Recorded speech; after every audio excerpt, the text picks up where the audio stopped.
Hey guys and welcome back to my channel. This is part 1 of What If Naruto was in Claymore. Before we begin, don't forget to like, share and subscribe, and also go and support the author, link in description. A young boy frowned as he watched that place from afar. Bright blue eyes squinted a bit within a peach-skinned face's medium length, spiky, yellow hair flowed in the air beneath his cream-colored cloak's hood. Wearing some brown leather boots, a pair of black pants, and a light-colored top, the young boy frowned, ruffling his hair. His backpack shifted with all his necessary items within. Seriously, what the hell is this place? He didn't understand. How had the two of them gotten kidnapped without him noticing? Freaking, how am I about to do this? He thought as he sat on the tree on the outbounds of the large uplift of dirt and stone. The area was seemingly perfectly made for making it easy to see people approaching from any direction by underground, but the boy had no idea if that was the case. After all those weird women came from here. The Claymores. He could sense them even from here. There was a decent amount of them, small ones, large ones, unique signatures that he could single out, but he wasn't looking for them. He was looking for his friends, and he could feel them down there. The boy frowned before his eyes widened as someone was getting closer. "I knew I felt something," came a feminine voice from his side, and he jumped off his branch barely fast enough to dodge her swipe. She lunged after him, silver eyes locked onto his small form on another branch. He flipped up to another branch as she landed on his previous.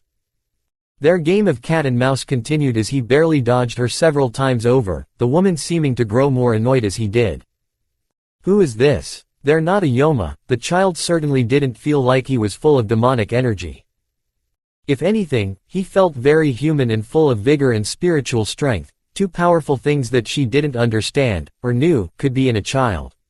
So, what was going on? Her eyes narrowed and she vanished from her spot, blurring around him to his side, and caught him, but only after her eyes widened. His eyes could track her. _NRK_. He struggled as she tied him up with his own rope and cloak. His eyes were covered by his handkerchief, but he could feel all the eyes on him as he was shuffled through. "Is this how you treat guests?" he shouted at her before yelping as she flicked his ear. "Ow! Quiet! How did you get here?" the Claymore asked him with a frown, her pale skin, in medium length, slicked back, platinum blonde hair flicking with each step, the boy over her shoulder. "Ha ha! Who's that, Sistina? A newbie, new toy, new guard," came a call from one of the others who looked on in interest. Sistina rolled her eyes. "He's been scoping out our location for some time. I finally caught him." "Huh. Yes," she, and many others of her similar skinned, hair-colored, and eyed comrades were confused. "A kid had found the organization." "What? Huh, that didn't sound like you guys like guests." "Quiet you. _NRK_. Sistina dropped the boy onto the floor of the chamber they were in, eyes ahead onto the gathered leaders of their establishment. Their elders. One of them, a mature-looking man with a sharp chin, frowned as he looked down at the sitting-up cloaked boy. Sistina looked down and pulled the hood open and down, the group of 4 men looking at the boy's whiskered cheeks. "Is he human?" one of them asked as they saw the marks. "Or is he a straggler?" That was another question. "He's human," Sistina said. "He has no yoki in him, he is but a human boy, but he found the organization's location alone," she emphasized as the men looked shocked. "Who brought you here, boy?" the man asked with a frown as the kid snorted. "The name's not, boy, it's Naruto Uzumaki, memorize it," the now revealed Naruto said with a grin as they looked startled, Sistina even looking confused. "Your name," she said in confusion. "What sort of name is that?"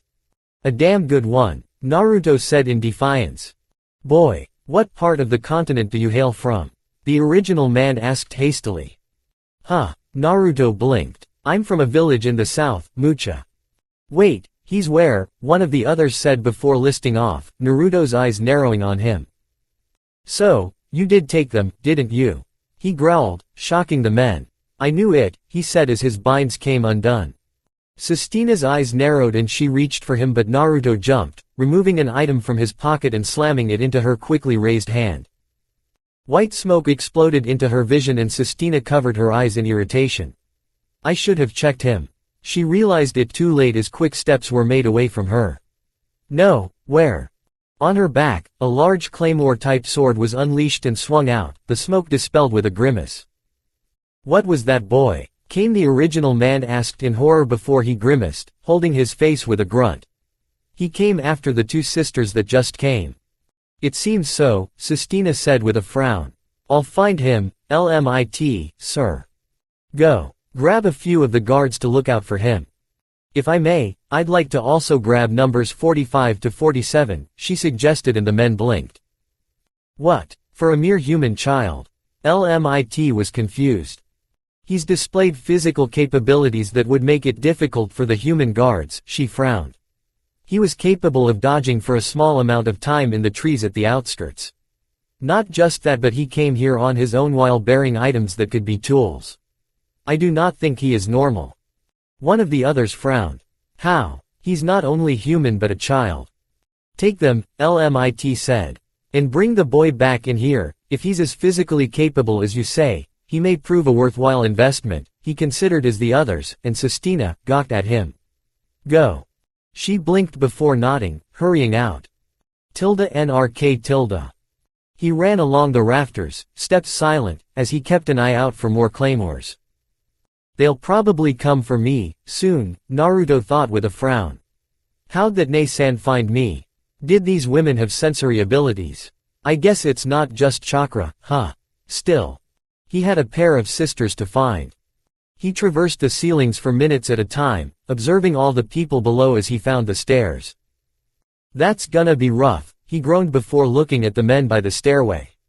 Well, it's only a matter of time, right?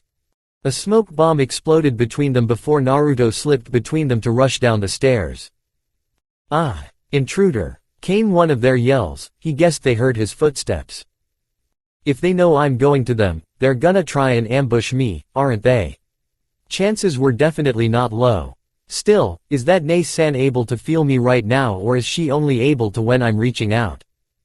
He'd noticed that their senses banged against one another sometimes, maybe that's why.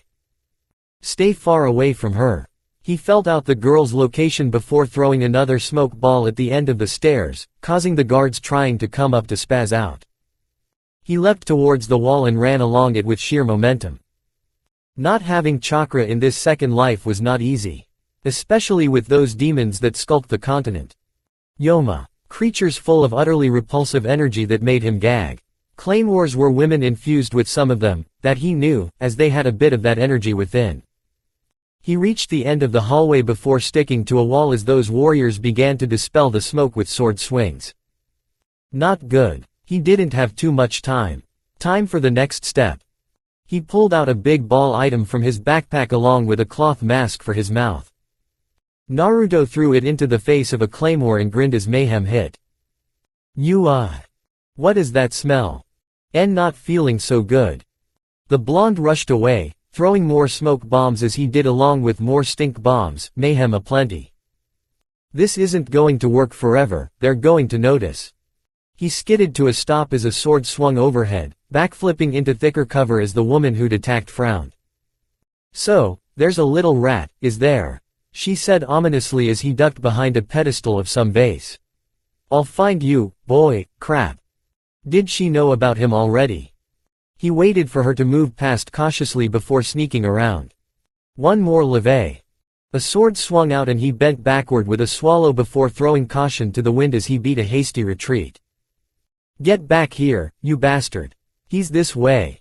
He cursed, jumping down the next set of stairs he found only to flip up to the wall at his side, a sword cleaving the space where he'd just been. A kid, came the voice of the claymore who missed him. What? He lunged at her face and she flailed as he grabbed his rope and some more cloth. Naruto grinned as he kept on running, a tied-up claymore in his wake. Hopefully, that'll slow them down a bit, he still needed an exit strategy. As he reached the last level, he came to a screeching halt by a girl maybe the same age as him. Her platinum blonde hair reached beneath her shoulders as her silver eyes blinked at him. Who are you? She wondered curiously as he grinned nervously in his get-up. Just a guy kontaksi yabai, he said as he tried to skirt by her but she grabbed his shoulder and he choked. That's so. She asked, and her grin was solid and disarming. So, you won't mind. She was flipped and placed on the ground a moment later, hurried steps going away from her. The girl blinked as she sat up before numerous rushed steps came from the staircase. You, came Sistina as she came into the hall. Where is he? You well, he went that way. We can still catch him, Sistina said to a trio of Claymore behind her. They exploded down the hallway, leaving the girl to blink. HMPH. NRK. Naruto slammed through some double doors that led into a wasteland-like field and, to the side a bit away, he saw his target swinging some swords under the instruction of a man with a spear. What the hell? He was left there, stunned, as he watched them go through forms. The man leading them, covered head to toe in black clothing that left only his arms and eyes bare, blinked. Who the hell are you? I didn't know we were training new guards, he said suspiciously as the girls under his eye stopped and turned to see Naruto. Who's that? One of them asked as another two blinked in confusion. Lucila. One of the two said as the cloaked-up boy came over, allowing his blue eyes to be seen more. Don't his eyes seem familiar? She asked in confusion. She was a short girl with platinum blonde hair set in a short spiky style and angular, sharp, silver eyes. Wearing a sort of one-piece gray bodysuit with silver along the collar and ankles, she blinked as the girl at her side, seemingly a year older, blinked as she, too, looked at him. Lucila's eyes widened, her own similar-colored hair set in long, shaggy, pigtails as she froze at the sight of Naruto before a large crowd of guards and claymores broke through the double doors. There he is, a man within the crowd said as Naruto chuckled nervously. Well, isn't this interesting? Came the voice of a man from the side of the assortment of female children. I didn't think a mere boy could enter our organization, dodge our guards and claymore, and could make it all the way down here without so much of a scratch on him. Naruto's eyes turned to see a smiling man, rather, smiley, guy. Especially since half his fucking face was the tissue beneath. His eyelid and lips gone to reveal all that usually hid behind them. His skin was fair and over his body was a black mantle with a hood over his head. Well, this ain't looking too good, Naruto realized as Lucila choked. Naruto. She squeaked as he grinned, pulling down his mask to show his pearly whites. What are you doing here? Oh, well, you don't disappear 2 years ago and expect me to not do something, Naruto was answering, but one of the guards stomped up to him with a hand outreached. A pulled-up body, knee, and chin made contact. He dropped in an instant as the blonde kept going. Like I was saying, I thought you guys got kidnapped after the thing with your parents, he said cautiously as the Glasgow guy looked intrigued while the guy training the girls choked before grimacing. He strode over with a spear in hand and the blue-eyed boy shifted forward and to the side. An elbow strike broke the man's weapon before he pulled on his shoulder, a hand slamming into his face. He slammed his head to the floor all in one motion, cloak flapping behind him as he stood. And I've just knocked out your instructor, that'll go over well, won't it? He asked shakily at the gaping girls. So, y'all weren't kidnapped.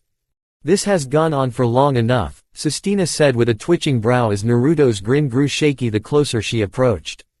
You're coming with me now. No loss. She smacked him. NRK. So, we're back here again. Smack. Ow. Naruto grunted as he sat there, tied up again, while he was in front of those elders dudes again. Only this time, there were a few more Claymore around, a few of the guards, and Lucila and Rafaela, her sister. So, you can imagine the tension in the room. Was there really any reason for you to do this? LMIT asked with a sigh. Why? What possessed you to think attacking our staff was a good idea? Hey, they're the ones who tried to manhandle me, that's not my fault. Is he being serious? No, Sistina said as she whacked him upside the head again. The situation, as far as I understand it, is that he believed we'd kidnapped 2 of our trainees 2 years ago from Mucha. Rafaela and Lucila. Thank you, Sistina, LMIT said with a sigh. So, you all know what he has done, what should we do with him? He asked the group who looked confused. The boy, while brash and seemingly impulsive, has not only found our organization but, after being let in for his trespassing, he evaded our guard and warriors while on a chase for his targets who he, in the grand scheme of things, accomplished. Following that, he also knocked out 2 of our trained men while he is but a child. Naruto grinned nervously at that while the others in the room processed this information. Naruto, yes. Came the words of that half-faced guy from earlier. Tell me, I was unaware that children your age could defeat grown men. Oh please, if that's trained, I'm a genius, he said flatly before leaning from Sestina's raised hand. I wasn't even in the wrong this time. You can't hit him, Naruto weakly defended as her eyebrow twitched. So, you find our men wanting? LMIT asked, curiously. You said it yourself, you don't believe they posed any challenge. Well, I mean, for like a normal person they might even have a scary factor, but, nah, not to me, he answered. They might as well have been straw dummies. Day. LMIT called to the disfigured man who grinned. His blood is possibly some of the most lively I've ever seen. It's odd, he's full of vigorous energies down to the cell. I didn't think a normal human could have such an interesting makeup, Day said with a grin as Naruto's face contorted into horror. Goodness, no, that'd be a waste, he said cheekily as the boy leaned back on principal. Yeah, I'm sure, the blonde said. LMIT cupped his chin in thought before Sestina sighed a long sigh. An idea. Perhaps, it'd be better to put his skills to good use, yes. She suggested and the room was intrigued. If he believes the human guards are as lacking as he says, why not see how he either fares against the trainees or trains them, Sestina added as Rafaela and Lucila's eyes widened. Even this much is a lot, boy, she was either soft or just wanted him in a place where she knew he'd be. Keep your enemies closer or some such, right? Though, perhaps that was a bit harsh. He was barely an enemy but a boy who'd had the wrong idea. So, wait, explain to me. How the hell did you two end, with everything going on with you? Naruto asked the girls who blinked. W were training to be silver-eyed women, Rafaela said as Lucila frowned. We're going to make sure no one else ends up like us, she added as Naruto sighed. Don't. Your philosophy doesn't work here. Oh, a philosopher are you? Day asked with a smirk as Naruto snorted. No, I just think resorting to a broad revenge is a bad idea, he said as Sestina raised a brow. You guys seem to have found the right way of looking at it but people who stick to revenge for the sake of it end up doing way worse, Naruto said as he looked at LMIT. And I'm worried if this whole thing isn't the same or not. Sestina pinched the bridge of her nose but didn't smack him for his concern. For a boy, he was surprisingly thoughtful. No such thing exists here, LMIT said and Naruto searched him. You think me a liar? Nah, I can tell you're telling the truth, I don't need much else, he said, confusing the man. Yes, you seem to sport some sort of oddity among you, yes, Sestina. The Claymore blinked before her eyes widened a bit. Yes, he did, it was odd, she said. I shouldn't be able to sense humans. Oh, well, Naruto looked nervous. It's kind of how I knew where this place was, he admitted and LMIT was intrigued. So, tell me, what you guys' stance on spiritual stuff? Oh, right, Lucila realized with a hum as the room turned to her, startling her. That is, Naruto can sort of sense things. What? Sestina was alarmed. What do you mean? Her head snapped to Naruto who sighed. So, I'm super into meditation and stuff, he said as one of the other Claymore raised their eyebrows. For example, there are 13 of your adult Claymores here, right? Eyes widened across the room as Sestina's eyes widened before she sent out her senses with shock. He's right, she said in disbelief as Naruto grinned. Tilda. I see, it would be a good idea to have him as a guard if this is true, one of the guards said with a grunt. He could have just as easily counted them. You're giving him way too much credit. You want to taste some of this credit, you old bastard. Naruto threatened and the man's eyebrow narrowed. Fine, give me something and I bet you I'll get it. Is that so? LMIT spoke up with interest. Then, here is something that Sestina can sense. Typically there are some Claymores who feel more on edge than others. Like they're approaching their limits. Naruto frowned at that. Does this have to do with them being part Yoma? he asked, and the man nodded.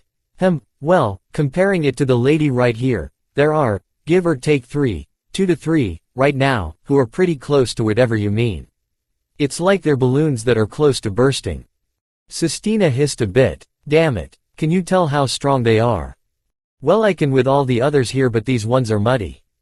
What exactly is going on with them?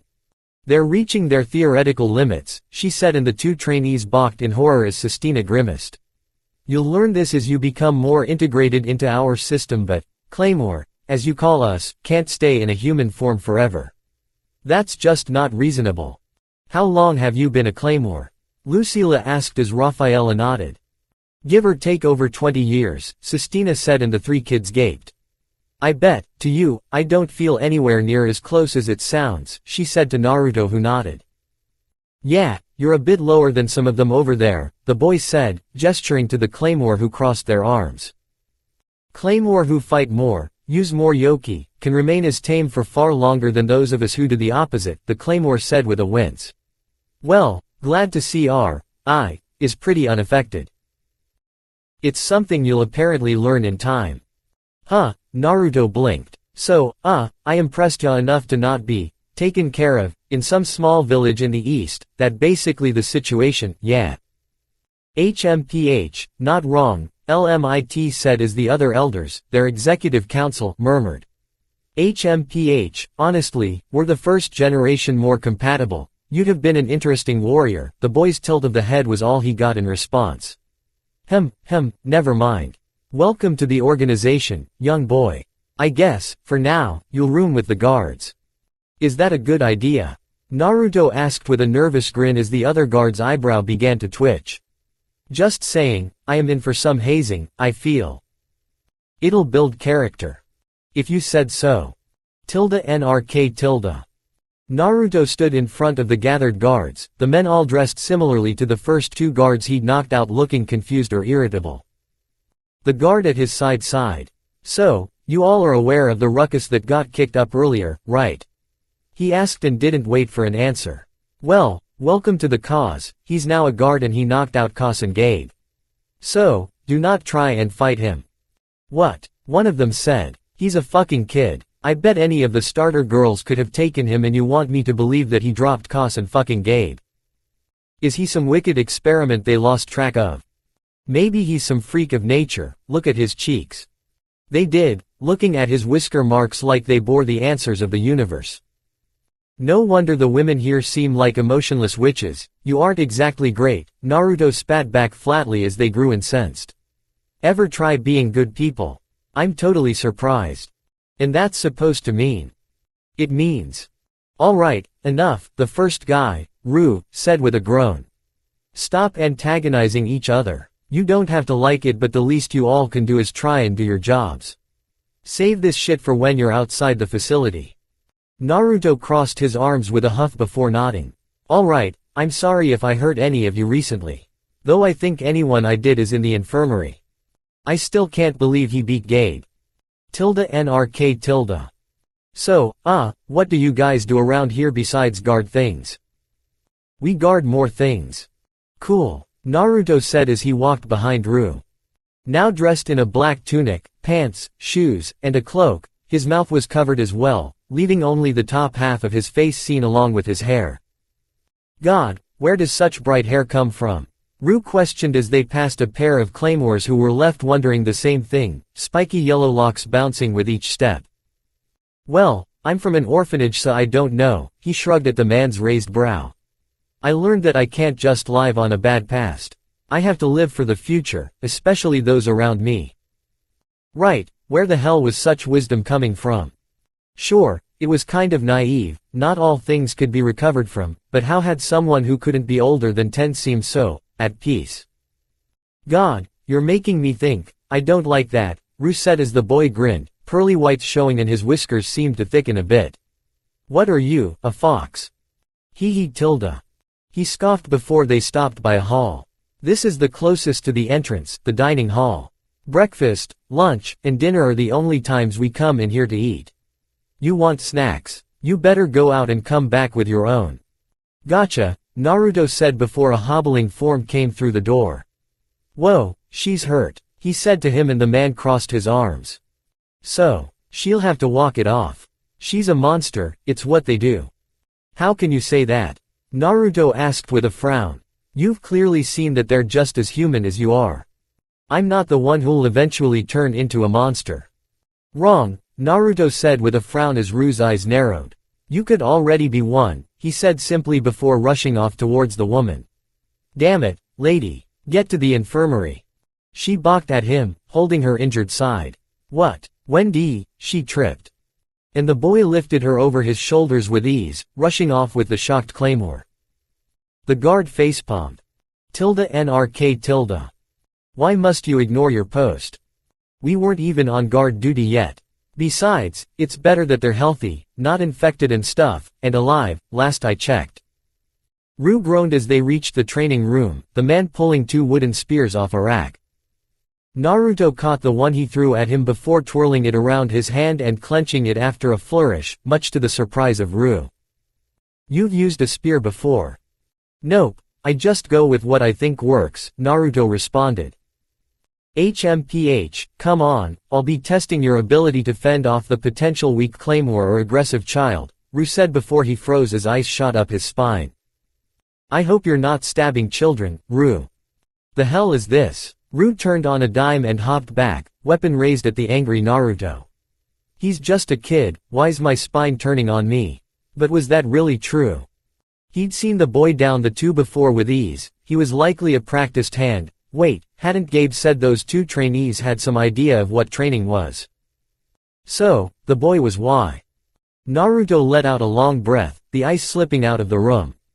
Alright, let's fight, he said as he got low, spear raised at his side as he bounced back and forth. Rue was surprised at the stance as more guards slipped in, watching them. Come on, put him on his ass. That one from before shouted to Rue. I don't believe some brat could down Gabe of all people. The others looked about as intrigued, gauging Naruto with a good bit of condescension that Rue grunted at. You all should be fighting him, then. Hold on, Rue, Naruto said as he looked at them with narrow eyes. Let me fight all of them, then. Since they keep running their mouths, Rue's eyes widened as the group of guards narrowed. I mean, if you can talk all that smack, step into the ring, ya cowards. They all seemed to bring their spears off a nearby rack as Rue sighed before leaving the ring regardless. Well, this should be interesting. Alright, who's wrong, Naruto said and Rue blinked at him. I didn't say one at a time. I mean all of you since you need each to wipe so much. The men's hackles raised as the boy took a more fully standing posture, spear in hand. Don't blame us for broken bones, the first of his opposition said as Rue grimaced. Deal. I don't care. I'm putting this brat in his place. Deal said as he charged with the others behind him. Naruto twirled his staff before shooting forward into a low lunge Deal wasn't prepared for. A kick slammed into his shin before a spear shaft slammed into his nose. Ah! He swung back and Naruto grinned as he backflipped out the way, the next guard taking the blow to his chest. Oof. Deal. He cursed before a dropkick to his kidney sent him to his knees. Ah! Naruto used his back as a platform to dodge a downward swipe from one of the other 3 and kick out at the man's bicep. He hissed as it trembled, Naruto rolling away from the 5 with his spear in hand. He got in and out without a scratch, Rue observed with some surprise. Going right into the center of trouble to bring about chaos and attack, that wasn't a strategy a normal person could use. If he was confident enough to do things like that, Rue had a feeling the kid was going to end up finding a fucking Claymore eventually. Freaking hell. Naruto slammed into the side of one of 2 unoffended guards who'd tried to stab out at him but missed after he flipped up on his body, the man folding before the boy landed on his back. The blonde's spear lashed out and the other man had difficulty blocking the numerous stabs. He's used to stabbing, at least, Rue thought. 6 minutes later, the group of 5 guards lay defeated on the floor as Naruto stood there, looking none the worse for wear as he wiped off a bit of sweat. Exactly, he said to their groaning bruises. Talk shit, guess what comes next? Naruto grinned before facing Rue who was humming. I see, maybe you should be training them or the trainees, the man said and thought as Deal cursed. I wouldn't listen to him. Yay, I know, Ru and Naruto rolled their eyes. Well, while Gabe's incapacitated, you'll be teaching the brats. Know any swordsmanship? Only a bit, I never was much of a swordsman, Naruto said and the man huffed. Yeah, that would have been too good. NRK. Lucila and Rafaela flustered as the other girls asked them more questions about their friend in the yard. The group of girls sitting down as they awaited further instruction. His hair's so bright, one of them said. Is that normal? Well, Naruto's always had yellow hair, Rafaela said with a stutter. He was from an orphanage in Mucha and, well, he was the talk of our town. What about his whiskers? Oh, those, Lucila snickered. He's had 'em since we were way younger kids. He looks like a cat, right? He does. The group of them agreed and she grinned as Rafaela giggled a bit. The doors to the area opened and they turned to see him with Ru, the boy rubbing the back of his head nervously. Welcome to your instructor for the day, Ru said with little hesitation as the blonde grinned shakily at the shocked girls. Since he decided your instructor was inadequate, he'll take his place until he's up and about. Don't ruin them, was all the man said as he walked out of the area. I'm hungry. So, what do you guys do? Naruto asked before being bum-rushed by girls his age. Oi, slow down, I'll get to it, he said as he stepped back from the similar-haired, and eyed, girls huddling around him, two at the forefront. So, there's a lot I need to know, ya know. Lucila grinned as her sister smiled. What about? Well, this may be temporary, this may be permanent, but I have no idea everything about you guys, claymores, and stuff. Is there a lot you can tell me about your abilities? NRK. Far away, Sistina hummed as she felt out the girl's energy. They're excited and explaining things. It seemed like the boy was their temp instructor and asking what they could do. He's got a good head on his shoulders. Yes, despite everything, Sistina could glean that the boy was just concerned, believing something bad had happened to his friends. He'd given chase for a month after 2 years of finishing up his connections in Mucha. Yes, well, they must learn how to harness the energy in their bodies, young man, she thought, watching them. Question mark. She blinked as the boy's energy rose. What? She stood up from the stone she'd sat on. I don't understand, he's no yoki to speak of, so how can he have soaring energy? Was this another part of how he was so capable? Was there another internal energy, out in the continent, that they didn't know about? NRK. Naruto focused. The idea to achieve perfect stillness, to become one with nature, he explained to them. That's part of how I'm as good as I am, I can sort of boost myself as long as I can gather the proper natural energy. The girls looked intrigued in no small measure, causing Naruto to chuckle. So, is that a human-only thing? Rafaela asked. I mean, it shouldn't be, I guess. He said with as much certainty as she had, getting a nervous smile out of his friend. Still, only you have it, what's to say that this isn't something only you can do? Lucila asked as many nodded. Besides, we got off track, like, a lot, she admitted despite her own interest. His energy had risen, she thinks, and it wasn't as disgusting as hers, as theirs, was. It was one of the most comforting things she'd ever experienced, Lucila believes, but it was literally not the point right now. Maybe later, when they were going to sleep, he'd use it to help them get some rest. It'd be a welcome diversion from the aches and pains. Alright, so I know what you can do, the bright yellow blonde said with a cupped chin.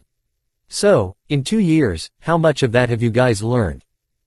Not a lot, we're just focusing on sparring and exercises, Rafaela said. They say we're not physically ready to use our energy like that. Only when we're in our middle teens. I see, I get that idea then, Naruto hummed before grinning as he twirled his spear from off his back. Then I'll assess you, maybe we'll see how that'll work. Who's going to spar with me first? He asked them and the girls looked alarmed. We're not the same as humans, one of them said with a wince. And our swords are far heavier than those wooden spears, it'll break and you might. I'll be fine, Naruto said with a nod. I'm not only a more experienced fighter than you, but you guys already said you're not allowed to use yoki. The fact remains, even now, you all probably are about as strong, physically, as the other guards. I'll handle that easily, especially since you all don't have a full understanding of how to use your bodies. What do you mean? Lucila asked.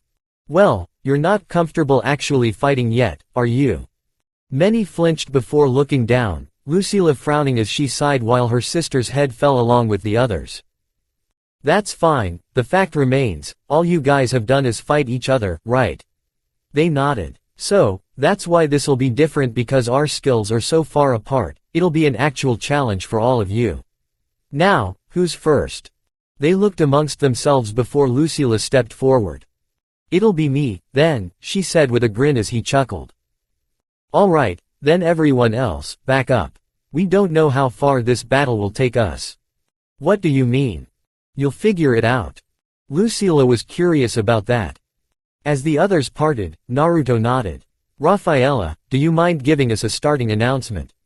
The girl blinked before nodding. Alright, well, I've never done this before. It's just like horse races. Her eyes shined and she nodded more eagerly. Then on a count of 3. Naruto and Lucila got into position, the girl with her weapon held in front of her with both hands and her legs spread into a solid stance while the spiky-haired boy adopted that stance from when he'd prepared to fight Ru. 2. She said next as the other trainees grew excited. 1. Go. The two lunged at one another before Naruto grinned as Lucila swung down, the boy flowing around her blade to slam his shoulder into her chest. She flew back a bit into a roll before recovering shakily as Naruto stood in front of her, spear pointed at her nose. First of 3 deaths.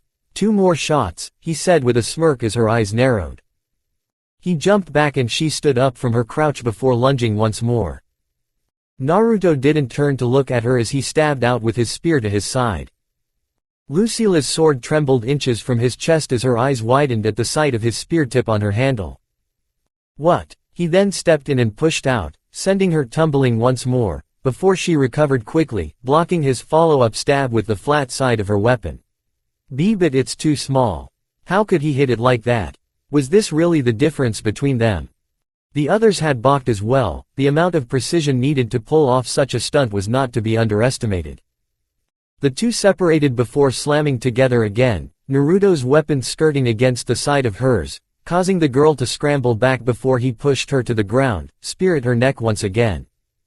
Second, he didn't need to specify what he meant as he jumped back. Last go, you're focusing better than the first one. Much better. Lucila blushed a bit before she pouted. NRK.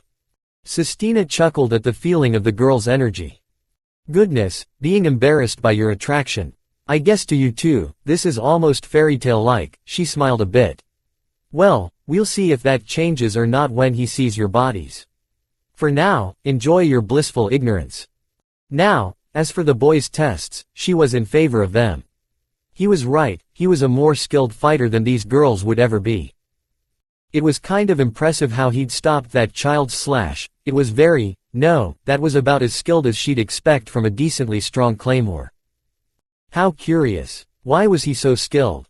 Was he a prodigy? He seemed to be, or was his excess energy something that increased his mind? Curiouser and curiouser. NRK. Lucila gasped, flat on her back, as Naruto smiled, crouched down next to her with Rafaela.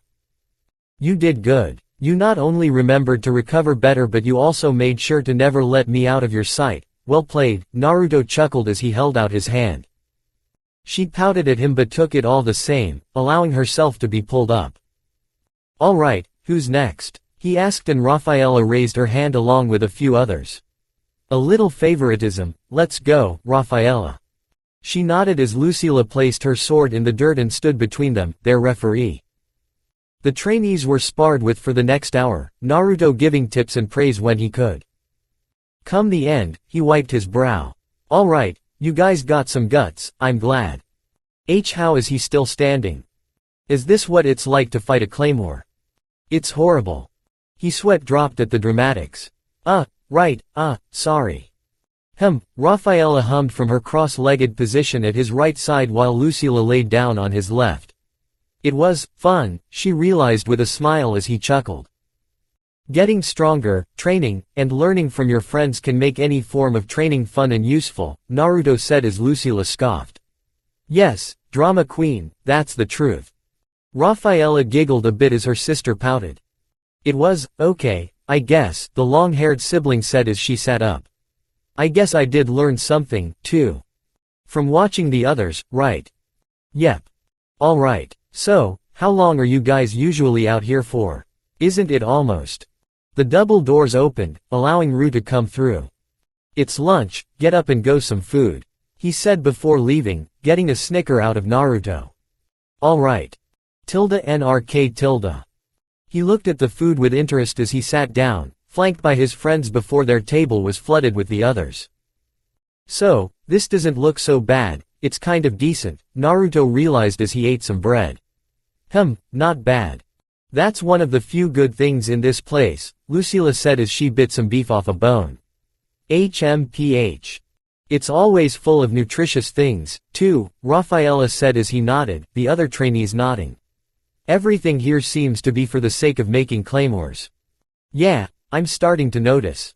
Wish the guards were stronger, though, Naruto muttered as he ate. As the groups did, several claymore peeked into the room, peering at the newest oddity to grace their halls. So, we've got a kid who's getting buddy-buddy with the kids. Seems about right, one said sarcastically as her comrades rolled their eyes. What's this all about? He's here, surprise. That's not it, you idiot, the first of the trio said. The boy can't be normal. We figured that out.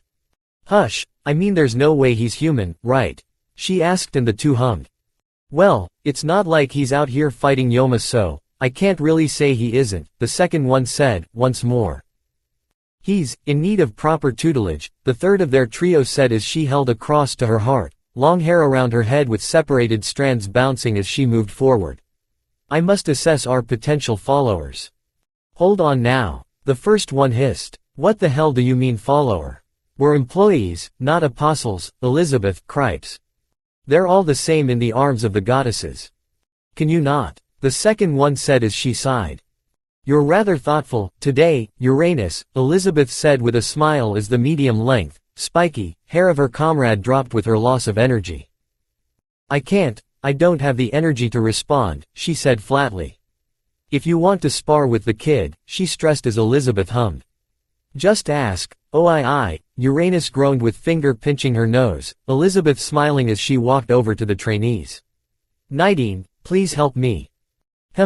She's at least listening more compared to last time, the first of the three said, a woman chin-length, seaweed-like, hair that had an eye patch over her right eye.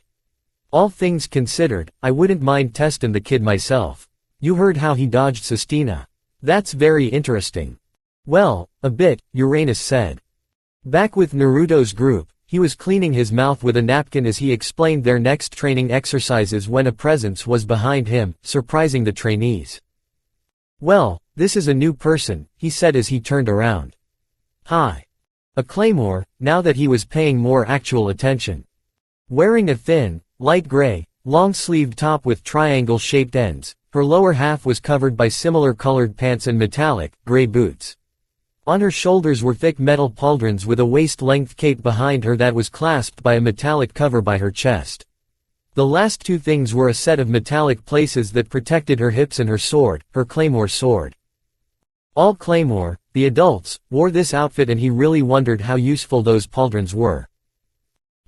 Good afternoon, new little one, Elizabeth said kindly. I am Elizabeth, number 5 of my generation. Whoa, really? Lucila balked as most of the other trainees gaped, too. Naruto was confused. Nice to meet you but I don't know what that number means. It's simple. In each generation of, as you call us, Claymores, there are 47 who managed many regions throughout the continent. Isn't that kind of a bad idea? Naruto's sweat dropped and she looked intrigued. Why not have, hundreds of Claymore to protect everyone? I don't have an answer for that, I could ask our superiors. I guess it'd be the most benign question I could have, Elizabeth said kindly and he rubbed the back of his head. Now, those 47 are separated by power and skill. I'm the 5th most powerful of all my sister warriors. Oh, I get it. HMPH, yes, and I'd like to ask something of you, she grinned. Would you mind a small spar? I'm curious about such a boy like yourself. The trainees choked as Naruto grinned. I'm all about that. NRK. He stretched as Lucila frowned from next to him. You realize she's going to throw you around like a doll, yes? She asked him and Naruto grinned. Hey, this isn't remotely about me trying to beat her. I want to see what a single digit can do, Naruto said with excitement. Dude, I thought I'd have to ask, this'll be awesome. So, you're a little spitfire, came Nidine's words and chuckles as she and Uranus approached. So, troublemaker, what's the hubbub? Why are you causing trouble? Oh, on good principles. He asked nervously. You don't have a problem with that, do ya? Because we can solve this peacefully, or I'll hide, you pick. Ha. He's a jester, not bad. Nidine said with a smirk. Nah, I don't got a problem with ya. Thank God, Naruto said before tilting his head at the crouching Uranus. Sup? Hi. Away with words, he responded unsurely and she blushed a bit, ruffling her hair. Right, sorry, I'm not good with kids, she said. Uranus, the 31st. Right, Nidine, number 9, Nidine introduced and basked in the awe and shock. Naruto wore a shaky grin as Uranus chuckled. Don't mind her, she just has a bit of an ego. I'm noticing. Are you ready? Elizabeth asked and Naruto nodded, standing up with his spear in hand. Conditions, what would be the right ones, she considered. Well, first to land a hit is always good, Naruto suggested and she smiled. But, I did something earlier with the girls. How about 3 hits on me and 1 hit on you for the conditions? She perked up. Yes, that sounds fair, though I feel it should be 10 hits on you. Naruto's eyes went flat as he began to sweat. Still, perhaps this is a good motivator for a potential follower. Why'd she add that last part? Naruto wondered worriedly. Oh, well, Elizabeth's a bit of a believer, Nidine explained as Lucila raised a brow. Don't look at me like that, I'm not the one talking about followers over there. The girl crossed her arms with a hum. Well, that's not wrong, she said with a raised brow as Uranus chuckled a bit. She's got a lot of yoki, Rafaela blinked and the 2 claymores hummed in interest. At least, I think she does. She's got a decent amount, it's rad, Nidine said. Still, you're not a censor type, are you? Rafaela shrugged. Well, she's about right, her energy's no laughing matter, she's not going to use all that against me, alright. Naruto asked as sweat waterfalled down his form. I doubt she'd do that, maybe, Uranus said unsurely. Not helping. Sorry. Alright, let's do this. Naruto declared with determination. No time to hold back. He understood that much. He closed his eyes and pulled in the natural energy of the world around him and Elizabeth's eyes widened as the air around her vibrated. I see, so there was more to him than we thought, well, she'd figure it out. Alright, Naruto's eyes locked onto hers and she blinked as they gained a soft glow. I'm ready for anything. She blinked before smiling and taking up a loose standing stance. You are quite interesting. The goddesses would be pleased with you. Naruto didn't choose to respond verbally, rushing the woman with an increased speed that got a smile out of her. He barely blocked that flowing blade, being knocked to the side by it. Oh, she looked impressed. You could see that, could you? Well, Sistina did say you could react to her, so that's not the most impossible thing, especially since she was a former number 1. Wait, hold up, she was. Naruto balked. No wonder she's so crazy strong. That's not fair. NRK. Sistina chuckled into her fist. Stupid little boy. NRK. I feel insulted. Quite. His eyes widened and he dodged away from elegant slices with a skid back, having flipped away. She's quick even without yoki, huh? He rushed her and she smiled before he skidded to a stop only to jump up and over her down carving slash. Gotcha. Naruto stabbed forward. She came to a stop behind him and his eyes widened. A spear tip found the floor and he barely brought himself out of the way of her thrust. Not a bad show, she said with a bigger smile, giving chase. On the sidelines, Nidine, Uranus, and the trainees hummed in surprise as Naruto dodged like a champion from the flowing blade of Elizabeth. That's downright impressive, Nidine said as Lucila smirked. Oh, please, your little boyfriend isn't that cool. She burned bright red. Excuse me. Nidine smirked lazily. Oh, a teasing point, she didn't get a lot of those. What? Nothing, nothing. Rafaela pouted a bit as Uranus chuckled. Still, what she said before stands. Even without Yoki, Elizabeth easily matches the strength of the toughest humans. Naruto's clearly got a skill for dodging and reaction. It was on display before them. The boys' jumps, flips, shifts, and ducks were beyond expert, they were downright masterful. Do you know what that weird skill he uses does? Rafaela's face scrunched up in thought.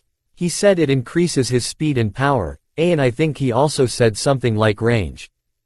Uranus blinked as she looked back to the match with more scrutiny. Range. Then she saw something curious as Naruto slid under one of Elizabeth's sweeping slices. He attacked from the ground. He shouldn't have been a threat. Elizabeth could easily get away by stepping back. Something made the smallest of depresses in her clothing and the woman was already a few meters away, eyes blinking. Oh, she got it, maybe.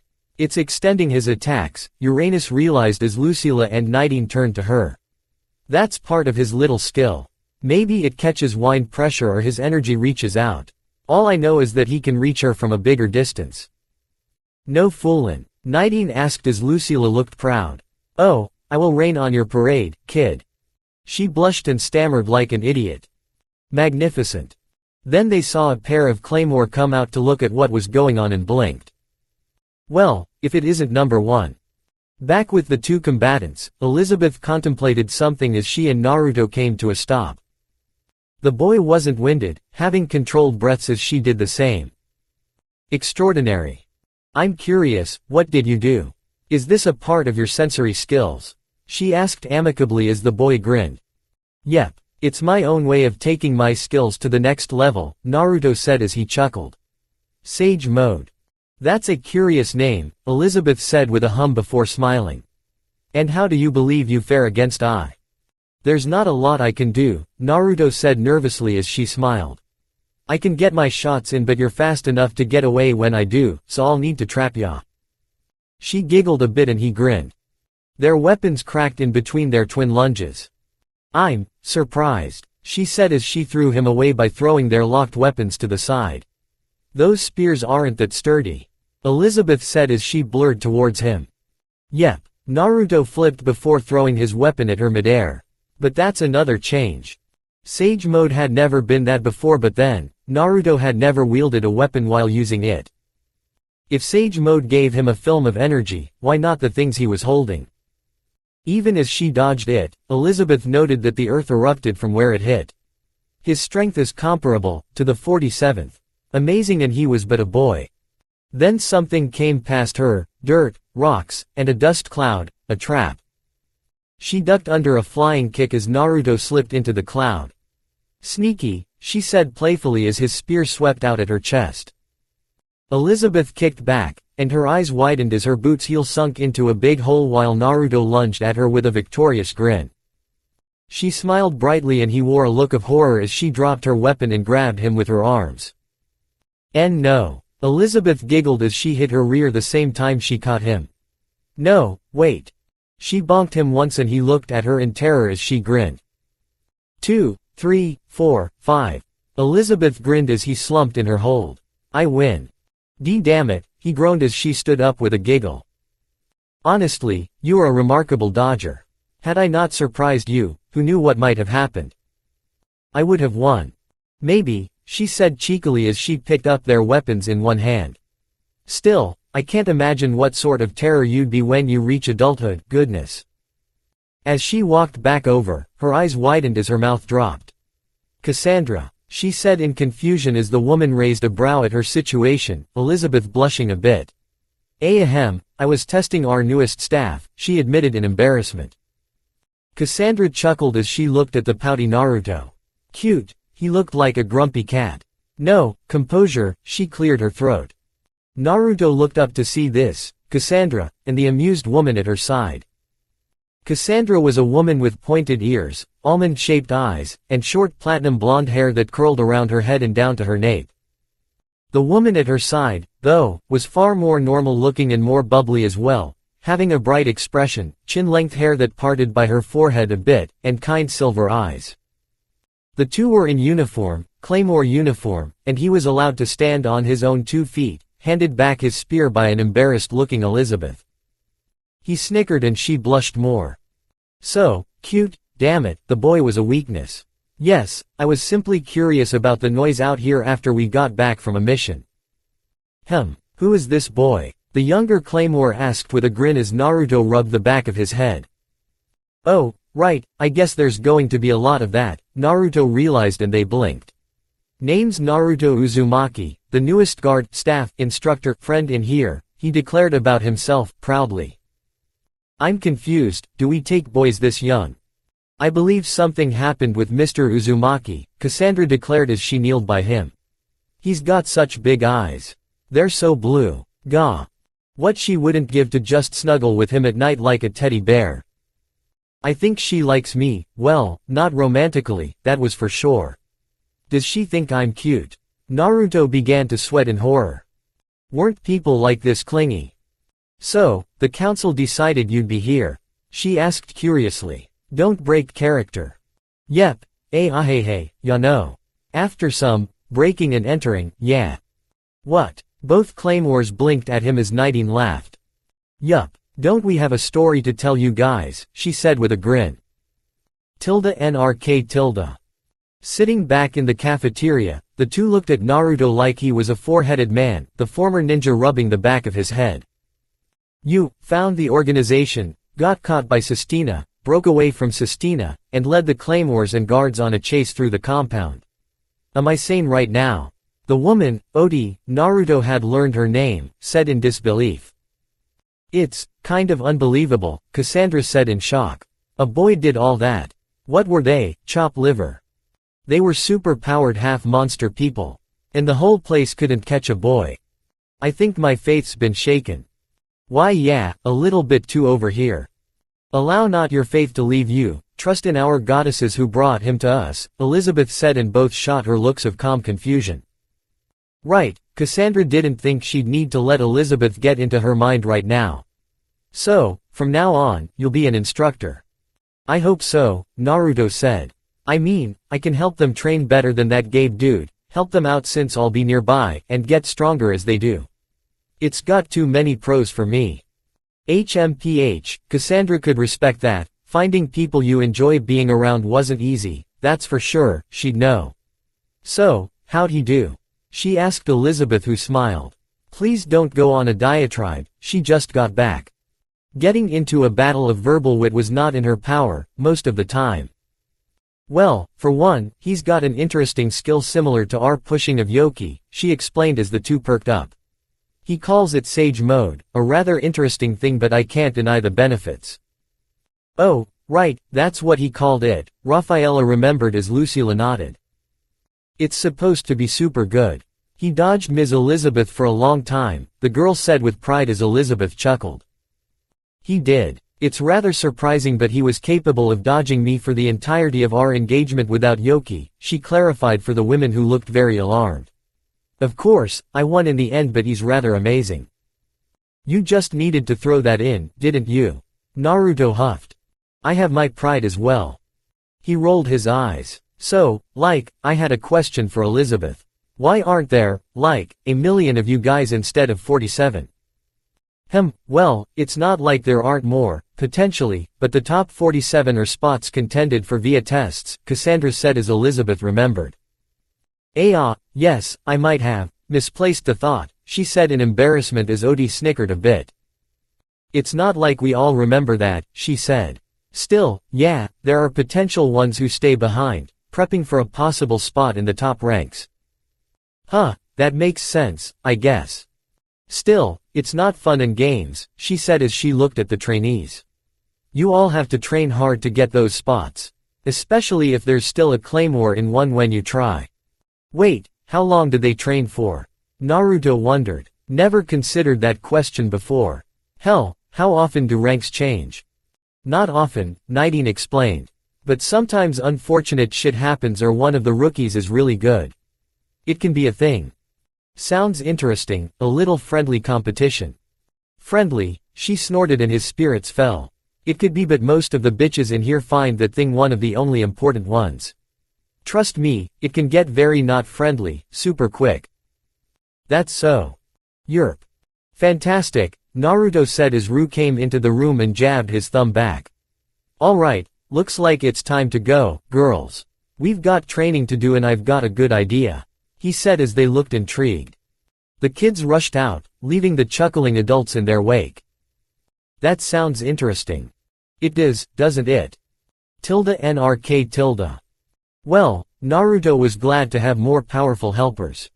So, there's, thankfully, a small forest over there, Naruto said, pointing to the thick brushes in the distance.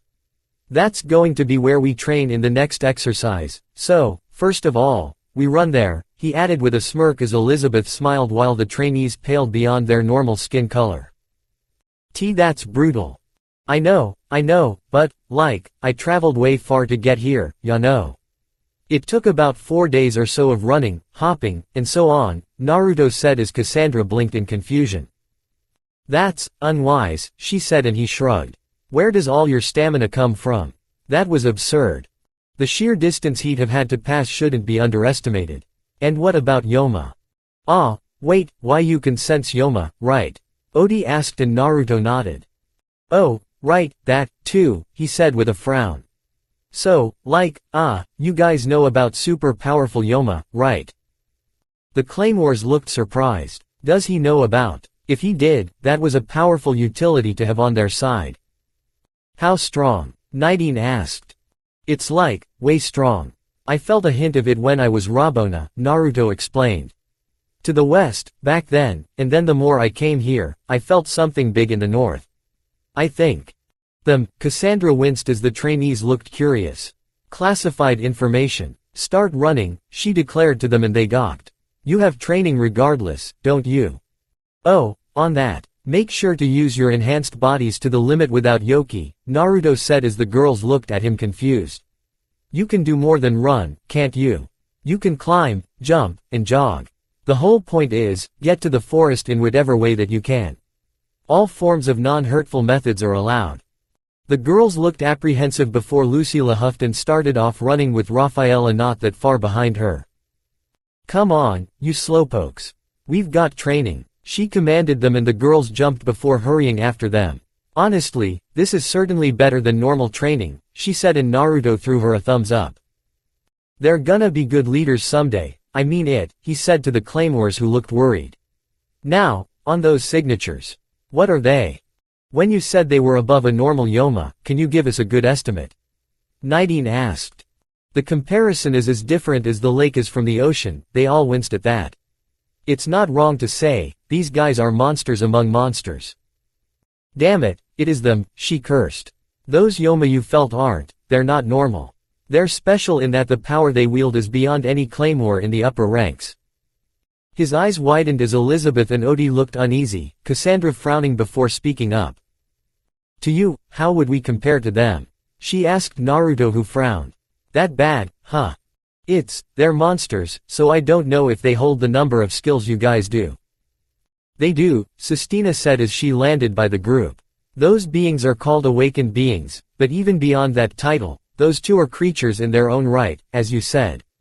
They've been staying sedentary and silent, so we've not done anything about them. Huh, is there any shonk? No, she cut him off immediately facepalming. Are you naive or just a positive thinker? Yes, Naruto answered and Uranus, narrowed, and Odi started laughing as Sistina's eyebrow twitched. The answer is, yes. To which one? Yes. Okay, this well is empty, she said with a roll of her eyes before pointing after the girls. I believe you should catch up. Considering their lead. Nah, that's fine, Naruto said with a grin and she raised a brow. Well, Sage Mode may seem limited to you but the boosts it gives me are more than enough. I don't use it often for a reason, especially not against the girls or the normal guards, he said with a chuckle as he turned to the girls' direction, their backs not in normal view. Now, I'll go catch up. Come if you want. Natural energy filled his body as he walked off after them, coiling around his legs, core, shoulders, and head. He exploded away in one lunge, the air blowing the Claymore's hair back. Wait, the fuck? Nidine was confused. Where was all this when he was fighting Elizabeth? It probably wasn't enough, Elizabeth said with a growing smile that Uranus laughed at while Sistina's eyebrow shot into her hairline. I'll be following. She exploded after him, giving chase. Cassandra hummed before shrugging. I'm going. I'm coming, Odie said. I guess I still want to see these kids training, Uranus said with a chuckle. So, we're all going, Nidine said with a smirk. They all shot after the kids, leaving Sistina there to pout only a bit. HMPH, she took a steady jog after them. Honestly. Not even 6 hours and the world had turned on its head. NRK. He caught up with the girls quickly enough, shocking Lucila and Rafaela as he came to a decent run next to them. Sup? He grinned, body hidden under his cloak. How'd you catch up? Rafaela squeaked a bit as he snickered. I guess that natural energy thing is different. Lucila asked and he grinned. It's something else, he nodded. Alright, focus on your breathing and keep running. We're halfway there, Naruto ordered the slightly gasping girls. They're honestly not bad if this is without their yoki. It was, what, about 10 miles to the forest. They were pretty good. NRK. He hummed atop a tree branch as the last one passed the forest edge, collapsing onto the grass a moment later with her hands clenching and unclenching the blades. Rest up for 30 minutes, we'll start afterward, he said as he stood up on his branch as his friends slowly came up. You guys aren't tired. Well, a bit, Rafaela said with a small gasp. Still, I don't feel as bad as they look, she added as they looked back at the girls down below. Well, you all are young, Cassandra said as she leaned on their tree. This area, never went here as a trainee. You all are lucky, she told them. The collective just kept breathing air. HMPH, it's still kind of impressive. They're only 2 years in and without yoki they could get here, Nidine considered with a hum as she sat on a large rock. There's potential in this lot. Oh, speaking of, I'm kind of surprised there are no apprenticeships in this place, Naruto said as the claymores blinked. I mean, you guys are fighting life-threatening demon guys who eat people's guts, like, why not? That has never really been a thing, at least, not so early, Elizabeth said as Cassandra looked at Odie. In a way, I've unofficially taken Odie as my apprentice but that's not something we just say we're doing. It just happens, the number one said as Odie nodded. Honestly, I don't think you're wrong. We really should have more mentoring for the trainees and those who haven't made it into the top 47, the young woman said. I'd like to bring that up to the council, one day. I think that idea could not only foster more growth but it'd also help for, well, those days, Odie said cryptically but the Claymores understood. Those days. Naruto, Lucila, and Rafaela blinked in confusion. What did they mean? They'd hopefully find out before it was too late, maybe they could stop these clearly morbid, those days. He hopped around with ease, moving faster than he ever had on the ground, much to the fascination of the trainees and claymores. See, tree hopping is what got me here in record time, Naruto said as he stood on a branch. The idea is, I think, momentum keeps you going.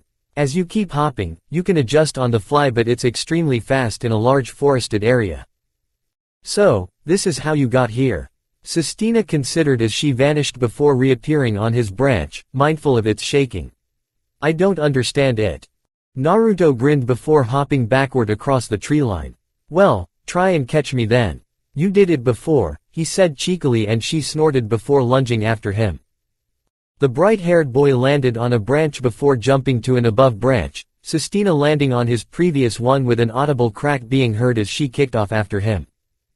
The more they moved about, the more she saw him gaining a lead. How? She was confused as she landed on another branch that cracked. Because you need to be lighter on your feet, Naruto said as he flipped over one before landing behind her. The fact remains, you're just brute forcing around instead of using natural force and stuff.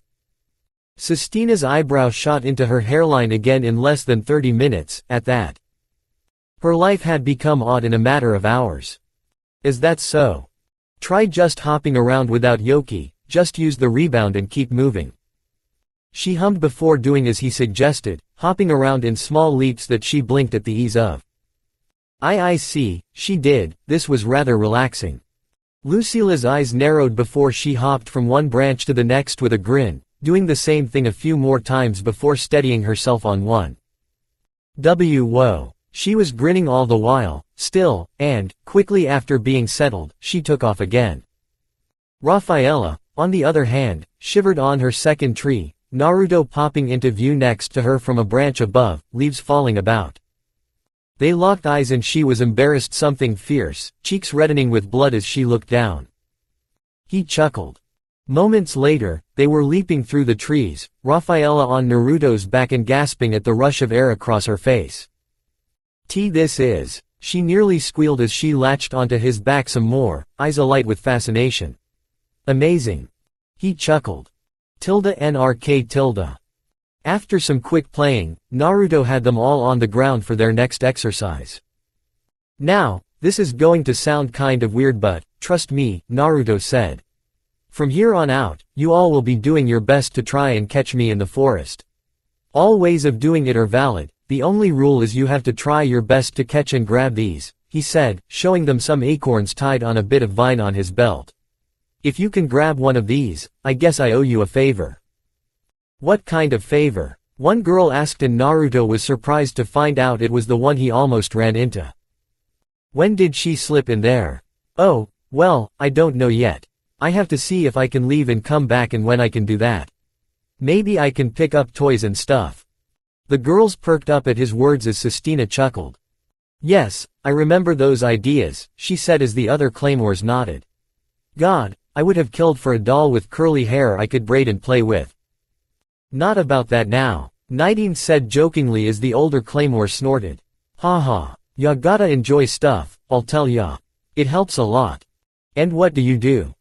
I make a little pottery here and there, Sistina looked at her in shock as the one-eyed Claymore looked proud. Make a little money on the side, grab a nicer room at a place I kill a Yoma, and drink to my heart's content. Well, that's not the worst way to do things. I visit whatever churches that will allow me in, Elizabeth said with a smile and none of them were surprised. Then I bathe my hands in holy water wherever I go and read from the Bibles. No one's surprised, Elizabeth, Uranus said with a chuckle. Well, I just enjoy my travels. If I'm not on a mission, I'll take the scenic route to the organization. I can typically barter some food and protection to villages nearby and just enjoy life. Cassandra tilted her head. I don't usually do much else, she noted with a frown as Odie grinned. Well, maybe next time, you can find a hobby when there's no mission. That'd be perfect, she said and her mentor friend chuckled. Perhaps, it'd be really nice to enjoy some downtime outside of sparring. Though that certainly doesn't get old. The game began in front of them as Naruto removed his cloak and tossed it aside, arms crossed as he counted down on his fingers. 2, 1, he declared and grinned at the first lunges of the girls. He simply stepped to the side and they missed. Another pair tried to pincer him and only hopped above, the two girls slamming into one another and bouncing back, allowing him to land where he'd just been.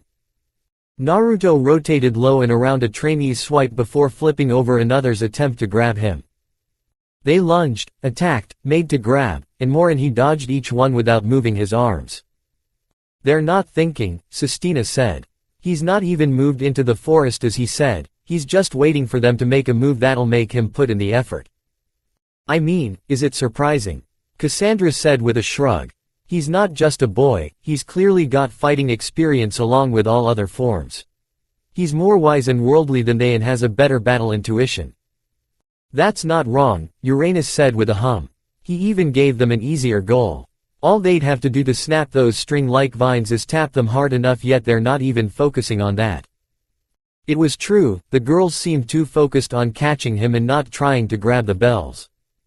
Still, the boy didn't look upset or disappointed, he smiled kindly and just let them attack him in all ways. Naruto rolled over on a trainee's back, allowing her to be captured by the mob. Wait. Too late, she'd been absorbed into the horde. Eep. He chuckled. They trained for over an hour. Once it was over, Naruto stood in the center of tired girls, his acorns untouched. And, no, that wasn't some perverted euphemism, get your head out of the gutter. Sitting down cross-legged, he took on his customary meditative stance. One eye closed to look at the tired gals. 30 more minutes of rest. We'll be playing another training game soon, he told them, and the girls agreed tiredly but with some excitement on their faces, getting a grin out of the boy. Hee hee. You're handling them well, Sistina said as she stood behind him, Naruto looking up at her with his big blue eyes. I'm starting to understand Cassandra, he really was really cute. HMPH. Perhaps you'll take to an idea. I'm all ears. Lucila breathed in and frowned as her blindfolded eyes looked behind her blindfold. Okay, so I've gotta find the girls. She asked Naruto, who held her shoulders. Not just that, you know all your comrades, names and faces.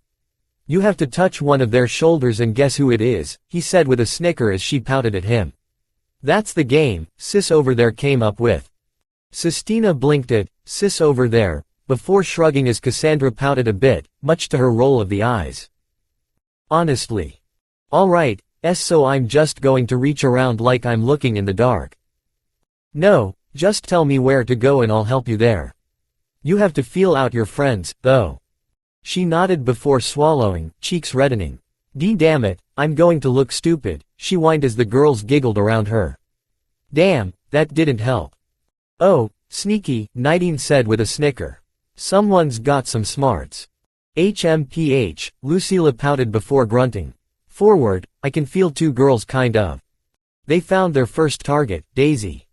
The girl in question looked on the verge of laughter as Lucila felt her face, Naruto one step behind her with all the others. A long shot, Daniel. Lucila tried and they laughed. Hey, don't laugh at me. We're sorry. Wanna another guess? Naruto offered with a grin. You're grinning, aren't you? I hope you sensed that. HMPH, she looked back at her target. She hummed long and loud before gasping. Daisy, right. Got it. Daisy cheered and Lucila looked excited. Their next target took several guesses before they continued down the list, coming to Rafaela in the middle of them all with easy results. Of course, I'd remember my sister, duh, Rafaela blushed a bit. Hee, your big sis wouldn't be much of one if she didn't. When everything was done, they tallied up her score. So, with you that's 19 misses, Naruto said as Odi carved it into a tree. Not bad. I mean, there are like 30 of you. Lucila looked a bit proud before grinning as Rafaela was next. The game took over an hour to finish, but the girls were in good spirits, actively testing out who they could sense by using their Yoki output, some advice from Naruto and Elizabeth. They're enjoying it, Uranus said with a smile as the girls laughed once more, getting one right. I guess this kind of training is not only good for them, it's enjoyable when it's made into a game. Yeah, sometimes, trying different methods is important, Naruto said, sitting atop a smooth rock. The fact remains, just brutal training isn't going to work for everyone. Sometimes, they also need to understand things better with more weird exercises. The word you're looking for is abstract, Sistina said, and Naruto grinned nervously. Why yeah, that word. Nidine snickered. HMPH, you're losing sunlight, remember, she reminded, and the group blinked before looking up to see that, yes, the sun was getting close to the horizon. I didn't even notice, Sistina realized in shock. Time just seemed to pass by, she uttered in disbelief.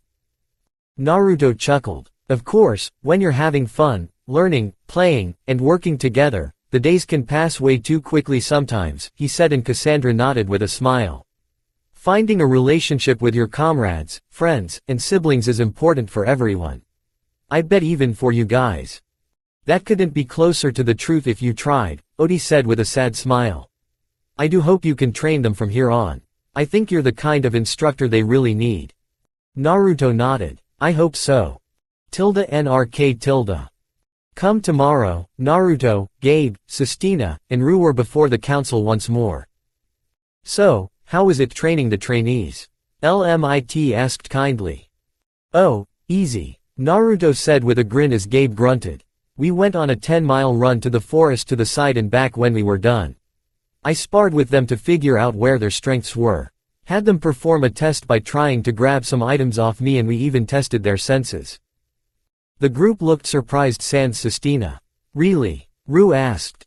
Yeah, by making things into a game, it was easier for them to not only improve but also try things out.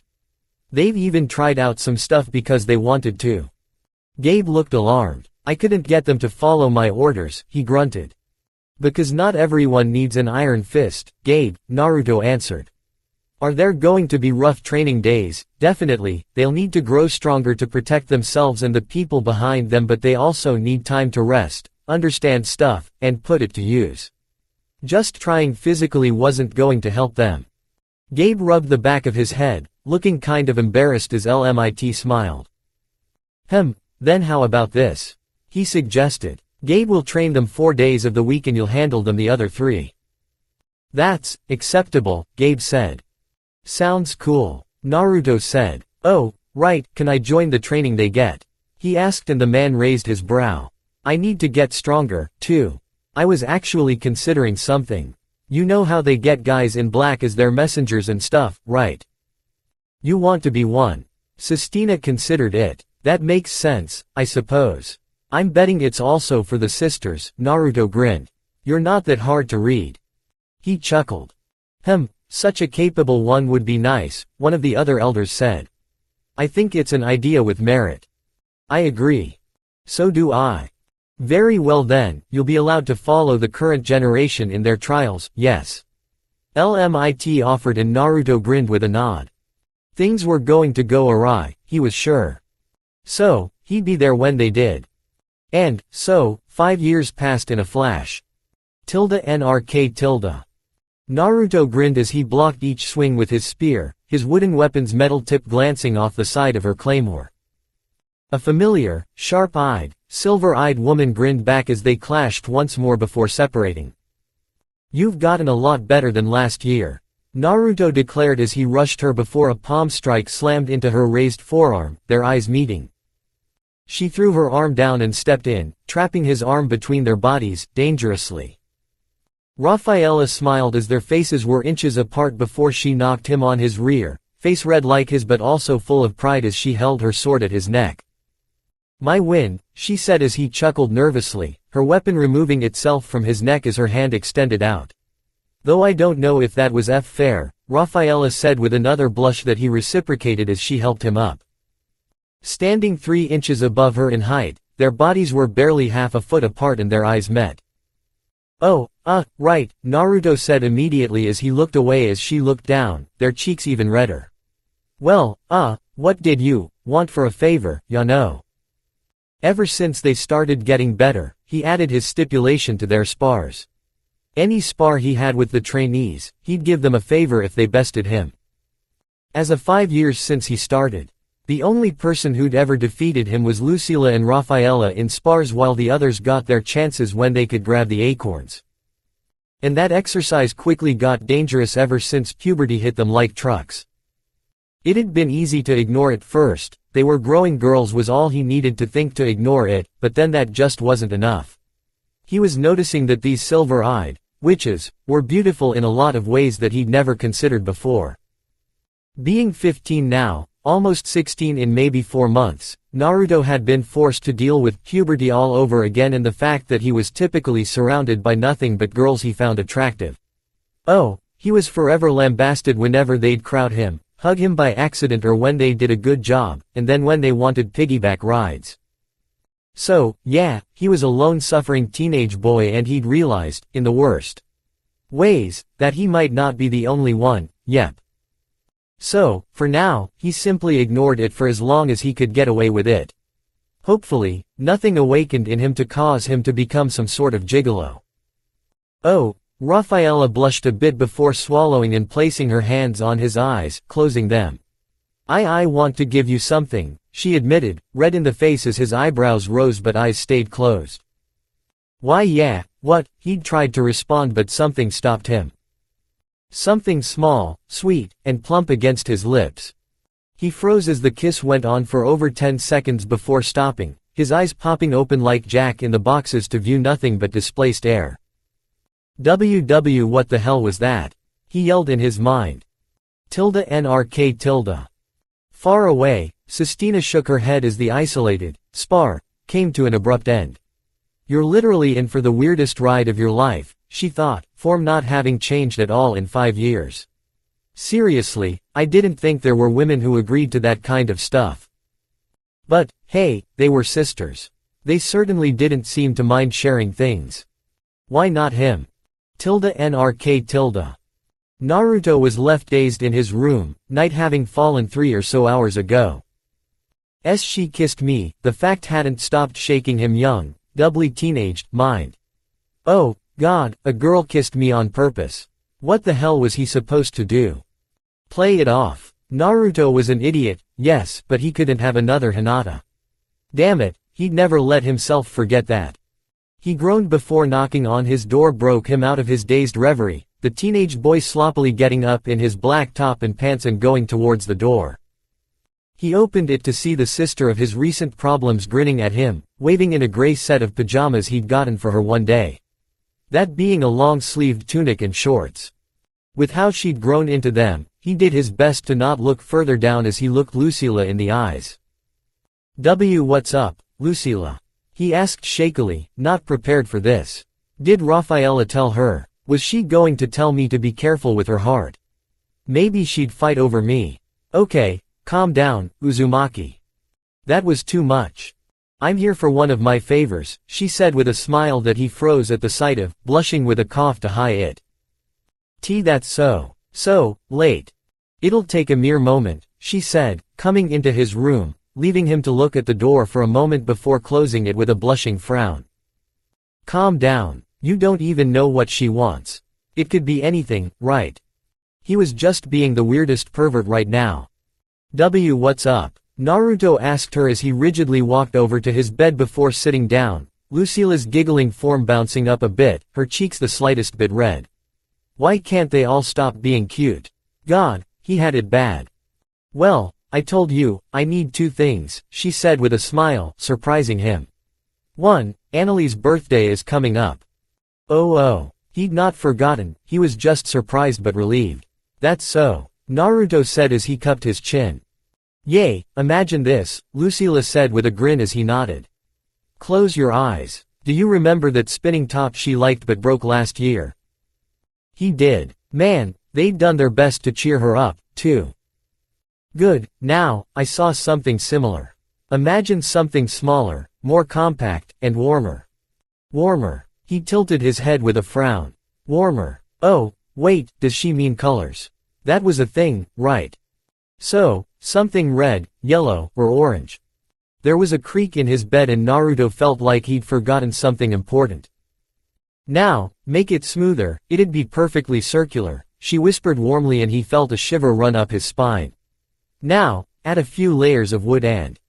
Naruto had been focusing, really, he had, but then her hands held his head. And press them together, she whispered against his lips before they met. The kiss wasn't unlike her sister's, similar in how inexperienced it felt, not that he was one to talk, but it was firmer, forcing his to work against hers in an act to capture them. She was in his lap soon enough and their kissing got more heated, Lucila using their position to ground her body against his as Naruto's arms found her waist. They went at it for minutes before separating, both bright red in the face but Lucila looking victorious. A quick peck on his stunned lips and she slipped out of his amazingly warm embrace. Oh, that's what she'd meant, that had been one of the greatest feelings in her life. That was kissing. Was it supposed to leave her body energized beyond words? Was she supposed to feel so light in her chest? I'll need to cross-reference with Rafaela, she said blatantly with a grin as she walked out of his room, adjusting her collar teasingly as Naruto's face went neon red. Don't forget to handle my sister with care. I'll come back for my own after hers once more. She opened and closed his door, leaving the brightly haired boy to stew in his bed, shocked out of his damn mind as he tried to recollect whatever had happened. Nope, his brain stopped. He flopped back onto his bed in disbelief and let his mind conk out. Anything to take his head away from the madness that had occurred today. The council spoke. So, the effect on them, let's discuss, came one of the men in black. He had clear, smooth, fair skin, a powerful nose, eyes covered by a pair of sunglasses, and a black hat. His form was covered from the shoulders down by a large black coat that zipped up by the front as his long sleeves came down to the back of his hands. Rubel. LMIT raised a brow as they came into the chambers. I don't follow. If anything, the boys made them more amicable and not just the trainees. That got a murmur out of the others in the chamber. As it turned out, Naruto Uzumaki had a good rapport with the no ones. Cassandra and the former one, Sistina, their eye. Along with a few other single digits, as well, the boy was becoming a known quantity and they'd been watching the Claymores increase in morale. It's rather surprising to watch, one of the other elders said. They've been more, the word would be, open, I suppose, with their messengers. Then there are the ideas the boy has put in their heads.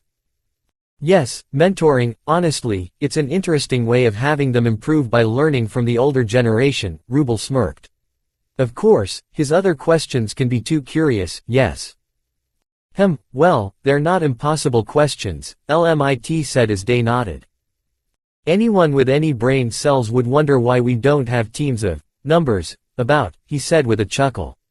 The boy's an altruist, through and through, he doesn't understand why things are the way they are. We can't have potential issues in bunches, LMIT said with closed eyes, knowing more like most others in the room. The fact remains, it's simply not a good idea, but, say, two at most. That's possible. You like the idea of such a program? Well, we already do have awakened being hunts for newbies, Rubel asked curiously before chuckling. Well, for now, how about we talk about what's changed in the trainees? He grinned. Those children have been running marathons in the training area, they said with a snort. As one would have it, he's at the center of it all. Also, they're doing this without Yoki. He trains their bases before having them train only in their Yoki. It's fascinating to watch when I can.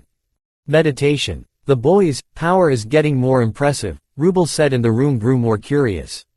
His checkups reveal more and more curiousness. Each time, his cells, his blood, his tissues, there's something that not a single one of our human guards can contend with their own. His are filled with a form of energy that beats out most of the lower 40s. What? One of the elders choked as they nodded. Ignoring how vicious Yoki is, it always gives the women powerful cells, he explained. We know this. The fact remains, that his cell's liveliness is contending with them and he's not lived half as long as some of our ranks. Then we get into his personable touch with training with the girls, Rubel explained. He's not normal, his limits as a human are farther than they should be as he keeps up and even outpaces most of them. Save for our special two, the sisters, Lucila and Rafaela, his friends from before he joined.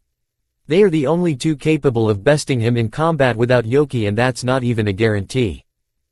Young Naruto is a physical marvel, yes, LMIT knew this well. The boy had a sort of charisma, happiness, he shared with others without a care. He never shied away from the Claymores, he accepted any that chose to interact with him. Naruto saw them not as monsters or witches, no, he saw them as heroes, saviors, protectors who handled things that most normal humans couldn't. He saw them as humans, through and through, their emotions were important to him. He does not fear them in the least, that's the case. I question what he'd do if he saw their stigmata, they considered, and Rubel shrugged. I'm sure it's only a matter of time, he said, confusing the others. Have you not noticed? They're teenagers now, with a male about them that accepts them socially, emotionally, and finds them attractive. The fact remains, we may end up in a hormonal situation that we can't possibly contain. Most began to sweat at the idea of a potential emergency. Teenage pregnancy if the boy didn't mind them as much as the group thought. He's very aware of them and is rather prudish about it. That might literally be the only reason we have time to consider this, Rubel said in amusement. A virgin boy with such concepts and ideals around him wouldn't last. Especially if any of the more unsavory numbers come into contact with him, like our newest rank as of last year, he said, and he frowned a bit this time. Roxanne's rank as of 40 has gone up to 36, and she's been getting close to Uranus, the 29th. That doesn't seem to please you. LMIT was confused. Roxanne, as a warrior, she has a good Yoki synchronization rate, he explained, and they looked more confused. Wait, why didn't you bring this up? One of the other men in black said in confusion. That's good. Wasn't the newest project all about that? Ruble, what's wrong with her? LMIT asked with a frown as the sunglasses-wearing man sighed. She's shown odd mental reactions to other Claymore. Rapid obsession is the issue. I don't understand, but I feel she's a detriment, for now. But she's getting close to the number 29. LMIT cupped his chin in thought. What can we do? Is she not going to get her first awakened being hunt soon? Did Uranus not speak of this? That's concerning, Ruble said, before grinning widely. But we could probably make time and have the boy show his true abilities all in one go. Did he not want to be in my position as well? NRK. Come Monday morning, Naruto was happy, for once, to not be teaching the girls outright today despite the high chance for sweating. So, when he was approached by one of the men in black, he was confused. An hour later, he was fully dressed and adjusting his spear on his back by Uranus and this new woman he'd never met. Her face was heart-shaped and she had soft-looking silver eyes, her below-chin-length platinum blonde hair that was set in wavy pigtails at the sides of her head. Wearing the normal Claymore wear, he saw her insignia, depicting her number. Oh, you're number 36, Naruto said with a chuckle as the woman looked at him curiously, eyes blinking, as Uranus grinned. I didn't think they'd allow you out before the trainees were trying for the ranks, she said as he nodded. This is my first run. Old man Ruble said this would be safer than going with a potential low rank first. By the way, congrats on the rank up, he said with a thumbs up as Uranus smirked. We've all been trying a bit more by adding some extra exercises to our daily routine. The only one who hasn't gone up a rank is Elizabeth, but she's literally already a single digit, so. I get it. I'm sorry, I'm confused. I wasn't aware one of the men in black were so expressive, the woman said and Uranus nodded. This kid is Naruto, he's been with us for 5 years and he's to be one of them in the future. Right now, he's doing a trial run with us, so to speak.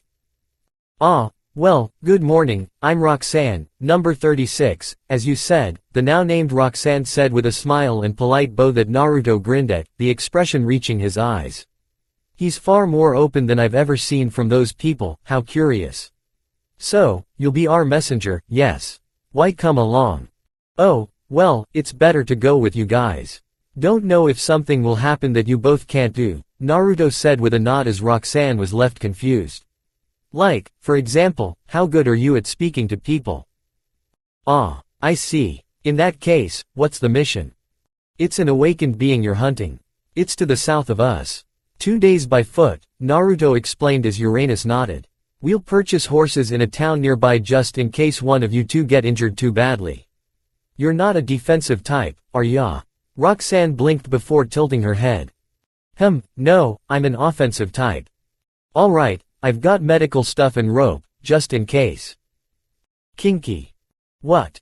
Nothing, she said with a giggle as Uranus snorted. Still, we're walking to this town to get the horses. Then why are you packed? Oh, no, the 3 of us are running on foot to the town, Naruto said as Uranus nodded. Naruto's likely on the same level of travel speed as a low 40s Claymore. He'll be able to keep up, she explained and Roxanne's look of disbelief got a chuckle out of her. Life's weird like that, trust me, and he's one of the weirdest. Guilty as charged. See, Uranus grinned. Come on, she said and they began walking out of the cafeteria. So, you're gonna leave without saying anything? Came a voice from the right side entryway into the hall, getting a nervous grin out of Naruto who turned around to see a half-lidded-eyed Lucila and blushing Rafaela standing there in their pajamas. That's not manly of you. Uranus laughed as Naruto cleared his throat before putting his things down.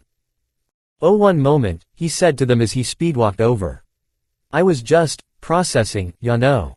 Naruto said vaguely and the 3 blushed before Lucila hummed while Rafaela coughed. Still, okay, I'm heading out. I left messages by both your doors. Sorry, I'm just figuring what's going on with us, he said quietly and she nodded. That doesn't mean it didn't hurt. He nodded before hugging both, patting them on the back, if they didn't make those hugs last a bit longer than he expected.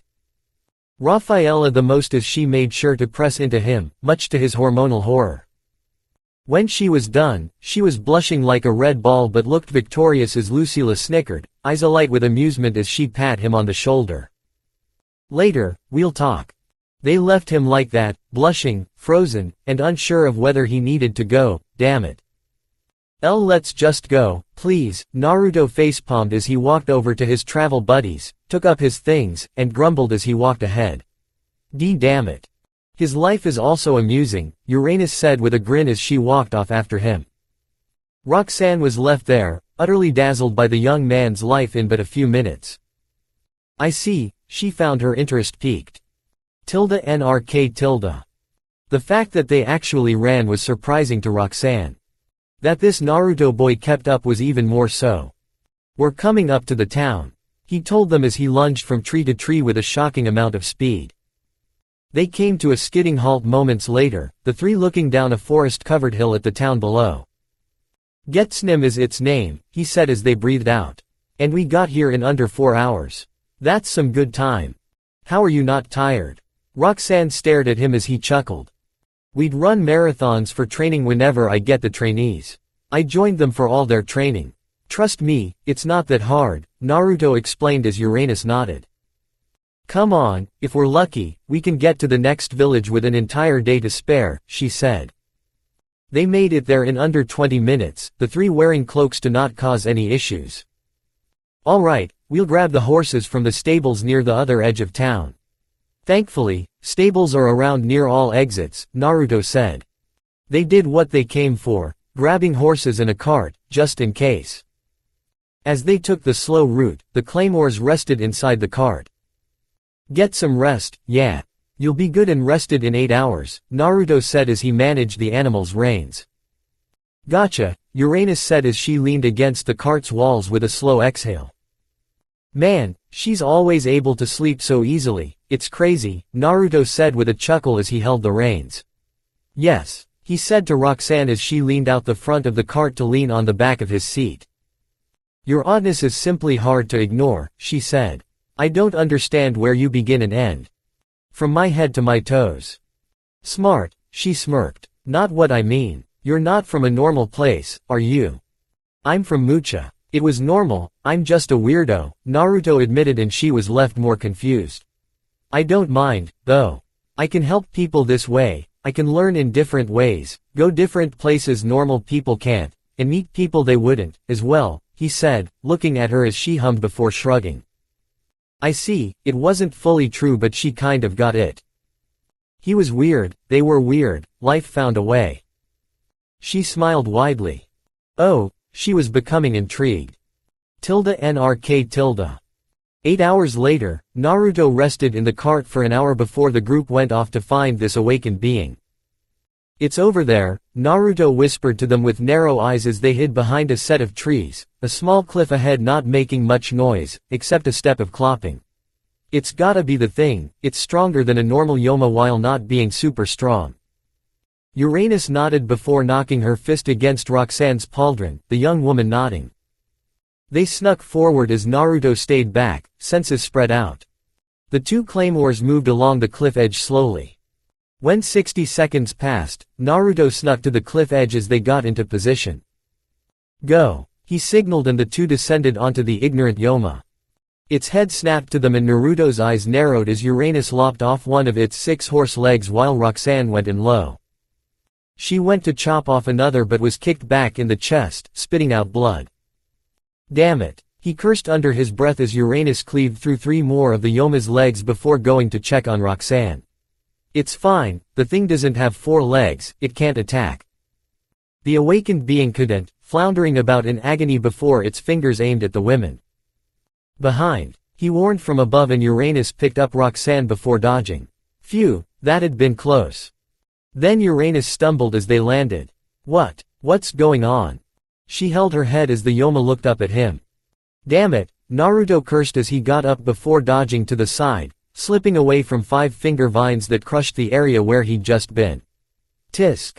His spear came off his back in an instant. The moment he landed, he lunged, cleaving through the fingers with a single sweep.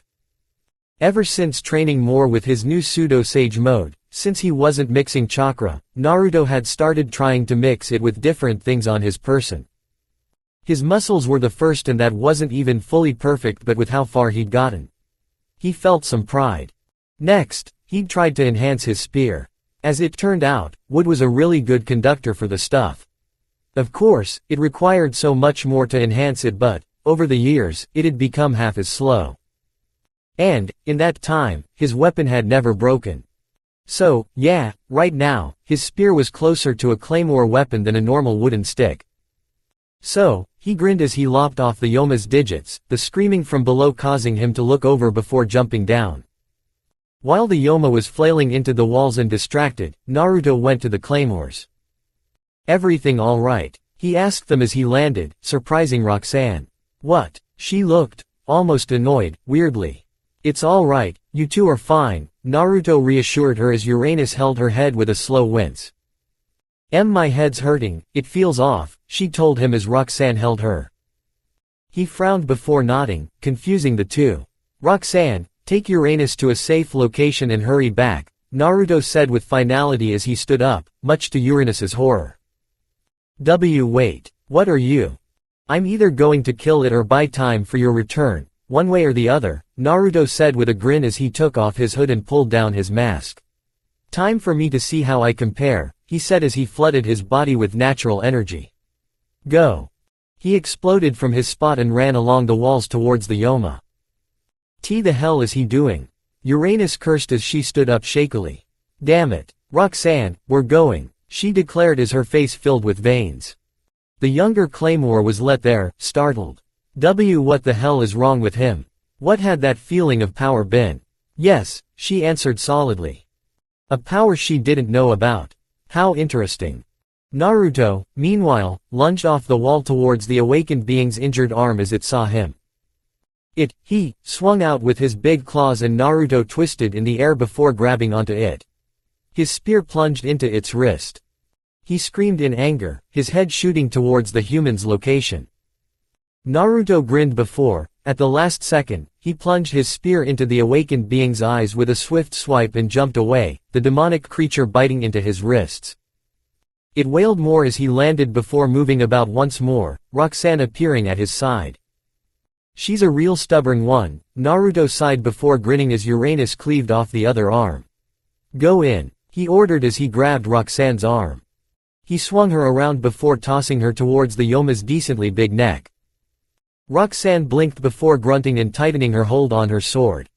She cleaved through its neck with ease, rolling in the air before being caught by Naruto once more, the boy's feet digging into the ground of the small valley as they skid to a stop, Uranus landing beside the two with a relieved look. "Good job," she said with a long groan of relief. "And my head's not killing me anymore. I think that Yoma had some kind of yoki ability," Uranus said as Naruto nodded, putting Roxan down, much to her displeasure. "Haha, talk about a ladykiller. Well, it was fun to watch." "All right, let's get back up," Roxan said. NRK. The return trip saw them resting in the town before heading back.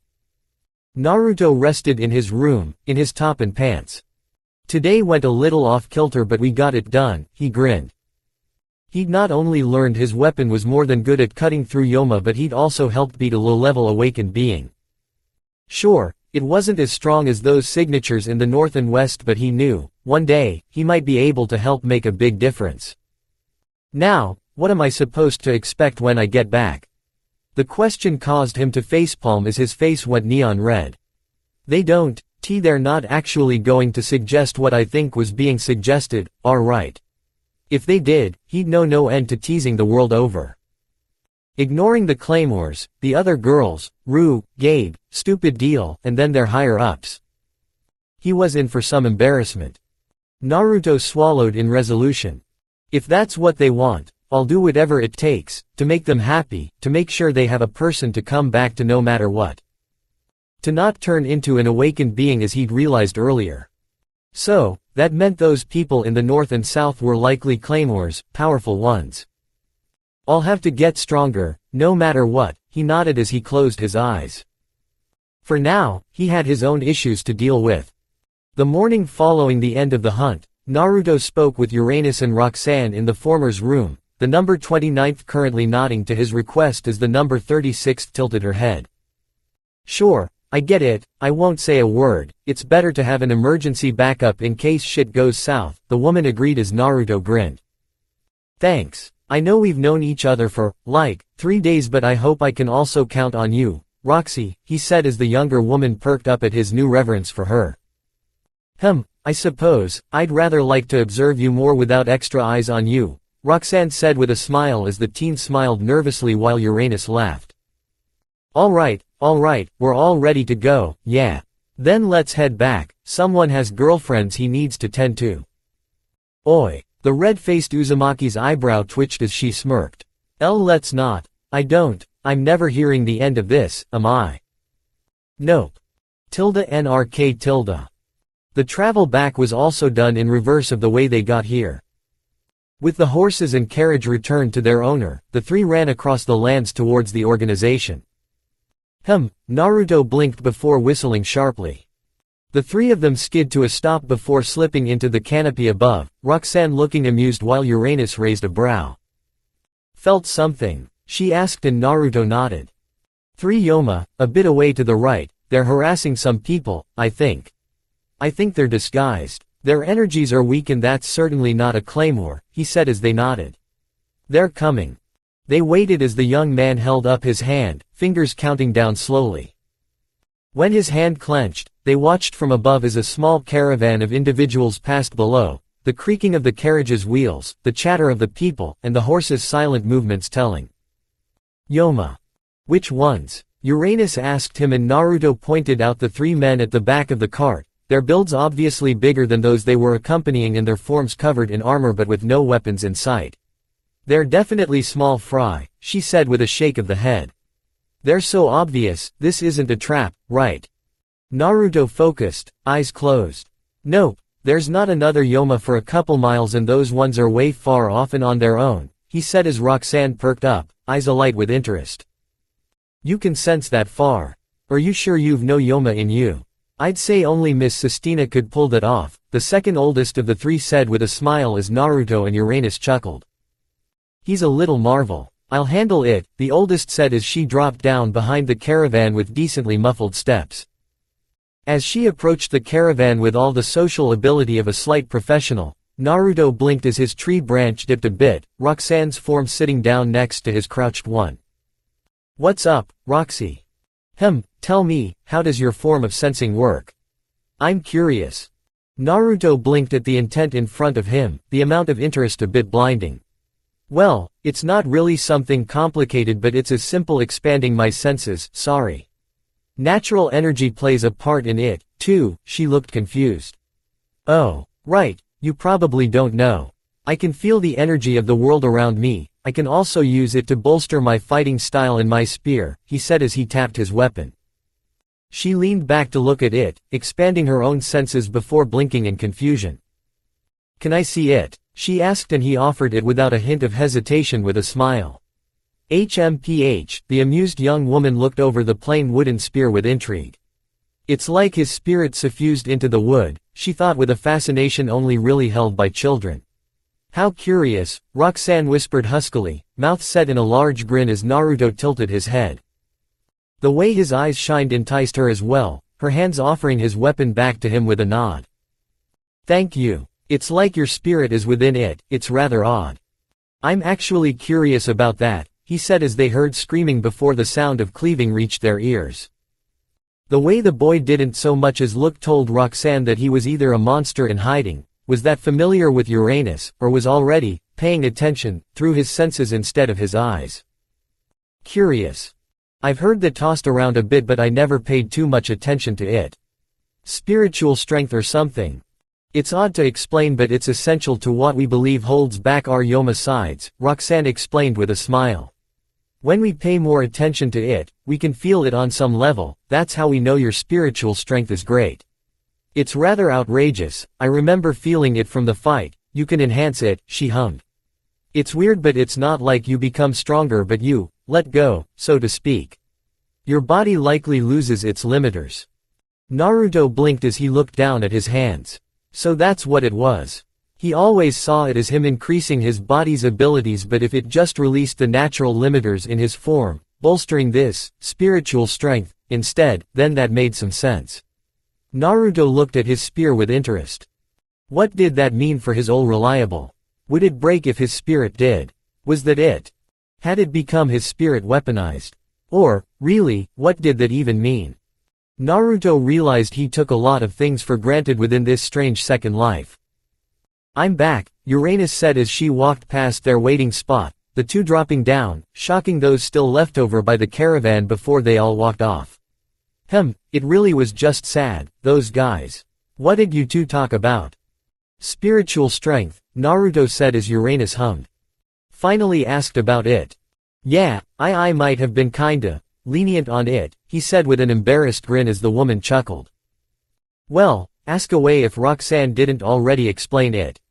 Well, she did, so I'm just left wondering if you could put into words what it feels like when I use Sage Mode, Naruto said, and Uranus blinked before cupping her chin. Well, I guess saying that you become more human wouldn't make sense, huh? She grinned nervously as he shot a nervous one right back at her. Right, I guess it's like you stealing your resolve is the best way I can put it. Like you're putting your everything on the line and your body might follow. Sorry, that's about as good as I can say it. No, I get it, he kinda did and didn't. If he had to guess, it was like his body preparing to push his limits beyond what he could currently do. Not so much a boost as it was something that had allowed him to keep going or do small impossible things. Like he said, he wasn't sure. But powerful did sound nice for now. NRK. Their return wasn't welcomed with fanfare but a reading Elizabeth in the cafeteria. Ah, you've all returned, she said with a chuckle as Roxan blinked in shock. Welcome back. Thanks, Naruto and Uranus said in unison. What's up? Nothing really, I did hear something odd about Lucila and Rafaela, though. She asked the boy who blushed before clearing his throat as Uranus snickered. He's a Casanova. Is that different than usual? The way the 29th smirked said it all. Something had happened. Curious. Well, please, inform me, she smiled as the boy grinned for 5 seconds. Naruto ran like a bat out of hell, leaving a confused fifth behind as Uranus chuckled. You won't, or, really, you'll probably see it is. It finally hit, she said as Elizabeth hummed. Curiouser, you speak of the sisters. Of course. As they gossiped, Roxan slipped away and into the halls of the organization, eyes alight with interest. NRK. Naruto slowly snuck into the Claymore trainees' quarters, senses leading him to his friends as evening hit. As he slipped past numerous doors with the other girls within them, he blinked as he came across a familiar girl. One who he'd bumped into at one point, one who was older than Lucila and Rafaela. Oh, it's you, Naruto, she said with a flip of her lower back-length platinum locks, a smirk on her face. Ready to submit? Not in the least, Octavia, Naruto said with a snort as she huffed good-naturedly before smirking. Finally going to go and seal the deal? She asked with a sly tone as he choked before burning up. How do you know that? Duh, as if Rafaela could keep a secret off her face, she rolled her eyes as he paled. And, yes, before you ask, they all know. Why, you're joking, alright. Fine, she huffed. Ruin my fun, the young woman said as he held his chest in relief, crying tears of joy. Oh thank God, Naruto clenched his fist in victory. But you do realize that it's only a matter of time, right? I know, okay.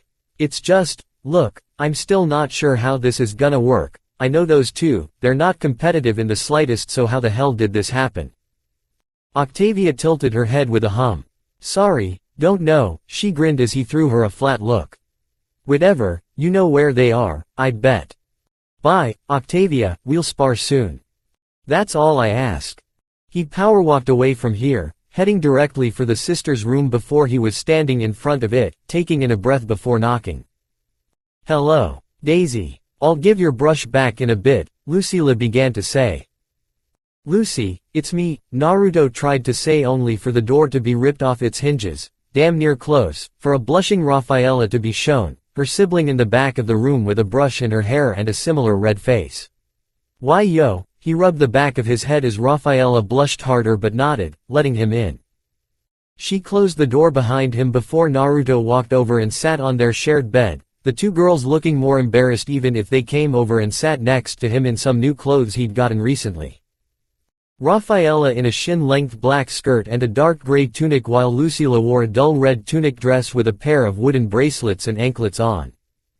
Those last two were hand-carved by the Uzumaki himself, the boy gifting them those adornments on their birthday 2 months ago. So, were you guys serious? Yes, they answered in unison, cheeks red. We were. Crap, he hadn't expected such unity out of nowhere, correction. He hadn't expected unity on this.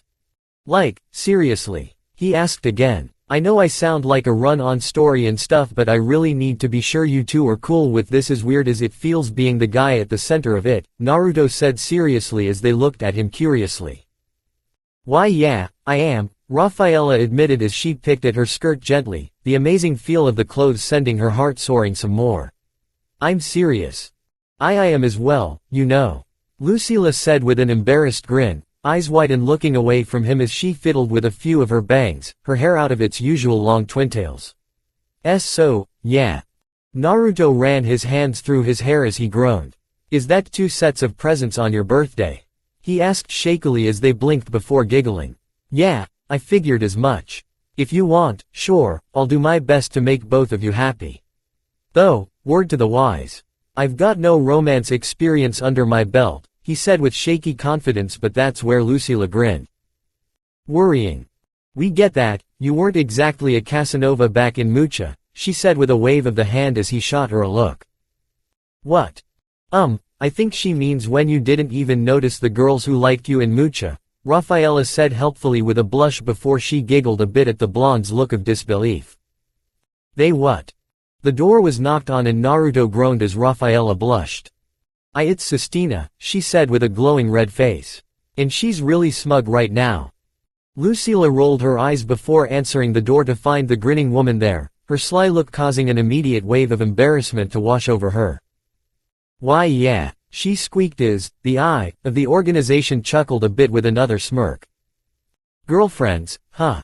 The teens all burned like candles. NRK. Naruto just kept doing his push-ups as Deal shot him a suspicious look.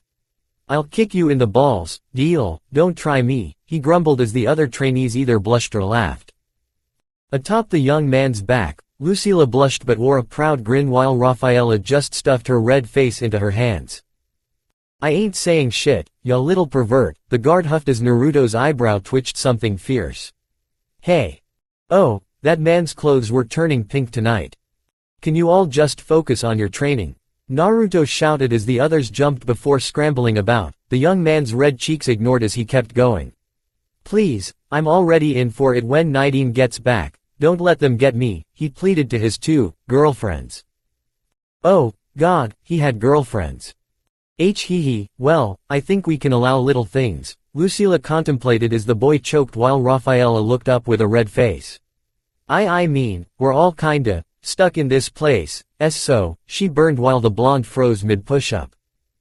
Lucy, I know that, the pickings here ain't great but, what the hell was she saying? Was she really about to pimp him out? I think just little things. Rafaela offered him as he groaned before going back down and up. Hugs are really nice. Fine, hugs. We'll allow 'em kisses on the cheek, Lucila said with determination as he trembled in horror. I'm one quickly turned cheek away from an accident, I know it. The boy complained even as Deal just facepalmed at the insanity of it all. NRK. Lunch had somehow become the worst part of his day. Well, somehow, was relative because their friendly actually Claymore group entered and beelined over. He couldn't deflect as Elizabeth smiled curiously at him. Don't. The goddesses will hopefully grant you virtue and strength, she said without letting him finish. Damn it, he said as Uranus chuckled while Cassandra and Odie raised their brows at him. Don't, please, I know this isn't how it usually goes. I don't know what's happening. Cassandra said unsurely, and the grins on Elizabeth's, Odie's, and Uranus's faces said it all. Something happened, didn't it? They told her, and it took her several seconds before she looked at him with a stare meant for the unreal. So, basically, Cassandra looked away with some embarrassment, and he was now left feeling like he was somehow the bad guy. It's gone well so far, Lucila said with a shaky chuckle. When's Nidine getting back? Tomorrow, Odie grinned with bright eyes. But I'd like to ask, this is insane.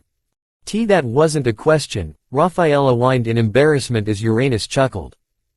It's not exactly like good-going romance gossip comes through these halls often. We've gotta get our fun in, the 29th said with a chuckle as the three blushed. Came the curious voice of Roxan as she came over, the group blinking at her save for Naruto and Uranus. This is the next generation of trainees, yes? She asked the group. Sup, Roxy, the blonde boy groaned, head on the table but hand raised in greeting as Uranus chuckled, the woman coming over before sitting by Odie. Yeah, they are. How's life? Curious. I seem to be hearing rumors about you and relationships. Of course, you are. Why'd I think my love life went unheard? It's just some teasing, Elizabeth smiled as the sisters nodded with rosy cheeks. Tilda, she giggled a bit and they blushed mere moments later. It's just us being us, ma'am, Lucila said to Roxanne, who smiled before humming. Well, you should also know, you kids might be getting a special class soon, the entire table blinked at her. I was speaking with the council about our recent mission, you too, and they wish to have a rather unorthodox method tested. Really? Cassandra tilted her head, scratching her cheek with a finger. What kind? Why, I'm glad you asked, Miss Number 1, it's going to be a trainee generation-wide expedition where we're to give them experience hunting Yoma, she said as the girls perked up before paling. Seriously? We're going to die. Alone. The more experienced members' sweat dropped.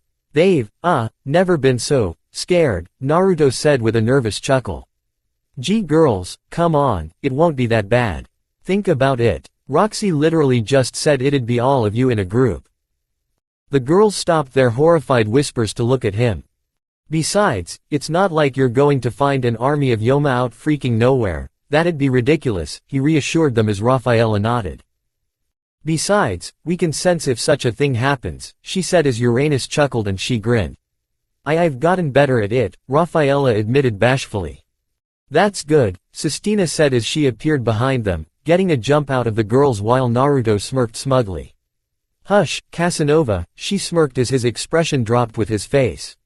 That's what I like to see, lack of smug. My smug will make a comeback, he said, muffled by the table as she rolled her eyes. Ignore him. I'm hard to ignore. Quite, the girls laughed.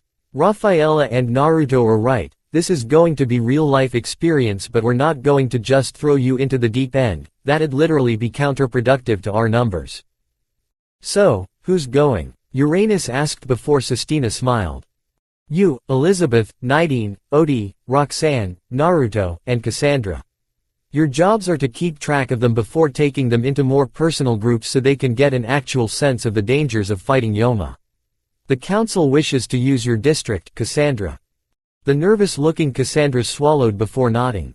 I don't really mind, it's not like there are dangerous ones in my sector all that much, she admitted.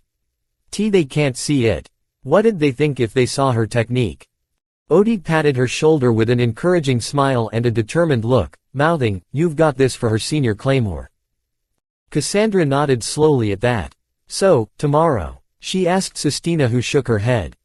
The beginning of next week, they want them all prepared for a week of complete combat. The group looked surprised but not against the idea. For this week, they'll be receiving more training in the woods. Naruto, you might need to get more creative. Got it, he said, giving a thumbs up despite his current position. Seems like we've got track training to do, Naruto said to them all as the girls tilted their heads. NRK. That night, the blonde boy's cheeks burned as he rested on his bed, arms out with a familiar pair of heads on them. Needless to say, Naruto hadn't exactly slept as well as he could, or, really, he felt way too full of energy the morning after despite his initial worries. Maybe he was some kinda charge-up pervert. NRK tilde. The week came and went without too much trouble, debatably. Getting teased, rather unmercifully at that, by most of the Claymore around him had been one thing, getting ripped on by Deal and Gabe had never felt great. Having all of that recognized by the council had likely been the worst part. NRK tilde. Contraceptives aren't necessarily in my forte, Day said as Naruto's hand slowly found his face and dragged down. Don't cause too many problems, you hear. The last thing we need is to see if babies work, actually, on second thought. Go crazy. I know there are hormone enhancers somewhere. You'll be like a bucking stallion.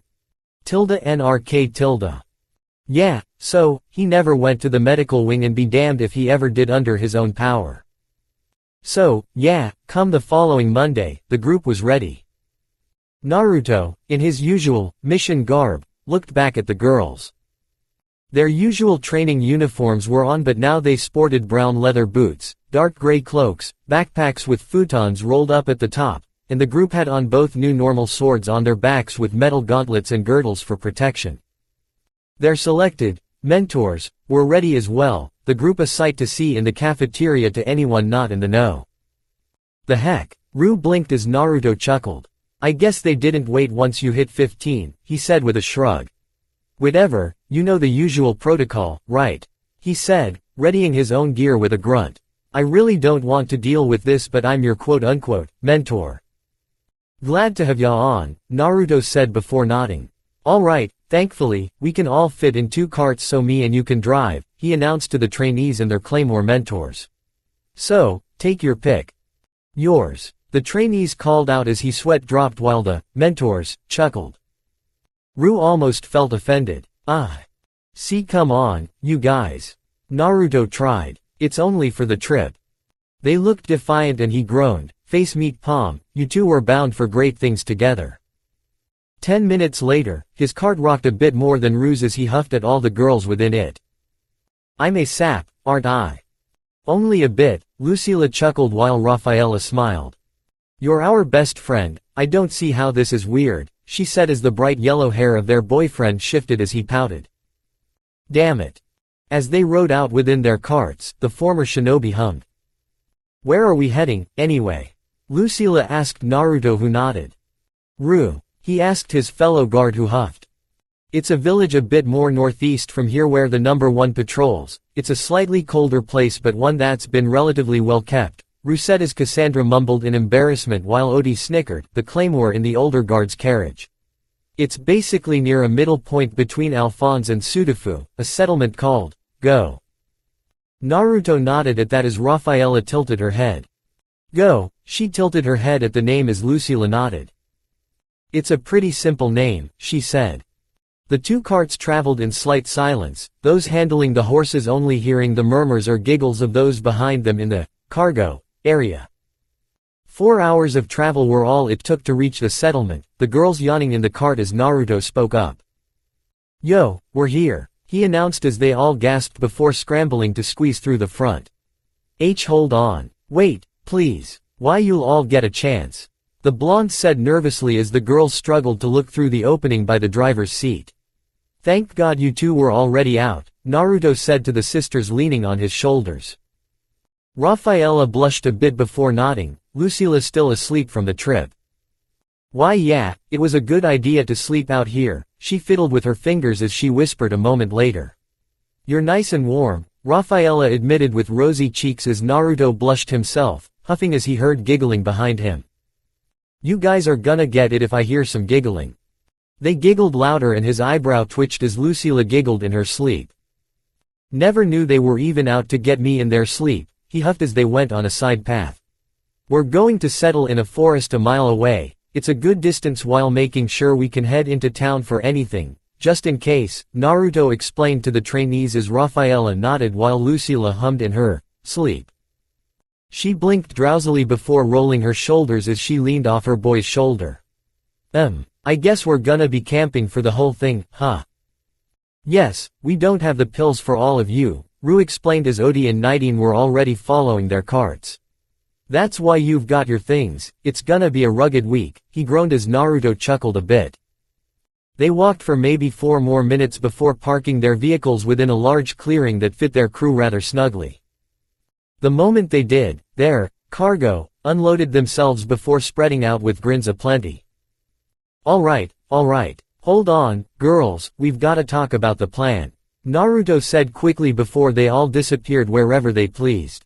"Bring it in, you guys know the whole general idea here, but we actually made a field plan," he explained to the gathered and curious trainees as the Claymores stood at his sides. "The general idea is that we'll be doing an away team and a base team. With the 6 of us, we'll be split between the 2 teams, 4 and 2-person packs. One team will be following us on on-field missions we'll be undertaking so you all can actually interact with Yoma guaranteed," Nighting explained with a smirk. "Cassandra and Roxan will be handling the base group with Naruto while the 4 of us other ones'll handle the away team. While we're all here, you all will be undergoing a different kind of training," Roxan explained, surprising the others. "Well, it's one that was suggested by the council, they're to see how they fare with Yoki synchronization. You all know the main use for that, right?" The Claymore grew a bit more serious before nodding, leaving Naruto confused. Did they have ways to stop that awakening thing? He wished he could learn it, huh? The former ninja had an idea but he wasn't sure if it'd work or not, yet. For now, he'd be observing the girls under his watch. 2 hours later, after the group ate and rested for a bit more, the away and base teams were separated. As one would have it, the boy found himself with his girlfriends in the base team, Cassandra and Roxan, their mentors for the day. Cassandra blushed a bit at their awaiting eyes. You'll be learning how to do this by watching us do so," she said unsurely in embarrassment before Roxanne's chuckling reached her. "Yoki synchronization has several useful though theoretical benefits," she said easily as the number 1 whined, Naruto chuckling as he pat her shoulder in reassurance. "The basics of the craft are threefold," she explained with 3 fingers held up before grinning and turning to Naruto who blinked. "I'm curious, Naruto, do you know the basics of this technique?" "Oh, well, from what I know," he began as he turned to the girls, Ru scoffing in the back as he rested. "You need to actually be good at sensing, you know. To focus on the energy within the bodies of others. For example, Rafa knows Luce's Yoki down to a T, she could never get wrong." The sisters nodded as their fellow trainees agreed. "We get that," one of them said. "Then you'll know that you also need to sync your energy with theirs," he said and the trainees blinked. "From what I've heard from both that Ruble dude and, unfortunately, Day is that Yoki is similar at some level and that allows 2 users of it to connect their energy. Once you do that, depending on the opponent, you'll be trying to control their Yoki." "Good work." Roxan smiled proudly at the nervously chuckling Naruto. "Indeed, I suppose your ears are pretty good to put that together." "Well, it's not that hard for me to get. I'm also a guy who can sense energy and stuff." "Wait, so what'd happen if you tried it?" one of the trainees asked as Roxan grinned widely. "I too am curious, but she held it in. Best to allow nature to take its turns." "Well, I'm not sure if it'd even work, remember. No Yoki," Naruto explained with a cupped chin. "Though I did think about it a moment ago, I'd literally need to actually work on my control, and you guys your own, before I'd call it a good idea." The girls looked intrigued and motivated while Cassandra looked at the boy with a conflicted expression. For now, let's focus on them gaining proper sensory skills. Or, in this exercise, see if they can." Cassandra figured out the right words to say. "Sadly, no one warrior can have all the abilities, it's never been done as far as I know. So, there's a high chance many of them won't get a hang of this." "Right, there are defensive and offensive types," Lucila reiterated as Cassandra nodded. "So, where does sis fall on that spectrum?" She cupped her chin in thought. I think Sistina was an offensive warrior in the past before becoming RI. That said, I don't know her history." No, she was a defensive type," Naruto said as she tilted her head at him. "Our sensing isn't as different as you think. Her energy doesn't build in her body like yours does. You're an offensive type, right?" "Why yeah. Your body floods with energy at specific points. I've noticed that with all the offensive types we have," Naruto explained without paying attention to her wince. Roxy's is the same way and she's an offensive type, right? Correct Tilda, the drill-haired woman smiled. Very in-depth, Roxanne said with an interest that didn't stop rising. Oh, I'm in love again, what a world. So, can you tell us what we are? Rafaela asked. Wouldn't it be a good idea to know ahead of time? Honestly, I'd say, yeah, and, nah, Naruto answered as Cassandra considered the question, and agreed. You should try your best in all the techniques before just sticking to your type, she said, rubbing the back of her head as Roxanne raised a brow at her. That is, well, Cassandra scrambled before Naruto chuckled. Cassandra gets it, if you only care about your specialties, you'll fall short due to focusing on it so much, Naruto clarified as she quickly nodded. Why yeah, that. Odi had the same problem when we met after he failed Hunt, she said, not uttering the awakened part on principle. It's wrong to only focus on one part of your skills, I believe.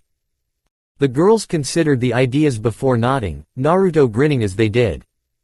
So, for this one, I think you girls should actually start meditating, he said as they perked up. Like you? They asked in unison, getting a small jump out of the teen as Cassandra chuckled a bit behind her fist, an amused smirk on display. Sure. Alright. So, you girls have seen my meditation stance, let's start with that. I'd honestly want to see if we can find some flat stones. They hurried about, looking to see if the forest had enough for them and, lo and behold, they'd lucked out. So, why the hell was their male blonde friend doing something insane again? Naruto smirked from atop the top of Cassandra's sword atop a smooth stone, perfectly still, as the others balked. This is the end goal of my form of meditation, absolute stillness, he said with a grin as he hopped to his feet and the stone merely wiggled the slightest bit before stilling again.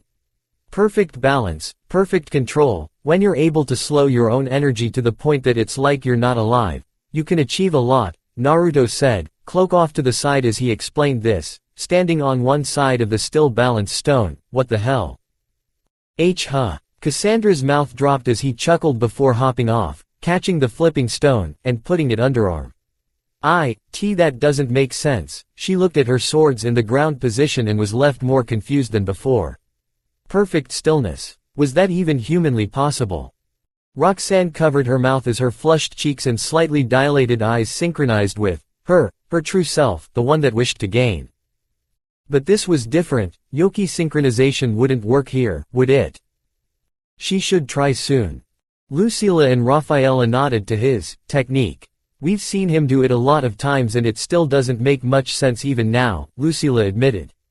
But we can feel his spiritual strength, how it gets enhanced, it's his way to power. Rafaela nodded. And if he's right, this would help a lot, she said to the other girls who nodded with interested looks. But there's no way this isn't hard, she sweat dropped as they all paled. Yeah, Naruto had done some crazy stuff before but this put a lot of it in context. The boy in question just grinned, looking refreshed. Moments later, he had the girls in their own meditation stances before having them focus, walking around them with encouraging words and open senses. Remember, for now, focus on your yoki. Don't do anything besides that and see if you can't rotate it by your stomach. He shouted as they all nodded, their eyes closing. Some of them are struggling, Naruto thought as he walked around, locking onto a few of the girls before moving on to more. He focused on them for the next 10 minutes before stopping by his girlfriends, right? Naruto wasn't sure how long it'd take for that to sink in. Back on track, he stopped in front of Rafaela and Lucila with a tilt of his head, eyes closing as he felt the flow of their yoki. Of their combined yoki, the former ninja's eyebrow raised as Roxanne appeared behind him. You feel it as well, don't you? She asked him as Naruto nodded. They're almost completely in sync. It was true, Naruto could feel them down to the dot so he could tell whose yoki was whose, but had he not known them as well as he did, he'd never be able to separate them, not without more effort than he'd have to really sweat for. They're still separatable, though, he said with his arms crossed as Cassandra came over. Something wrong? She asked. You can feel their yoki, right? Cassandra blinked before looking at the sisters, eyes closing as she focused on their yoki before they shot open as she realized she couldn't discern them. Perfect sync. It seems so, Roxan said. Honestly, it's impressive, but I've asked around and you've been here for 5 years helping them, so is it so odd? When you put it like that, Naruto rubbed the back of his head. You've got a point. I guess it's because they've never done this before, I think, he said before chuckling. But I'm not sure if this is a them only thing or not. The two Claymores hummed before nodding. Yeah, that'd make sense and be a worrying flaw if it even mattered. HMPH, Naruto grunted softly before continuing his circling. As he did, Roxan hummed. He's rather thorough, even though these two are more special to him, she said to her senior, who crossed her arms with a tilt of the head. Naruto's different, in a good way, she said as the younger woman raised a brow. Naruto cares about people, even ones like us. He calls me, Roxy. Exactly. NRK. 4 hours had passed before their away team had come back, some of the girls looking a bit shaken while a few others looked reassured, in a way. They looked like they got it. So far, they're decent, Nidine said as the group sat around, chewing on jerky. Of course, they're still only kids, it's not fully there, but a good amount of them seem to be relaxing about the idea of fighting Yoma. It's true, Elizabeth said with a smile as Naruto went over to Ru and handed the man some food, which he took with a shrug. Their fears are warranted, though, they'll need to be guided more, but they've still fought, she added. There's bravery amongst them, it just takes time to bring out. All of them dispatched at least one Yoma in pairs, Odi explained to Cassandra, who looked a bit impressed. Yeah, I was a bit surprised, but they can move well, I guess we have Naruto's training to thank for that. It was true, Uranus considered. The girls moved with more agility than she knew her generation had moved with, save for those with high aptitudes. They had the stamina to expend for fighting and weren't harmed in the least thanks to their own power and some minor interventions. They were downright incredible and it showed. HMPH, what did you all get up to? Nidine asked and Roxan informed them. The four blinked in total confusion as Naruto returned to their mentor circle. What's you? He began to say, only to find weird looks thrown his way. Yeah. One demonstration of obscene balance later and those not in the know were left staring at the eating boy. The heck was that? Odi asked in disbelief as Cassandra chuckled. He seems to have a particular secret to his strength and meditation, she answered, and they shook their heads in defiance. That's not normal, Nidine said as she shot Naruto a squinty-eyed look. Are you sure you're human? She looked at his whisker marks with scrutiny. He rolled his eyes. Yes. NRK. The following day, bright and early, Naruto walked with the now away team, Lucila and Rafaela, Cassandra, Roxan, and Nidine, surprisingly, at his side. Along with one more addition who grinned under his bowler hat. So, we'll be heading a bit further north? Rafaela asked Naruto with a frown as the boy nodded. Anything specific? It's okay, so, this might be a bit severe, but there's been word about a small village covered in Yoma, he explained as all the girls jumped.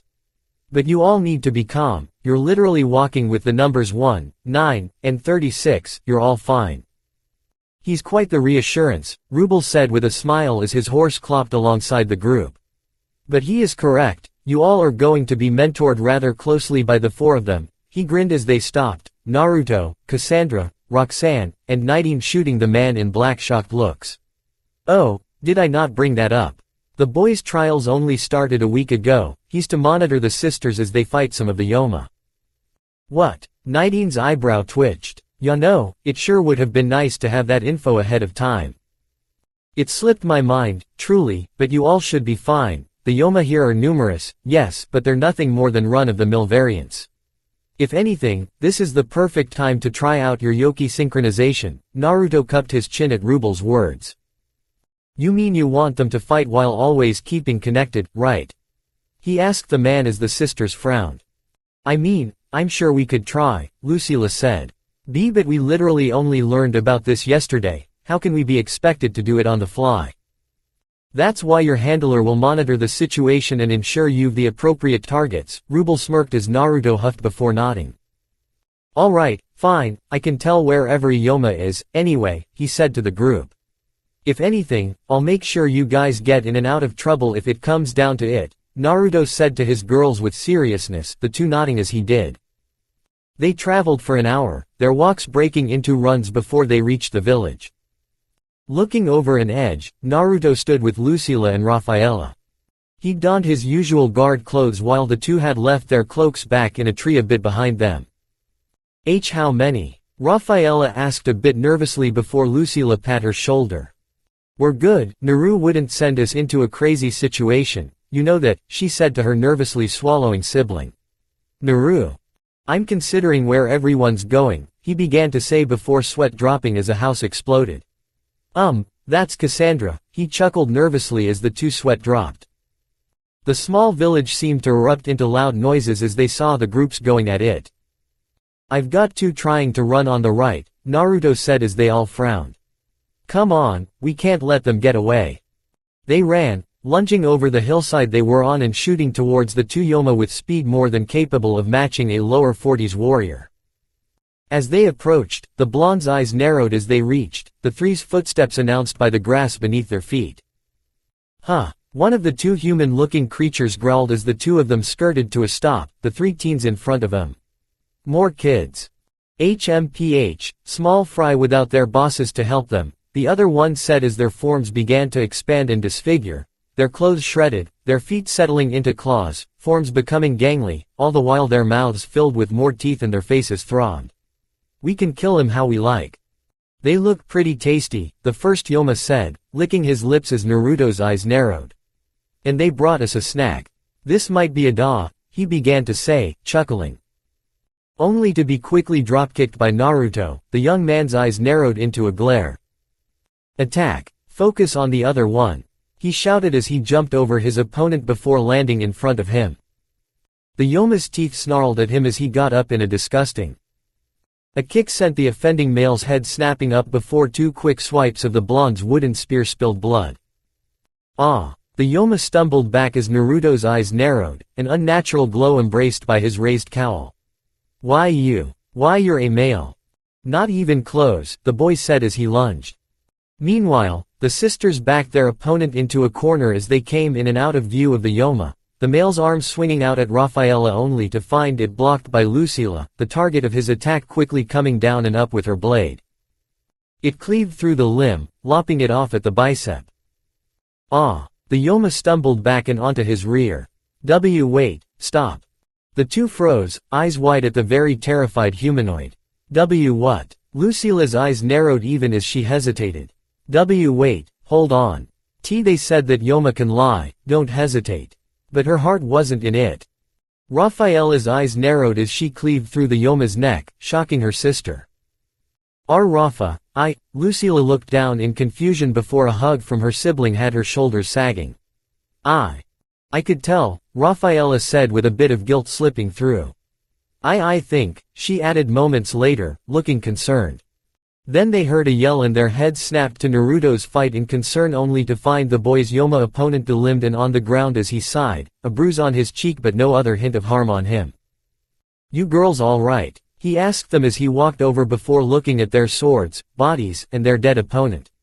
I was worried when I felt a surge of bloodlust. I'm glad you two are all right, Naruto said before being tackled by the two, shaking females. It took him a moment to realize what had happened before sighing, dropping his spear, and holding them close. You both did well, I'm sorry you have to feel like this. NRK. Far away with a telescope, Rubel nodded to his suspicions. The boy's abilities aren't small, though they'd known that when Roxan had reported the truth of the matter with the awakened hunt with Uranus and Naruto. Still, he's still not as strong as the girls and even this Yoma damaged him somewhat, which wasn't exactly up to par with their standards. Still, he's not from this continent, is he? That thought, originally from 5 years ago, came back. The child wasn't normal, Rubel knew this, he wasn't a normal human, couldn't be. None of the things he'd done up to this point could be called such and were under a large amount of scrutiny. The issue was that they couldn't take any obscene methods with him, he was literally one of a kind and that meant he couldn't be truly delved into, or, at least, that's what they spoke of. The issue came that Rubel knew the boy's humanity wasn't exactly going to last for too long if he kept on doing as he did in the coming years. The council was getting antsy and eager about what his existence meant, and were considering ideas to prolong his blood. Honestly, the fact that a bunch of old men are more caring about you having sex is downright hilarious, Rubel smirked. Still, they can't be allowed to do that. He'd have to figure out a method to keep their interest to a minimum, and found it within those two girls, the ones with near-perfect Yoki synchronization. They'd be the ones to push their current project forward. NRK. As he reassured them, Naruto blinked at the sound of splattering and a dying gasp behind him, the three teens turning to see Roxan dispatching the Yoma he'd left as a 4-time amputee. "Oh, hey, Roxy," Naruto said with a look of gratitude. "You should have just killed it, you know that, right?" She asked him even as she returned her blade to its holster on her back.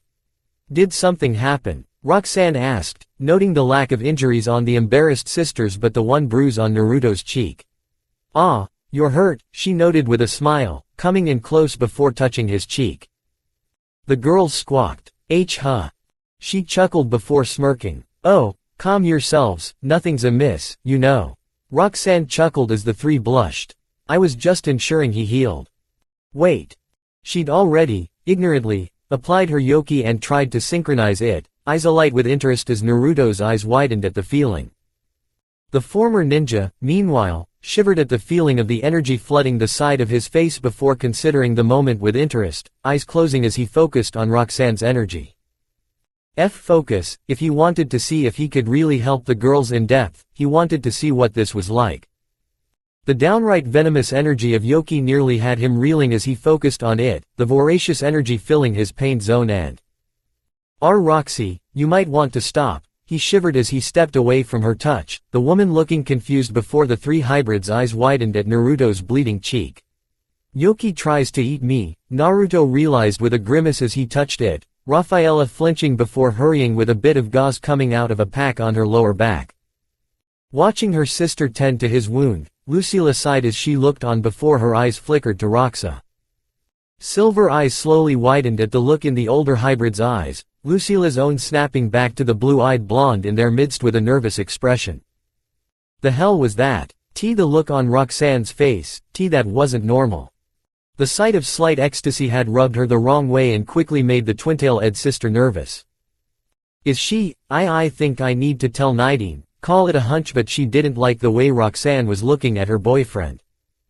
Roxanne, meanwhile, felt her body thrum as her energy digested what it had eaten. What is this feeling? Her pupils dilated at the sensation of fullness she'd felt. It ate him, or was it his vitality? His strength? His flesh, as his bleeding cheek could attest. She'd never seen Yoki have an adverse effect, but was she surprised? The boy was purely human, it seemed, the cord was out, he wasn't a Yoma, and yet this made her interest double, no, triple as she crossed her arms but really held her sides as the feeling of his spirit filled her. His humanity is addictive. Sweet. She didn't know, but Roxanne did know that she wished for more, to see where these feelings of ecstasy and completion led. All right, thanks, Naruto said as Rafaela finished up. Still, he touched his cheek with his eyes closed. I know what it feels like now, and he barely held back the blush. Negative emotions filled their energy and, it wasn't negative, so much as sinful, he guessed. He'd felt some sort of sexual intent in her energy along with an anger that didn't make sense. Roxanne wasn't angry, he could feel it. Though, he didn't look at the sensual Claymore who looked on the peak of something he wouldn't note. Back on the energy, she wasn't angry, it made no sense, so what was this anger? Was it the energy itself? But then he had to question how. Did Yoma flesh carry emotions? Was that it? He knew how the process happened but hadn't seen it. Lucila and Rafaela had explained to him the gritty details and he'd never felt more guilty. Inserting the flesh inside their split-open stomach while knocked out, that's the process. He knew that if they were under, it meant they didn't really feel it, but that still left him confused. Why did the energy seem to seek out those emotions? Despair, lust, anger, hatred, he'd felt it, sort of, look for it but found only the slightest bit of his perversion. Not enough for it to take a hold, thank God, but it had looked. Hey, Roxy. Roxanne smiled brightly at the grunting Naruto. Know what? Never mind, let's just go, the others are almost finished, he said to the three as he ran off, the sisters scrambling before they caught up and ran in pace with him. Girls, I want to talk to you two after we're done today, Naruto whispered to the sisters who nodded. Sure. Roxanne chuckled as her enhanced hearing picked up on it. I wonder what he'll say. Whatever, it did not stop her. Her interest demanded being satiated. Rushing back into the town, Naruto led them on a hunt for what was left of the Yoma forces. At the end of it all, they'd only killed 3. Well, okay, more like 2, but the third one had been killed by a relieved-looking Nighting. Alright, I'm glad you kids are good, she said as she noted their slight panting, Lucila and Raphaela's, that was. Once more, stamina monster, the eyepatch wearer smirked as Naruto chuckled. I try. They met up with the others seconds later, Roxanne joining them at the same time. Cassandra nodded to the group, the panting girls considered with some pride. You all did well, this is gonna be a good experience for all of you, she said as Rubel's horse came trotting into the village. Another. None so far, I'm simply checking your work, he chuckled as he looked around. Good work for a bunch of trainees, I'm sure this week will be very eye-opening, Rubel stated. Go back and regain your strength. And you three, he turned to Naruto's group. How'd the exercise go? We got it down, Raphaela said as Lucila smirked, looking smug, as Naruto chuckled. They did, they got better at it while they fought for how much we could, he explained as Rubel nodded. It's good to keep up, with that kind of training, you'll find more benefits than you can fathom. NRK. Their return was the same as the other teams from the day before, the girls greeting their fellow trainees while the mentors met up with the other mentors. So, how'd it go? Uranus asked as she messed with a piece of white stone in her hands. All good.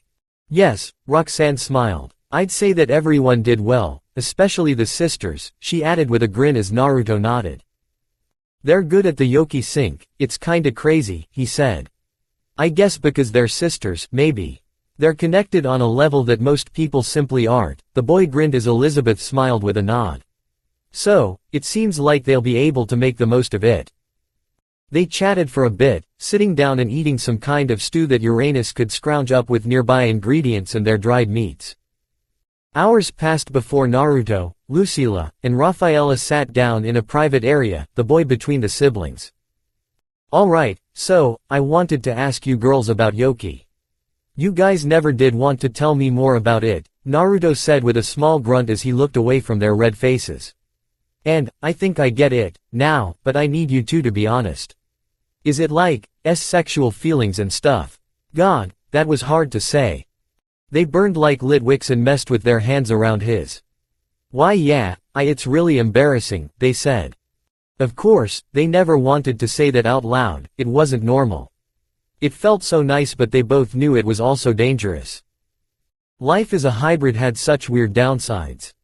What about anger? Naruto switched the focused emotion, the two looking surprised. Right, it's anger, too. Why yeah, I know I can feel a bit angrier than usual, Lucila said with a finger tapping her lip. Though it's really not that bad, I just ignore it. It can be a bit scarier, though, Raphaela admitted as he grasped her hand tighter, the girl reciprocating. I can tell, it's really not normal, sis, she said and Lucila looked concerned while Naruto nodded. Yep, it's what I expected, he said as he hummed. I want to be able to sync, or try to, with you guys but we all know that's dangerous, right now. Energy ate your cheek, Lucila said as her free hand came around and tapped his bandages, looking concerned. Does it hurt? Honestly, no, but I did get a little used to Yoki a bit. I was able to look at the leftover energy in my cheek and figured out all that stuff. Right now, I want to look at it more.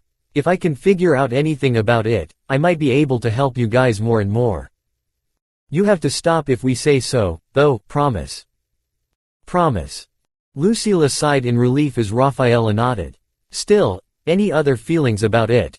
The shorter-haired sister asked curiously. It's so violent, Yoki, that is. It's odd, I didn't think it'd try to eat my own and then my skin and that feels off, he said. It's so angry and hungry but I'm confused about why. Why is it like that? It's not like you guys are currently those things but, even now since I can feel it, it's so angry. The sisters looked down at their stomachs, touching them. I don't know, Lucila frowned. We can't really feel it, though, so we can't be sure what to even say. I wonder, Rafaela tilted her head as the two looked at her. Well, aren't you thinking about the wrong strength? She asked him as Lucila made an understanding sound. Oh, she means your spiritual strength. She grinned as Naruto blinked before nodding. Though, can you feel that stuff? I know we can't. I kinda can but it's really mixed in with your Yoki so I know what to do from here on out, he grinned. I'll feel out your energies and stuff and see if I can't sort through to your spirits. They chuckled in agreement before leaning on the now blushing boy. Damn it, still not used to that. They giggled. The week had gone by well, amazingly, even. With their nerves rattled but now steeled, they approached fighting with more acceptance of what they'd be doing. Killing Yoma got only a bit easier as they did but they were happy it did so they weren't complaining, though that meant their complaints went elsewhere. Roxan was getting a bit close, for lack of a better word. Not close as in emotionally. But close, as in, too interested for some reason and it got old fast. Even as they traveled back to the organization, Naruto balked as the 36th sat on top of Rue's cart, her smile going to him, Rubel's attention on the two.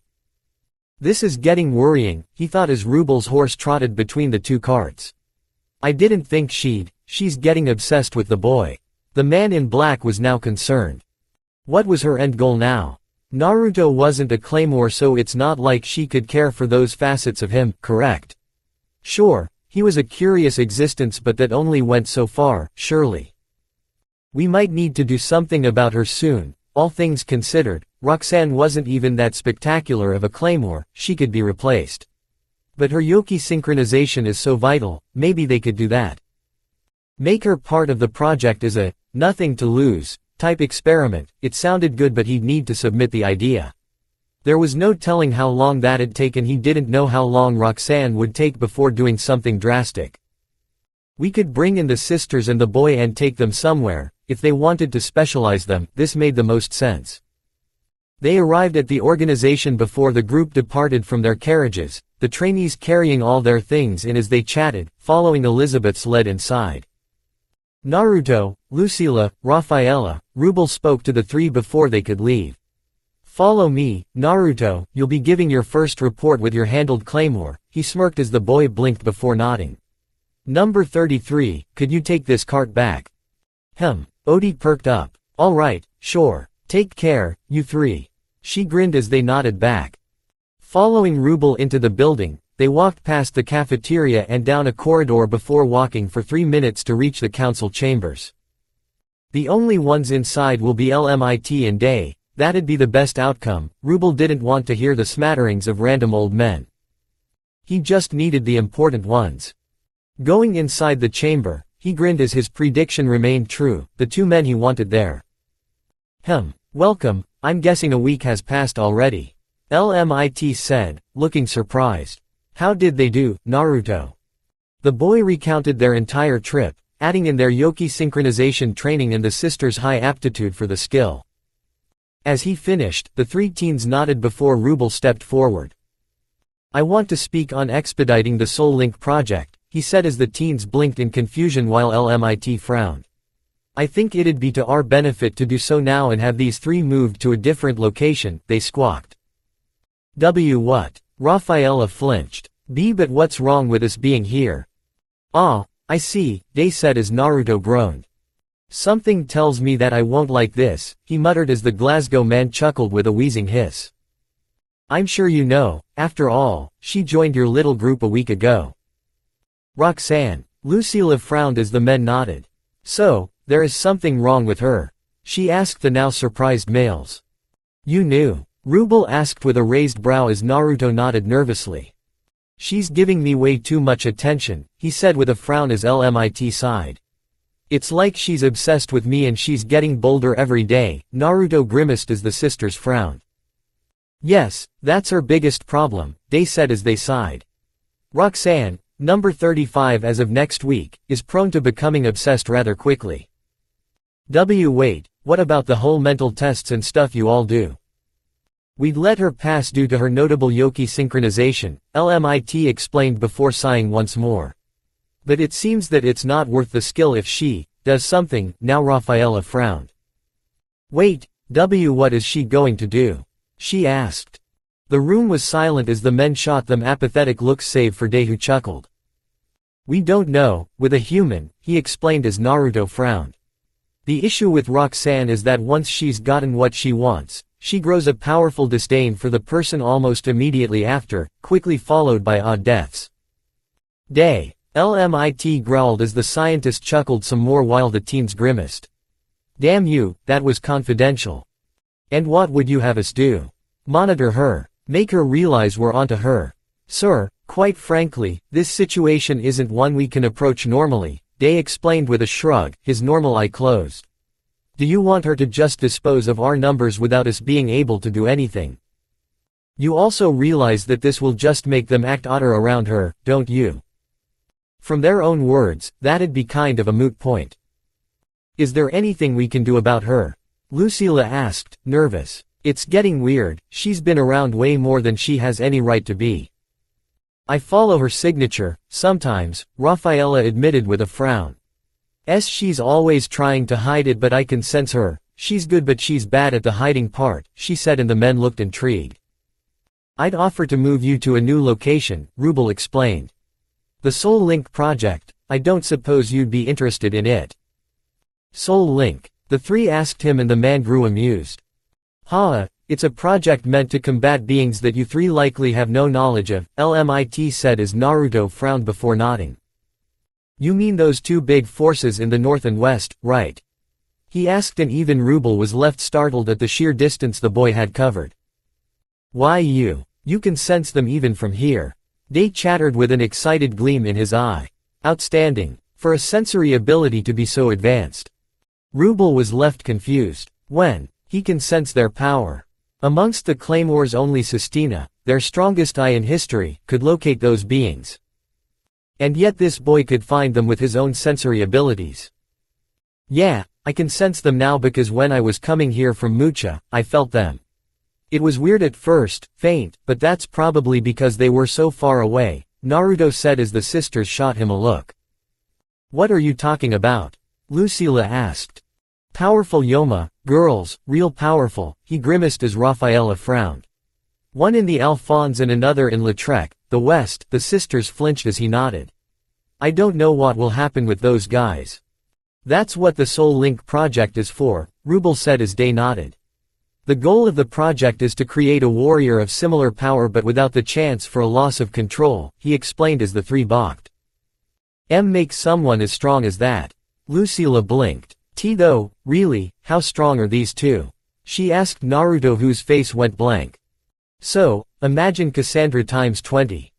The look on her face was telling as Rafaela swallowed. How does this work? Why hasn't this been brought up? She asked the three men who hummed. It requires specific skills that can make horrifying problems if the candidates aren't suitable, LMIT said.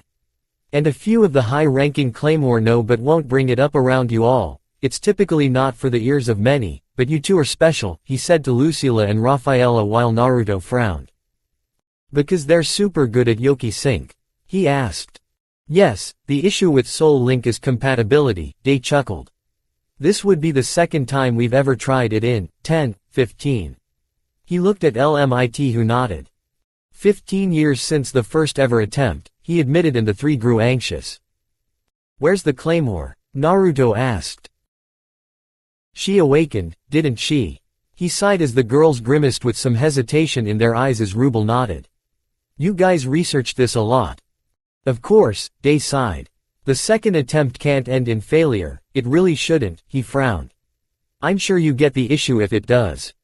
If you were going to create something to fight the two Yoma, it'd need to have been a strong Claymore, huh? Lucila realized as Naruto and Day nodded, the latter impressed. Your wit is rather impressive. Yes, this requires warriors who are strong, but they also need to have nearly unbreakable uncontrol. If we lose them, it'll be the creation of another of those abyssal ones, the three teens choked.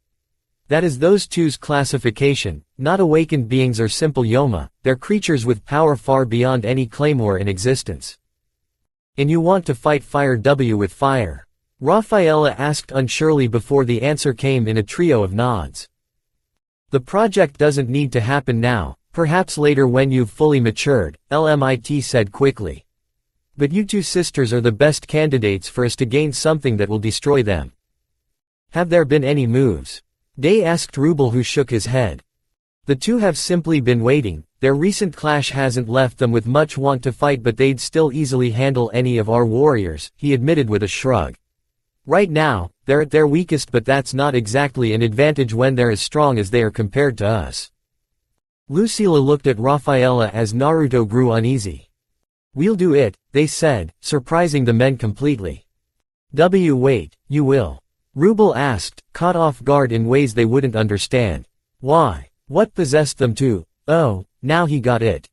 The way they looked at the Uzumaki made it clear. Love had apparently made the decision for them. I really don't like this idea, Naruto frowned, groaning as he ran a hand through his hair. Are you sure there's no other way? We're still developing methods, who knows what we'll make in, say, 5 or 10 years. Day admitted with a shrug. But, right now, this one has the most potential and a decent fallback plan if the other side has amazing Yoki synchronization. We've got a chance to really do something great, Lucila said with a smile that he frowned at but looked away. Don't act like you wouldn't do this if you were in our position. He couldn't really fight that point. Naruto would have gone into this with as much of his old world abilities, though, he had more experience in this kinda stuff compared to either of the sisters. I feel like I'd have better chances considering, ya know. We do, Rafaela said with a smile. But that can still help. You just need to teach us. That wasn't wrong, Naruto had already been doing that for years by this point. How long can we hold off? Naruto asked the three men who hummed. If we had a choice. 10 years, they said with a nod. When they're fully mature, it'd be the best time, especially in their primes. That's the best time frame. The sisters considered that before nodding. Naruto groaned but did the same. Did you guys have any sort of training I could have them do? To be honest, perfecting their Yoki synchronization is the best course of action. You can focus on their other skills on the side, LMIT said. Naruto knew that he'd be doing both for the sake of preparing them for any battle ahead of them. Do we really need to move? Rafaela asked. Isn't there a way for you to just have Roxan stationed somewhere else? She knew it wasn't nice to say that, she'd only experienced a bit of the Claymore lifestyle and felt like she'd need Naruto and Lucila all the way. Roxan wasn't she wanted to say she wasn't a bad person, but she didn't want that woman near them if she could help it. We'll have to figure something out, Rubel said with a hum. Perhaps we'll send her out to just monitor her district, it's sadly the best thing we can do for now. Anything's better than her trying to do anything, Lucila frowned. Is that everything? Just about, come by the medical wing so I can give you a specialized checkup. From here on out, I'll be checking on you two every month until it's time, they said as the three teens chuckled nervously. Great. NRK. The weeks that followed both that talk and the experimental exercise had gone well, thankfully. With Roxan not around, they were far more relaxed and capable of focusing on their training without worrying about her presence. Naruto had done his utmost to be the best boyfriend and trainer he could, giving the two girls extra training around meditation and even went so far as to try the balance training. Needless to say, it was a big work in progress. Of course, he did his best to not ignore the others, but he now had girlfriends, plural, he had to make sure his affection was understood. Ignoring that, though, the newest development had been that they'd be doing those experimental expeditions every month with their favored group of Claymore, the second week having gone by in a flash. And then Roxan came back. NRK. Naruto rolled his shoulders as he reached the organization once more from another trip outside, a large burlap sack full of presents and new clothing he'd bought. As he hopped down the decline by the forest perimeter, he landed and froze with a grin on his face, slowly turning around to see the woman who'd landed almost silently behind him. Roxan. No, Roxy.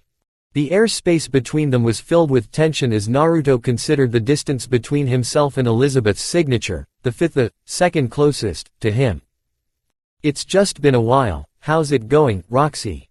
Naruto began to say, face devoid of any nervousness he felt. And it all went out the window as her form appeared in front of his widening eyes, his leg kicking back the very moment she'd begun to approach. All for naught, sadly, as she'd simply stepped further in, leg-foot between his legs as her hand grabbed his cloak by his chest and pulled him back onto his feet, their noses touching. Hi, Naruto. That's not good, he grimaced. Roxy. Her finger pressed against his lips, silencing him, before she pressed her body against his, their matching heights getting a more amused expression out of her. Look at how compatible we are, she whispered against him, hand around his waist and keeping him there while the other one's finger slid over his lips before the entire hand caressed his cheek. You are different from others and so am I. You are special, Naruto, it's necessary to abide by similar individuals. Hey, I'm glad for the compliment but I ain't interested, he grinned nervously as she hummed softly, pressing past his nose and leaving their lips a mere millimeter apart. I think you'll find I'm quite persuasive. I'm sure you are, Roxan. She froze as Naruto leaned back some more, Roxanne's eyes narrowing as she pouted, the woman turning her head to see none other than Sistina standing there with a raised brow.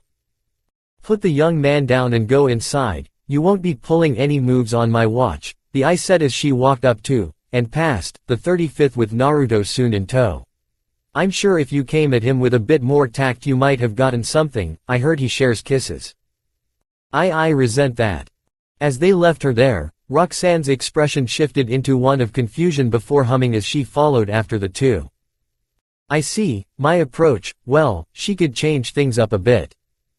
NRK. The weeks following that event had been a bit anxiety-filled. Roxan hadn't been deterred. If anything, she seemed bolder as she always seemed to be, watching Lucila and Rafaela, leaving the three teens to go seeking answers. You may want to try Yoki suppression, Sistina said as they sat in the cafeteria that morning. It's a skill useful for sneaking up on powerful Yoma who've increased their senses, she said, but her eyes went to them, the truth of those words understood by the teens.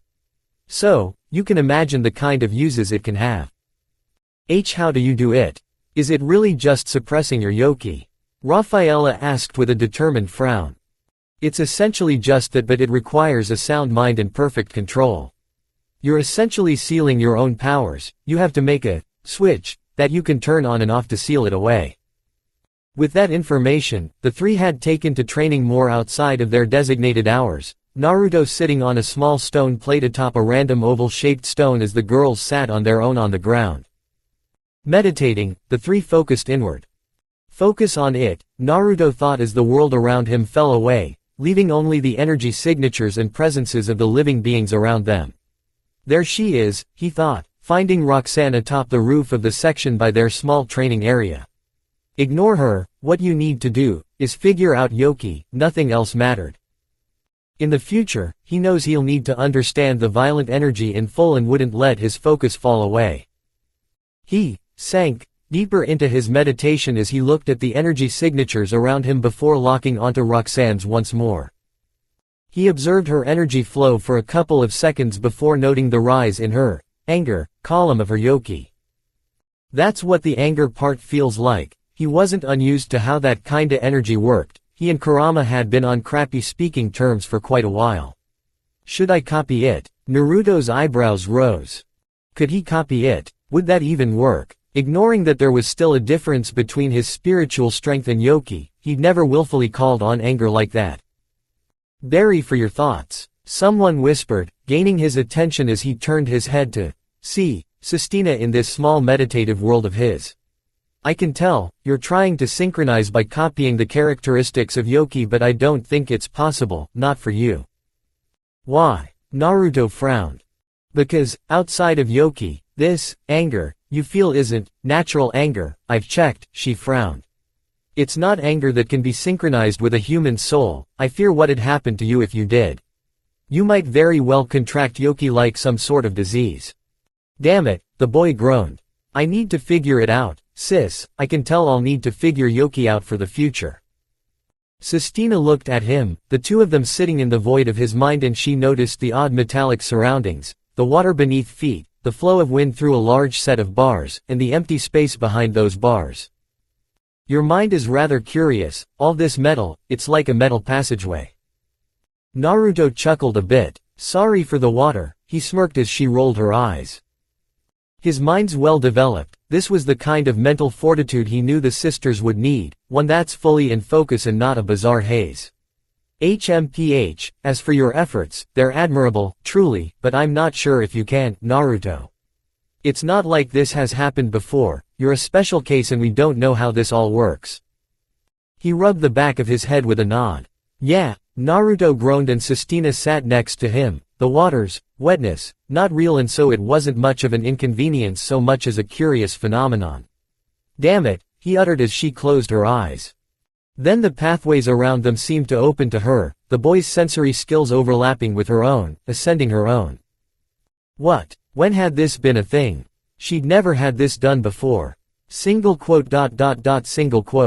Sistina peered into the world around them through their combined senses. The sheer strength in their combined skills made the world open to her, the Yoma roaming the lands, the people, the wildlife rather vividly, and them. Ah, that's Riffle of the West, she said to him as he blinked, perking up. And that's Isley of the North. Huh, he faced the direction she looked in and blinked. Oh, that's interesting, Naruto's eyes widened. Wait, what if that's it? He said to her with excitement as the woman blinked. What do you mean? If I can figure out how their energy moves around, couldn't I help the girls copy it? Sistina froze, eyes shrinking at the idea of copying an abyssal one's energy structure, but this was also intriguing. Could they copy it? Surely, to do so, it was just awakening, or was it different when they were already fully awakened? Could she copy the effects of their energy flow without the awakening? Ha ha ha, she laughed a bit as the boy grinned.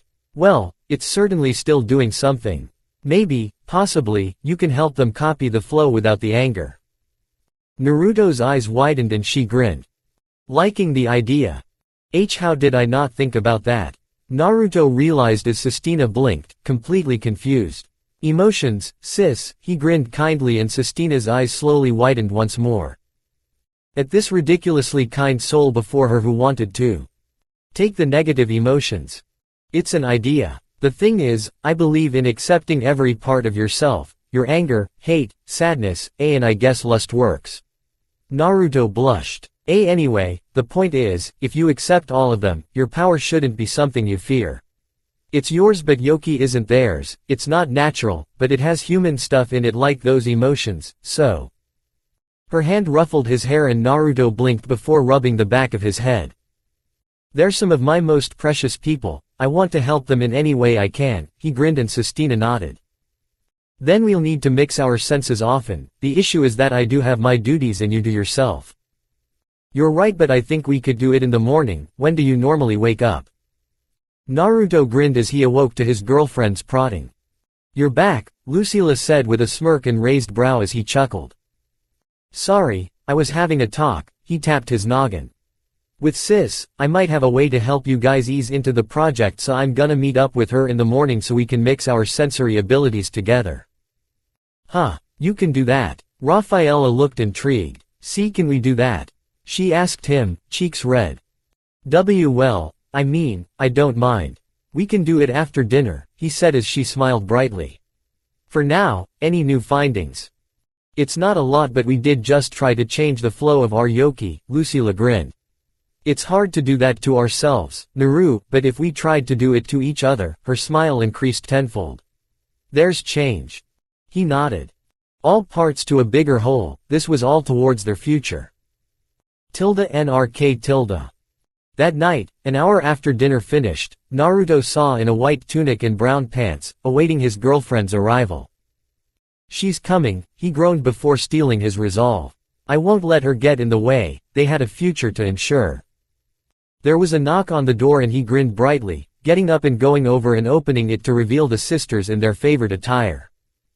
Come on in, he said with a smile as they did, the young man closing the door behind them as the sisters went over and sat on his bed, a book on the end of it gaining Raphaela's attention. I didn't know you liked books, Naruto, she said as she picked it up and looked at the cover. The Adventurer's Tale. Yep, I don't like too many books but I like adventure ones, lots of good fights in that one, he said as he walked over before sitting in the provided space between the siblings. So, you trying to do this, too, Lucy? Nah, you two can do all that, I'm gonna see what your tastes in books are like, Lucila said as she crawled into his bed, took the book from the amused Raphaela, and leaned against his back. Ah, comfortable. He rolled his eyes as Raphaela chuckled a bit before blushing and tapping him on the cheek. He turned. Raphaela pressed their lips together, shocking him stupid, before removing them, face aflame and her oldest sister gasping as she shot up with a red face. No fair, was all Naruto's head before hands grabbed his cheeks. Oh, this is heaven, was all he thought before lips pressed powerfully against his own, setting his skin color to red, as she let go with a red face of her own. We don't do that often, she squeaked, turning his head back around and hiding behind his back. It was super nice, though. The three teens stood in their romantic embarrassment before Naruto simply powered through and held Raphaela's hands, the girl gripping his hands back with curious fingers. Alright, let's start this. Raphaela blinked as she looked around, Naruto still holding her hands even in, wherever this was. Where are we? She asked him, the lack of echo confusing her. Naru. We're in my mental space, it's where everything magical happens, he said as he sat down and she did so hesitantly, the water at their feet, oddly warm. Placing a hand down into it, she noted that, when she took it out, it came out dry. This is so weird. Sorry, Rafa. She hummed before Naruto embraced her, sending her cheeks into a red flurry but her heart into a dancing tune as she snuggled back. Alright, let's try this, yeah. She nodded. He showed her the powers of their future enemies and the girl paled as she considered his previous assessment of them. That feels worse than what you said, she choked as she held onto him tightly. They surveyed all the others within the organization, going from Claymore to Men in Black to the guards and elders, Raphaela hummed as she noted how different they all mostly were. She blinked as they locked onto Rubel's signature, Naruto also blinking. It's a bit different, Raphaela realized as they noted it. No, there's something on him, it seems, Naruto said as he pointed at a bit of the man's presence, the vague shape of the being he was looking at. There, on his hip, an odd signature rang out and left them confused. Maybe it's a piece of a weird Yoma. I guess, I never did sense that on him before. They kept looking around, their senses going out to the abyssal ones once more. He informed her of the idea he got from the talk with Sistina, the girl blushing bright red as he cleared his throat. Why yeah, all of them, and not to say that it won't have a downside but, you know.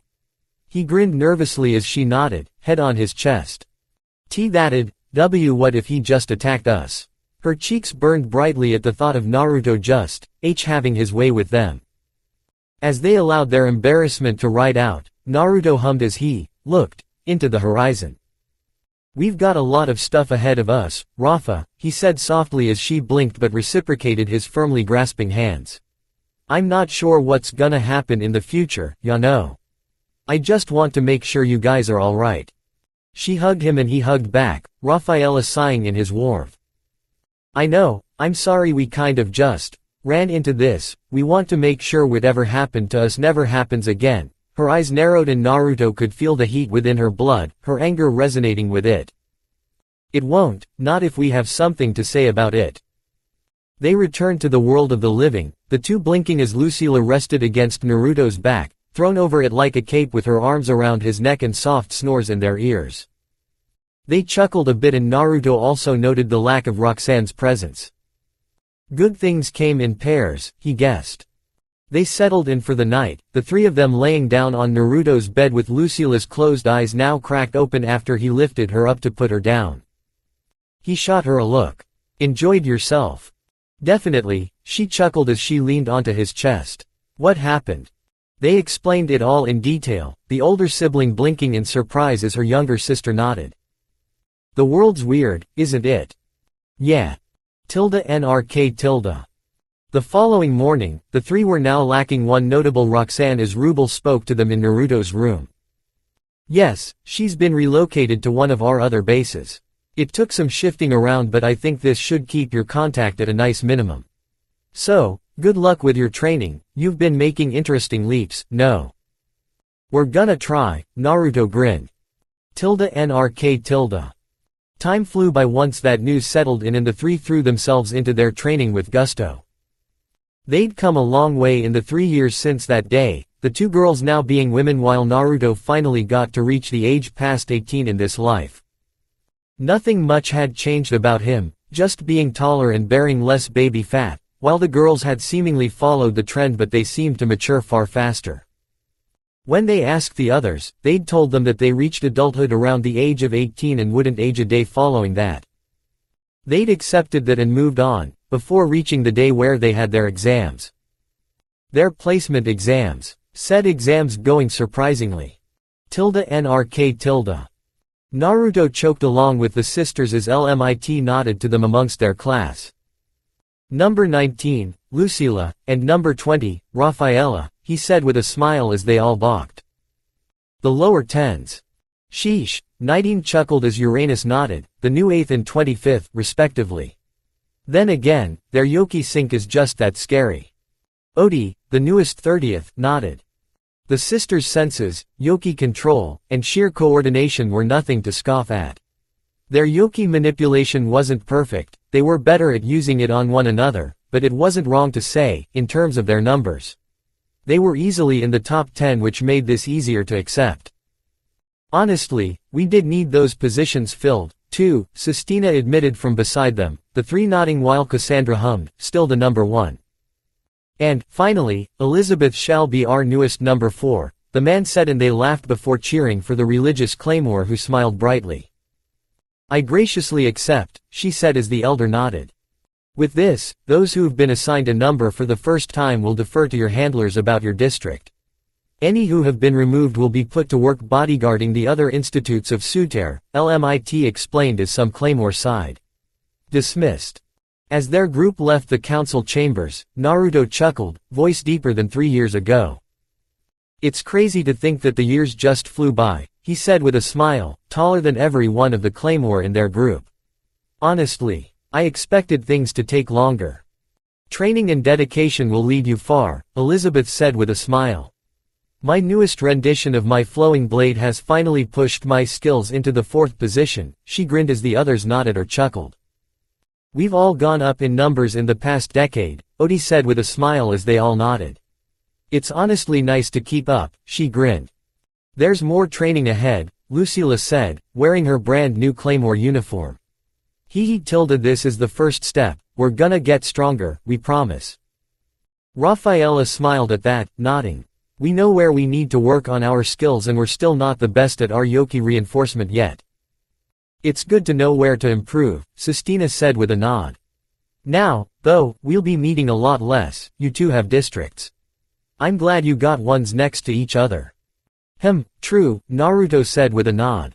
"But we'll still see each other, eventually, it's not like we'll all be out forever," he grinned. "It's just a matter of time, bonds are typically good at holding out." "Goddesses," he just says sappy stuff without any hesitation, Nidine's jaw dropped as the others smirked. "I bet there's not a day these two go unshowered in affection." Rafaela blushed while Lucila smirked. "Yep. NRK. The following morning, Naruto stood in his new man in black uniform.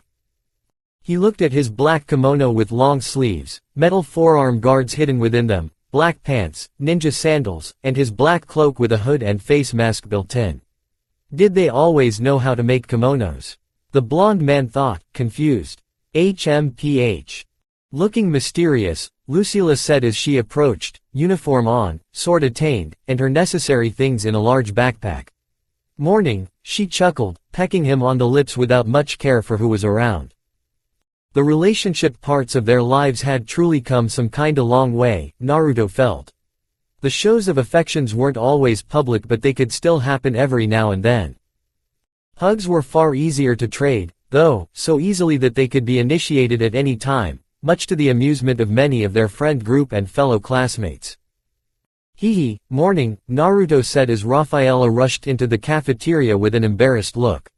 She woke up late, didn't she? Lucila's grin said it all. So, the moment Rafaela came close, she grinned in embarrassment.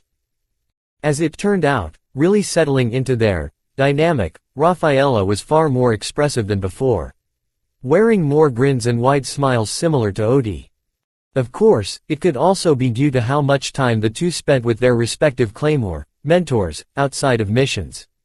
Lucila with Nidine and Rafaela with Uranus and Odie.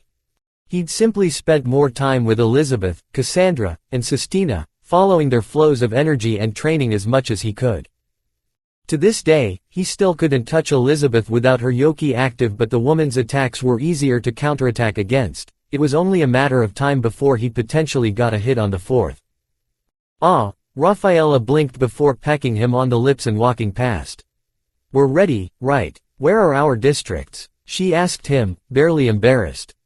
Naruto pulled a scroll out of his sleeve with a nod, unfurling it with the two looking over his shoulders as they left.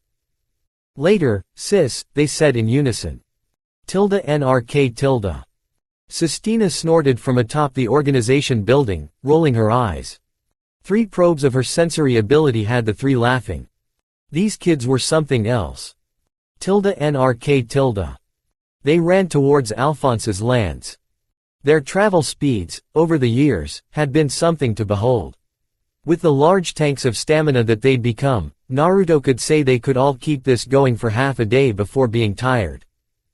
As they passed the 6-hour mark, they hummed before smiling at a familiar signature in the lands to their side. Cassandra's handling, 3 Yoma, Lucila said as Naruto and Rafaela nodded. They all came to a stop, blinking at a feeling of a quartet of warriors. An awakened hunt. They felt Nidine, Odie, and 3 other Claymores in the distance, likely ones in the middle 20s. I guess they're fighting, that one in the nearby mountains, Naruto said as Rafaela closed her eyes. The world around her expanded into darkness before she hummed. It's not even half as strong as the abyssal ones, much less some of the other awakened beings we've felt in the past, she said as they nodded. Their yearly re-evaluations of the 2 powerful ones had been something they informed the council on every month. The men had never been so relieved to have dependable sensory units, it seemed, they being the most enthusiastic about their abilities. Naruto had continuously ignored the man's nudges towards children for the past year of their sensory skills being so compatible. He'd even offered to babysit and throw in fertility-inducing drugs in an incubator. The scientist was really into the idea of him getting laid. Back on track, they'd become very valuable and wouldn't let up. Their training would never stop to protect their futures. They seem fine, Naruto said with a nod. Come on, you guys already have an assignment for you in a day or so, I don't want those people to be worried for much longer. The sisters nodded as they continued, the 3 now adults focusing forward. 4 more hours, they'd reach the middle town where both districts met evenly, the town of Dabby. Yours is on the left, Rafa, Naruto said. Luce's is obviously on the right. We can meet up here when you're not doing anything, better warm than cold, he chuckled as the twins nodded. Now, the first thing for both of you to do, Rafa, is a trio of Yoma in one of the 6 villages around here. That's another thing, your areas are pretty dense and stuff, only a few miles to each village in 3 directions from here. Down, the left, and the right with smaller places in between. This place is apparently the farthest in Alphonse, Pietas maybe a day's travel from here and I do mean day. Alright, Rafaela pecked her man on the cheek before heading off. Wait, what is the saying again? She blushed as Lucila snickered. Remember to give it to the man in black clothing, she recited, her Nidine impression on point as they laughed. Hee tilde what's my quest? You'll be traveling farther but for fewer hits. There's one Yoma in both the village to the right and a small place to the right of it. Alright, she grinned, kissing him a bit deeper than before, leaving with a blush, a grin, and a spark in her eyes. See you later. Lucila's form vanished in a swirl of wind, a wind tussling the laughing Rafaela's hair and a jumping figure leaping into the horizon. Naruto blushed a bit before turning to Rafaela, who smiled a bit more like her younger self, embarrassed and bashful but very willing. Alright. She held his face as their lips met, the woman moaning a bit into it as Naruto hummed pleasantly once she let go. You two are spoiling me, he said as she giggled a bit. Don't care, she grinned. She took off, a blur that vanished over the nearby icy hills and cool winds. Hee, Naruto grinned before walking further down towards the town of Dabby. I hope they don't just auto-drop me due to them being claymores, he groaned. That had happened a few times and he had to use a ruble method of upping the price for their rooms on occasion. He smiled shakily but shook his head as he found himself at the front gates of Dabby. Why you're one of the two guards at the gate choked while the other grew nervous at the sight of him. I is there. No, it's fine, I'm just here for room and board, Naruto said calmly, and they blinked. I thought you were all old geezers, the first guard said, and now that he was looking at him, Naruto noticed that he was kinda his own age. Most of 'em are, I think, he admitted. But I'm kinda a special case. So, you see all of those silver-eyed witches a lot, right? Are you scared of them? Everyone says they're scary. I never really look whenever one shows up here, if they even come. This place is thankfully not attacked by Yoma all that much. Rumors say Yoma hate the cold, the guy said, getting a hum out of Naruto, whose sweat dropped. Well, those rumors aren't true, but it's not great for them up here, either, he said, omitting the gruesome details. If an awakened being comes through, though, that'd be different. And they're not evil, you know. The claymores are pretty cool, Naruto grinned as the two shot him some weird looks. Like, our definitions of cool might be the same, but they're so cold. Naruto's chuckle got a roll of the eyes out of the young man's senior guard. You know what he means, he said. I get it, but I've known many of them since I was 10, they gaped at his nod.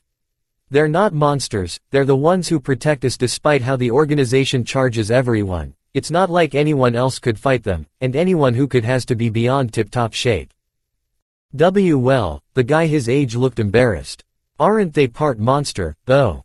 What if they take off their skin or something? They'd look horrid. Naruto snorted. Look, do you actually hate them? Or is it only because of what everyone else says? It's not that. We know them, they're part monsters, the older guard huffed. How do you know if they won't get Yoma instincts and just turn on you? Have you met one? Naruto asked him with a tilt of the head, and the guard flinched. You guys keep saying stuff, but have any of you even spoken to one on good terms? They looked away. I bet no one here has even thanked her if she came through. It's the same for lots of places. How in the world would you know anything about them without trying first? So, they're not witches? The younger guard asked, and Naruto laughed. Nope, I'm even dating too, he chuckled a bit as the boy and man's jaws dropped, the former shinobi rubbing the back of his head bashfully. Being honest, I know for a fact that if you ever wanted a wife, be nice to them and you'll find one. Naruto blushed, but his chuckle was genuine. Really? The new man in black laughed. He passed through after showing his papers, leaving the gasping young man and groaning older one to their chatty devices. Going through town, he ignored the gasping and terrified folks before looking at a street sign, following his way to the Plain Inn, before going in. The old man at the counter's expression grew grim as Naruto entered. So, it's another one of those, huh? He asked the disguised blonde, who shook his head, surprising him to no end. There ain't Yoma around? The receptionist asked quietly, and Naruto shook his head. I'm just looking for a place to lodge us while we're in Alphonse every now and then, Naruto answered. Well, I suppose that's doable. You don't fear them? They're scary something crazy. I know the last one that came through 15 years ago scared the dickens out of me, but she's the only reason I'm even alive. I'm willing to give some leeway. Not a lot, but some. Naruto chuckled. NRK. He waited outside of Dabby the moment he felt them hurrying back, their missions only taking an hour and a half to finish, which he was sure was mostly travel time and finding the Yomas instead of actually fighting them. So, he stood by the two guards from earlier, arms crossed, as they shot him looks of sheepishness. "Why, you're waiting for them, right?" The younger one, Ru, asked. "Are they really pretty?" "Hee, I'd say so," Naruto chuckled as the old man, Rock, groaned. "Come on, old man Rock, it's just chatting." HMPH, you youngins are getting involved with so many unusual individuals. Rock huffed as two forms hurried down the road towards them. That's obviously wives. Naruto burned. Wait, okay, hold on, not wives yet. He hissed quickly as the old man shot him a look and raised brow. Yet. I haven't thought of marriage yet, you old Kohei, girls. Naruto turned on a dime, grin obviously on, as Ru laughed while Rock smirked. Then the young man blinked at Naruto's two girlfriends who were Claymores. Honestly, with the other young man helping him look at this differently, he kinda got it. And these pretty women are looking for husbands. He might need to get attacked by a Yoma. Stupid boy, Rock said with a roll of the eyes, the thoughts in his grandson's head obvious to whoever looked. Sup, Naru, Lucila said with a grin while Rafaela smiled brightly. Oh, hiya, sirs, she greeted the human guards who blinked before Rock huffed and Ru chuckled. Hi, the younger guard said. Honestly, I was talking with your boyfriend. He corrected quickly at Naruto's stare of death. And I was just curious about claymores in general. Ru quickly saved himself while the women raised a brow. I hope it's all been good, Rafaela giggled. He wouldn't shut up about you two, Rock smirked as Naruto flinched before mechanically turning with glowing red skin showing as the sisters grinned. HMPH. Thanks a lot, old man, he groaned before being pat on the back by his significant others. Let's just go in, I'm sure you'll like the inn I found, and the old man there is nicer. Blow it out ya bum. Classy. NRK. Sitting in their room for the next 2 weeks, Rafaela grinned as she sat on the bed, knees tucked beneath her bottom, as her armor and plates sat with her sword off to the side. I don't get why they like sleeping on their swords so much, she said as Naruto sat down on the edge, lacking his cloak and kimono, leaving him in a black tunic. It's weird to me, Naru. I guess it's to be prepared for battle. He wasn't sure. What did ya think, Lucy? I think it's just so they can get up super fast for anything, battle, morning, bathroom, Lucila said as she combed her hair in front of a vanity dresser. Now, what else is there? Naru. From what I've seen on how this works, usually, I'd go back and forth between here and the locations. I need to go and check up on them tomorrow, he explained. Then, I'm gonna have to take that back to the org and get more requests and stuff for our area. Honestly, from what I remember, it's usually a couple of days between requests for you guys. When are you going back? Rafaela asked as she pulled him into a hug, head on his shoulder as he chuckled. I can take the fastest ways to get around, he smirked as she blinked while Lucila hummed. What are you talking about? She asked as she finished her now free hair. There are fast ways between all 5 sectors of this place meant for men in black, they're how we get information going fast. Seriously? They asked, confused. Yeah, it's a whole secret, though, so shish. NRK. The following evening, Naruto, Lucila, and Rafaela ate in the tavern level of the inn, Naruto wearing only his cloak so he could eat with his hood up. Is there anything to do here? Lucila asked as Rafaela ate with gusto. Like, any fighting matches? Sadly, none of that, but there's a band playing in the central square so we can go and see that, he said. NRK. The following morning, bright and early, Naruto gave the sleeping Claymore sisters kisses on the forehead goodbye before heading off, the man in black leaving the settlement before disappearing into the forests. Naruto went to both villages the sisters had gone to and nabbed the payment from the chiefs before heading off. After that, his increased speed allowed him to reach a deposit in the ground on a small map from within his pouch. The money in a backpack he had on.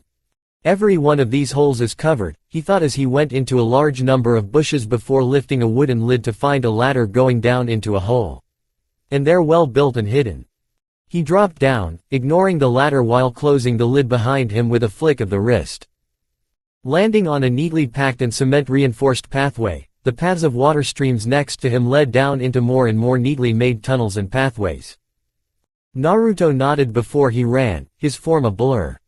Running down pathways, jumping over streams of water, and skidding around corners, the man ran for over 5 hours before reaching a familiar hub of tunnels where most of the waterways held boats with a small number of guards in the space. They looked at him in confusion before he chuckled, revealing his face, getting a groan out of the group of them. "I'm back," he said as they nodded before gesturing to the large pillar in the middle of the room with a stairway going up. Hee. He hurried over and up the stairs, reaching a door at the end that opened up into the chamber of the council after he listened in for any claymores within the area. It's a bit weird to hide these from Claymore, but since learning of the abyssal ones, the blonde knew why now. If this got found out, it'd be an unprecedented massacre that they couldn't predict or prevent. It was, sadly, not meant to be known and was likely an emergency escape. Entering the room, he walked around the elders' chairs before LMIT nodded at the sight of him. "You've returned rather quickly," the man's stamina simply couldn't be understated. Surely he'd have wished to enjoy his time with his lovers more, but he'd spent, at most, a day away. Honestly, making him a warrior would have been so key if it wasn't for their previous experience with the idea, for now. "I figured I'd get this back as soon as possible," Naruto said as he pulled off his pack and took out the payments, one of the guards in the room coming over and taking them away. "Anything else in that region?" You probably need to be informed that you should also be checking while the warriors are navigating the region," one of the council said. "Most villages know the amount and your job is also to inform them if they don't. The information between here and most districts simply isn't passed along fast enough." Day nodded. "For now, there are no requests," he chuckled. "Return to your station and come back, at best, every 3 days while keeping an eye out for more Yoma. With your abilities, it's bound to be much easier to just stay in Dabby." "Gotcha. I'll grab something to eat first before heading out," Naruto said as he walked back behind the council's chairs before slipping into another door, one meant to make it easy for them to return to the organization without being suspected. As he left, the elders murmured. "So, have there been any breakthroughs, Day?" LMIT asked the scientist who hummed. "The Abyss Eaters project is simply not sufficient enough. We have, at best, 5 full ones, but I don't know if they share their minds or not," he shrugged. "We need more material and that's certainly not easy to come by." "I see, it was sadly true, it's not like awakened hunts were that common, and trying to snatch pieces of the creatures was always full of danger. Anything else?" "I've been examining more Yoma flesh, as usual, I'm trying to see if I can't find the right bits to change for an attempt, but they've never been more confusing. Looking over my old notes, the bits and pieces of Yoma flesh, some of our current warriors' blood and tissue samples, and even the Abyss Eater's existence. I don't know what it is, it's like they're always hungry, in all the ways," he clarified. "Sexually, metaphysically, cellularly, and literally. Every example has kept trying to eat my blood, for the most part. The Abyss Eaters have been doing their jobs on the awakened beings we could steal some material off of, but we need more, as I said. Honestly, knowing what we do about it, I question if the Dragonkin's emptiness, to nothing but instincts, is to blame. None of them knew, it was simply not something they could ascertain from those beings." "Have you considered adjusting direct flesh from them?" one of the elders asked. The room went silent in contemplation, Day cupping his chin with a hum. "We know how it usually works," LMIT considered slowly. "The parasites, creation isn't normal, it's altered flesh, so what if we applied the pure flesh of one into him? Won't it just have the same effects?" one of the others asked. "No, it shouldn't," Day hummed. "The reason we don't usually use their pure flesh is because it dies too quickly, there'd be nothing left living in it within 10 minutes. When we mix the two's flesh, it's like reproduction.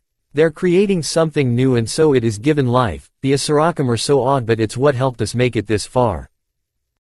Without flesh that is alive to be transplanted, it'd never take hold, LMIT frowned.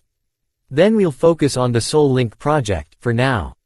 If it did work out, what if we applied the pieces of an awakened being to the young man? Day grinned viciously as they all perked up. If he's as good at the control of his spiritual strength and could synchronize with either one of the sisters. Agreed. When the Soul Link project is complete. You know what to do, Day. Their vocal agreements got a grin out of him. In time, they may very well make a being beyond even those foolish dragonkin. NRK. The next 2 weeks of Claymore life could be summed up as such. Downtime. Oddly enough, it just wasn't as horrifying as they expected, honestly. Between the distances they had to travel to reach their desired targets, Naruto's speed, in just the nice room they had more time than before and it was weird. Currently sitting in a small field down from Dabby, in between there and the first town of Alphonse by the name of Pieta, the three rested in their uniforms minus their armor and cloaks, the cooler grass a little wet but not enough to make it unpleasant. Naruto kept his folded arms behind his head as the sisters rested on his chest or stomach, Raphaela in the latter position while Lucila occupied the first. One more day and we'll go back, he said as their eyes fluttered open. Lucila sat up drowsily before yawning as she stretched, easily laying back down to place her head in the crux of Naruto's neck. It'll be interesting to see what everyone else is doing. Raphaela giggled a bit as Naruto chuckled, the younger warrior folding her arms below her chin on his stomach. Her giggling stopped. Naruto blinked before his chuckling came to an end as he frowned. Lucila's eyebrows twitched as she grimaced. What the hell is that? They wondered in unison, feeling the energy signature on the horizon. Near Dabby. They scrambled to their feet, armor and cloaks quickly thrown onto their persons before they were running towards the settlement. As they ran, Naruto grimaced at the feeling of this particular Yoma. Because it wasn't a normal Yoma. This was an awakened being and it was strong. The heck is that, Naru? Lucila grimaced at the feel of it, the three of them finding the feeling more and more dangerous as they got closer. It feels so powerful. It's an awakened being, Raphaela grimaced. This isn't good, we've never even been on an awakened hunt before but we're now finding this. Naruto kissed his teeth. Wait, stop. He said as they skidded to a halt. Lucy, you need to go and grab Cassandra, the blonde man said with a frown as the older sibling flinched. We can't take any chances, inform the guy with her if you see him that there's a powerful awakened being in Dabby. What? You two will. Lucila, we don't have the time, Raphaela said with a steely look as her older sibling grimaced. I'm sorry, I didn't. Idiot, I know, Lucila held her close as her younger sister nodded within her embrace. Naru's right, you have the better Yoki sync out of the two of us. If it comes down to it, you'll be more useful if you end up fighting something insane though I think you might be able to do it. That thing is hurt, can't you two feel it? They blinked, sharpening their senses but only Raphaela gasped. She's right, it's so at least half strength. Of course, the fact that this Yoma was so strong even at that level meant rough tidings. We won't try to make this a fight. We'll do our best to lead it away from the town but we can't take chances, Naruto said, coming over before being absorbed into the hug. We'll be alive, that's a promise. Yup, Raphaela grinned as Lucila huffed before nodding as they let go. A kiss to the forehead and then a kiss on the lips were all that was said, before she departed, Raphaela and Naruto, respectively, nodding to one another as they continued on. She's faster than both of us, she'll make it, Raphaela said as he nodded, gripping her hand back before they let go. What should we do, Naru?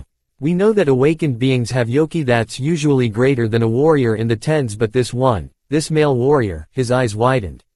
He's comparable to a number one even as weak as he is, at least in Yoki. Then that means you need to keep your Yoki low, Rafa, Naruto frowned. If we're going to deal with him, we can't let him transform. In their more humanoid forms, from what the older members of their inner circle said, they were about as strong and fast as they were when they were warriors. If that was the case, they could keep an injured number one busy for at least a while, right? Their eyes narrowed. NRK. She eclipsed every bit of distance that came her way with growing urgency. Control myself. I can't just make another problem. Lucila growled, the veins popping around her face going away with the extra speed. Tisk. 20 minutes, she thinks. It had been that long since she crossed the border of Alphonse and reached Cassandra's sector. Why is the number 1 even so far away from the abyssal ones? She thought with a grunt before shaking her head. Damn it, it's not important right now. Lucila would not lose 2 of her most precious people. She blinked as she was halted, a familiar high-ranking warrior at her side. What happened? Cassandra asked her with a frown as Lucila's eyes widened. An awakened being, the number 1's eyes widened. And it's got yoki comparable to you. There hadn't been any hesitation, not a hint, as Lucila blinked as she was carried past blurring tree lines and harsh winds. Lead the way. ~NRK~. They found him, the awakened being, and were considering their next move. He was a man of tall height with fair skin, smooth-looking short black hair that came down to his nape, and a pair of silver eyes. Wearing a black tunic, brown boots, a pair of black pants, and a cloak, they could see his bandaged biceps, stomach, and right shin, the man looking annoyed. That dumb oaf, he hissed to himself as they listened in. Tisk, she's more trouble than she's worth, the Yoma grimaced as he began to approach the guards at the gate. Are you all right? One of the 2 men at the front asked, hurrying over. Do you need? Silver Eye's pupils elongated as their owner's right claw swung out. A black-clothed blonde tackled the guard out the way. And a sword came down on the head of the powerful Yoma. Naruto recovered as he carried the man away, an explosion of force erupting behind him. Get inside, the man shouted as he threw the guard through the gates, the other flinching. It's a Yoma. There was a panic from afar as Naruto turned around to see Raphaela chasing the injured awakened being into the forest. Hurry back, Lucy, he muttered as he gave chase, natural energy filling his very being and forming a film over his body. This is gonna be a fight for our lives. The former ninja closed his eyes as the world around him fell away to darkness, leaving only streams of natural energy, the presence of human spirits, Raphaela's spirit, and that of the Yomas. As he navigated the energy of the forest, Naruto lunged with his spear raised and slammed it into the attacking arm of the Yoma. It didn't pierce the limb, not even with it hitting the wrist, but he knocked it off target and saved Raphaela from a gash on her side. You're a human. The Yoma moved back with a speed that alarmed the 2. A male warrior once more, but I don't sense any yoki, he said curiously. The 2 teens simply breathed. Naruto barely kicked back as claws swiped past where his face would be, his opponent's white eyes unseen, but his shock was felt. How? The Yoma slipped around Raphaela's downward swinging blade before bringing his claw up towards her neck. 1 down. A knife was hastily batted away from his eye, the awakened being's hackles rising as he saw the smirking Naruto. The human. He skidded backward as the Claymore's eyes narrowed, turning on a dime sword held in one hand. How is he? The awakened being began to think, not worried for the woman's blade. And he was quickly left shocked as a knife slammed into his injured thigh, eyes wide as she lunged at him once more. Knives. That didn't make sense. When did the organization's warriors use knives? He growled as Raphaela swung at his chest before he ducked and jumped back, eyes locking onto the black form of the close-eyed blonde. Him. The Yoma growled as he blocked the human's spear before swinging out and missing. What? How had he missed? He could see how long the spear was. But the human didn't care, jumping back with a thrown knife as his retreat safety measure. The Yoma's eyes narrowed, his eyes burned gold. It spasmed and his eyes widened before he barely blocked Raphaela's blade, the woman's eyes closed, eyebrows furrowed, in concentration. The floor beneath his feet cratered before he kicked her away, her handler catching her before they both flew out of view. Tisk. What was going on with this human? He's not normal, he can't be human, can he? He couldn't think about anything else. That man wasn't normal. Speed of a lower 30s warrior, reaction speed that outstripped his warrior charge, and an ability to seemingly slip out of his strikes. No, the awakened being was sure of one thing, and that was that the blonde male wasn't a normal being. Curious. Eley would want to meet him. If that was truly not a human, learning more about its body would be important. But he's not even that tough, he's not even strong enough to pierce my flesh, and he wasn't one with that great of a defensive hide. As the treeline broke, the Yoma's eyes lowered in suspicion as Naruto appeared from above, his steps silent and making the male demons guard raise.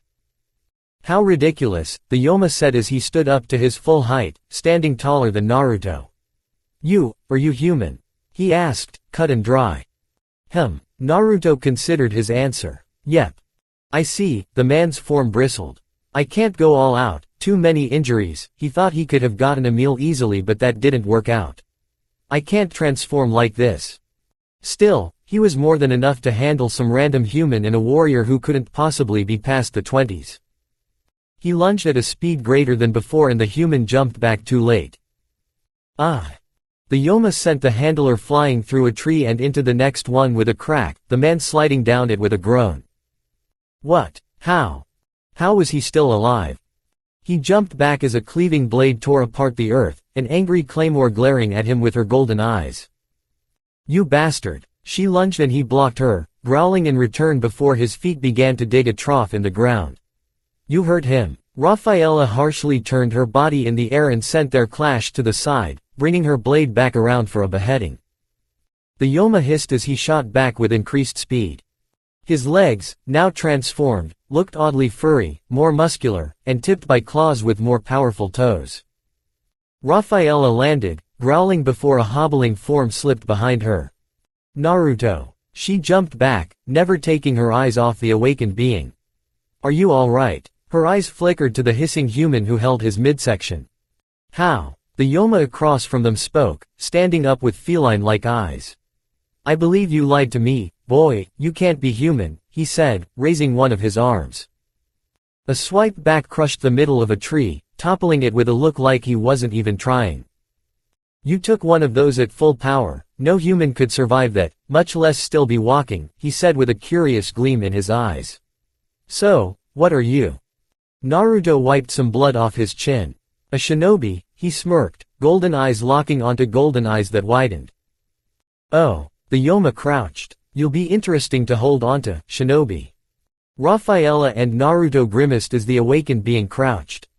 And they all froze at the feeling on the horizon. Shit, the Yoma grimaced, looking more than bothered by the approaching presences. I was kept for too long. How had this happened? He'd never know. But Eley had to know. Here you are, came a calm, soothing voice from the other direction of the approaching Claymore, Naruto's eyes slowly widening as a smiling man broke through the forest. He was taller than even the awakened being before them, having fair skin, an angular face, silver eyes, and long silver hair. Wearing a pair of black pants that were tucked into a pair of metal greaves and a large feathered cloak, he tilted his head at the three. Also, he was the one who dominated the lands of Alphonse. This was Eley. Naruto reacted before the Abyssal One could finish his sentence, latching onto Rafaela and jumping back despite his wounds. How didn't we notice him? This was bad. Were they too absorbed into their fight? Naruto would need to kick himself in the pants because that was gonna get them killed if the others didn't come in time. Oh, Eley blinked at them, looking very intrigued at the pair of Claymore and Man in Black. I understand now, Rigoldo, he chuckled as the awakened being they were fighting, Rigoldo, huffed. I was caught unaware and they seem different, the weaker Yoma said as Eley hummed. Is that right? I guess even you would have trouble in the state you're in. Rigoldo's eyebrows twitched, mouth set in a snarl, as he read the backhanded compliment. He grunted. Now, as for you two, Eley stated as he focused on the surprising sight of Naruto covering Rafaela's form. That's curious, he said, intrigued. You're not human, are you? I get that a lot, Naruto said nervously, sweat dripping down his brow. How do we get out of here? If Cassandra, Lucila, and the surprising Nidine got there, they might have a chance at getting out of there. No way they'd be able to beat Eley, it wasn't doable right then, that the former ninja knew. Be at ease, young man, I'm not here for you.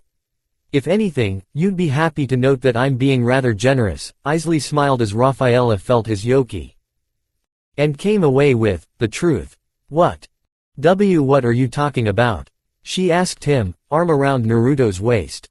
He could kill us from there, it was in the organization's books, a special book meant only for those in the single digits and they who were a part of the Soul Link project. The observed abilities of the Abyssal ones were horribly versatile and covered nearly every range from humanoid form to their fully awakened states. Eley had the worst for their situation as he had literal projectiles that could likely rip her in two. Even as a defensive type, Raphaela didn't like her odds. Oh, well, you'll notice that Riffle's a bit antsy and she's been teetering on our territory. She's, what, 4 towns away from here. She could reach us in several minutes if she so pleases and I doubt she'd just leave you to be. So, let's call this fight a close draw, he grinned as Rigoldo growled vocally. And let sleeping dogs lie, yes. Your comrades are here regardless. The forms of Nidine, Cassandra, and Lucila appeared in front of the injured two, looking ready to kill. Ah, you're the current number 1, correct? Eley asked Cassandra who frowned. Be glad, we're not here to stay and you all shouldn't either. Storm is heading towards me and you wouldn't want to get involved with her. Come, Rigoldo, let's leave. The weaker injured awakened being frowned before jumping back into the forest, vanishing from sight seconds later, as Eley walked out calmly. You guys have some shitty luck, Nidine said as a bead of sweat fell down her cheek. And he's supposed to be injured. She hissed a bit. I didn't like our chances even if we had all the top digits. Were the previous generations that ridiculous? They stayed on guard for a few more seconds before Lucila hurried towards her most precious people. Are you two all right? She asked, looking them over with a look of pale concern on her face. I'm fine, Naruto needs medical attention, Raphaela said as their boyfriend groaned. I didn't get stabbed, promise, but I've got through some trees by this point, Naruto huffed as his midsection flared up. That stings. You literally survived, that's all that matters, Nidine said with a frown. I'm guessing Rigoldo came for a snack and left with nothing but wounds and an empty stomach, she added with a sigh. Damn it, what is your luck? For now, let's get Naruto medical attention, Cassandra said as Lucila lifted the man's top to reveal the damage. If he didn't have Sage Mode. Blood leaked out of a large purple bruise that covered damn near all his torso and puncture marks on his abdomen. The man's pain tolerance had to be pretty high to just let that soak into his clothes without showing it. Come on, Lucila lifted him up with a pale face. Let's go. She ran ahead with her sister on her tail, the two not even waiting for their nods. I don't like this, Cassandra, Nidine said. They know about him now.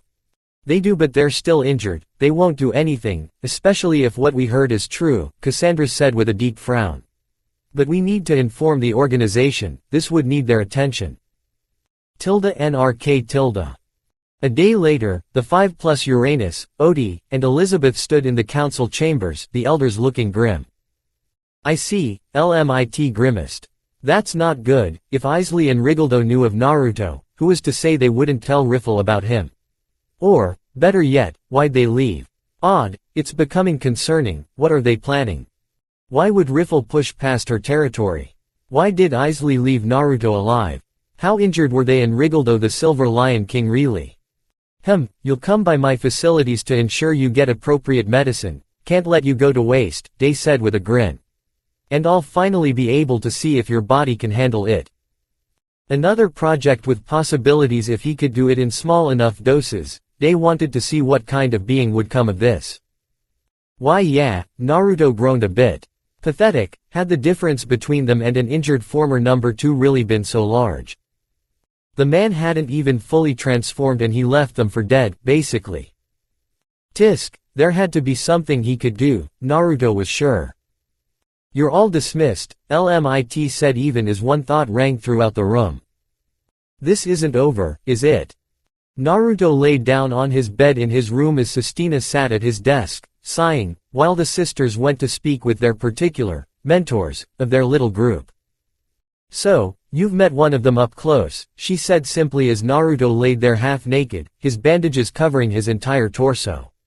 And that wasn't even the one who did this to you, Sistina stated as he groaned. Yeah, damn it, I guess I kinda underestimated what an abyssal one is like, Naruto sighed. I didn't think his yoki could feel so deep. It's a lot, damn it, and he was still injured. Damn it, no wonder they want to find something that can beat them, that's terrifying. Feeling different about them, Sistina wouldn't think worse of him for it. From what Cassandra had even said, those two, they weren't normal. She could have handled Rigoldo, though, even uninjured she'd felt that she had a chance, but not Isley. Not for a second when he was injured, so definitely not when he was at full strength. No, Naruto sat up with determined eyes that she blinked at. This is more reason to get stronger and help the girls somehow, he clenched his fists. If we hadn't been there, sis, he'd have likely eaten so many people, he hissed as Sistina closed her eyes but nodded. Yes, he would have, she said. There's no doubt that the only reason Dabby is as untouched as it was because you two got to him before he got close. Damn it, he flopped back onto his bed. There has to be something, Naruto said. NRK tilde. 19 locked their blades together before tossing Lucila's to the side. The younger woman rotated low, dodging her follow-up before bringing her blade around and up into her senior Claymore's chest. She choked as a kick slammed into her shoulder before sending her flying, the eighth sighing at her as Lucila slammed into a tree, snapping it in half and getting hiss out of her. You're way too angry, relax, 19 said, only for Lucila to lean forward back onto her feet before she lunged at her again. She blocked the girl's downward swinging blade before their eyes locked and gold flashed. 19's eyes widened as her guard lowered without her input before she leaned back into the side, dodging the thrust for her shoulder. She synced with me. When could she do that? Damn it. Lucila tried to jump back only for her eyes to widen as a kick slammed into her ribs. Caw.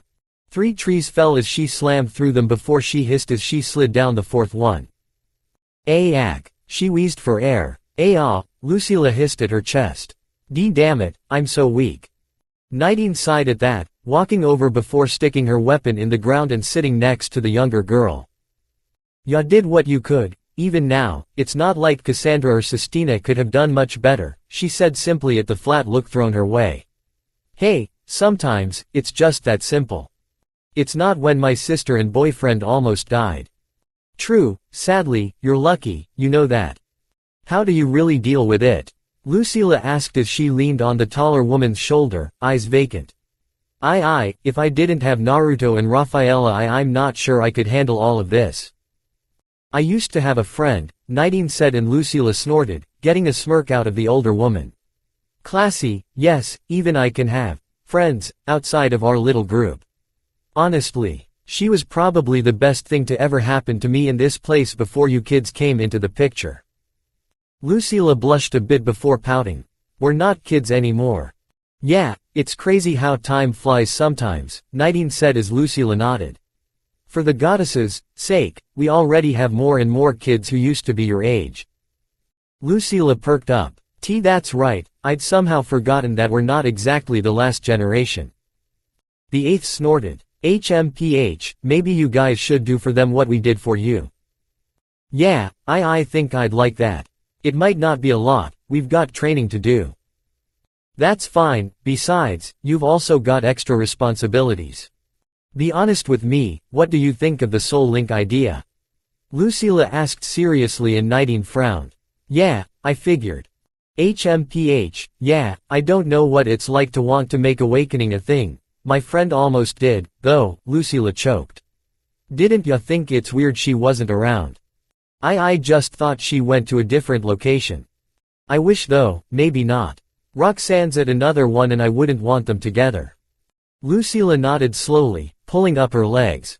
She sent a black card. Yeah, it wasn't a good day to be me, 19 shook her head.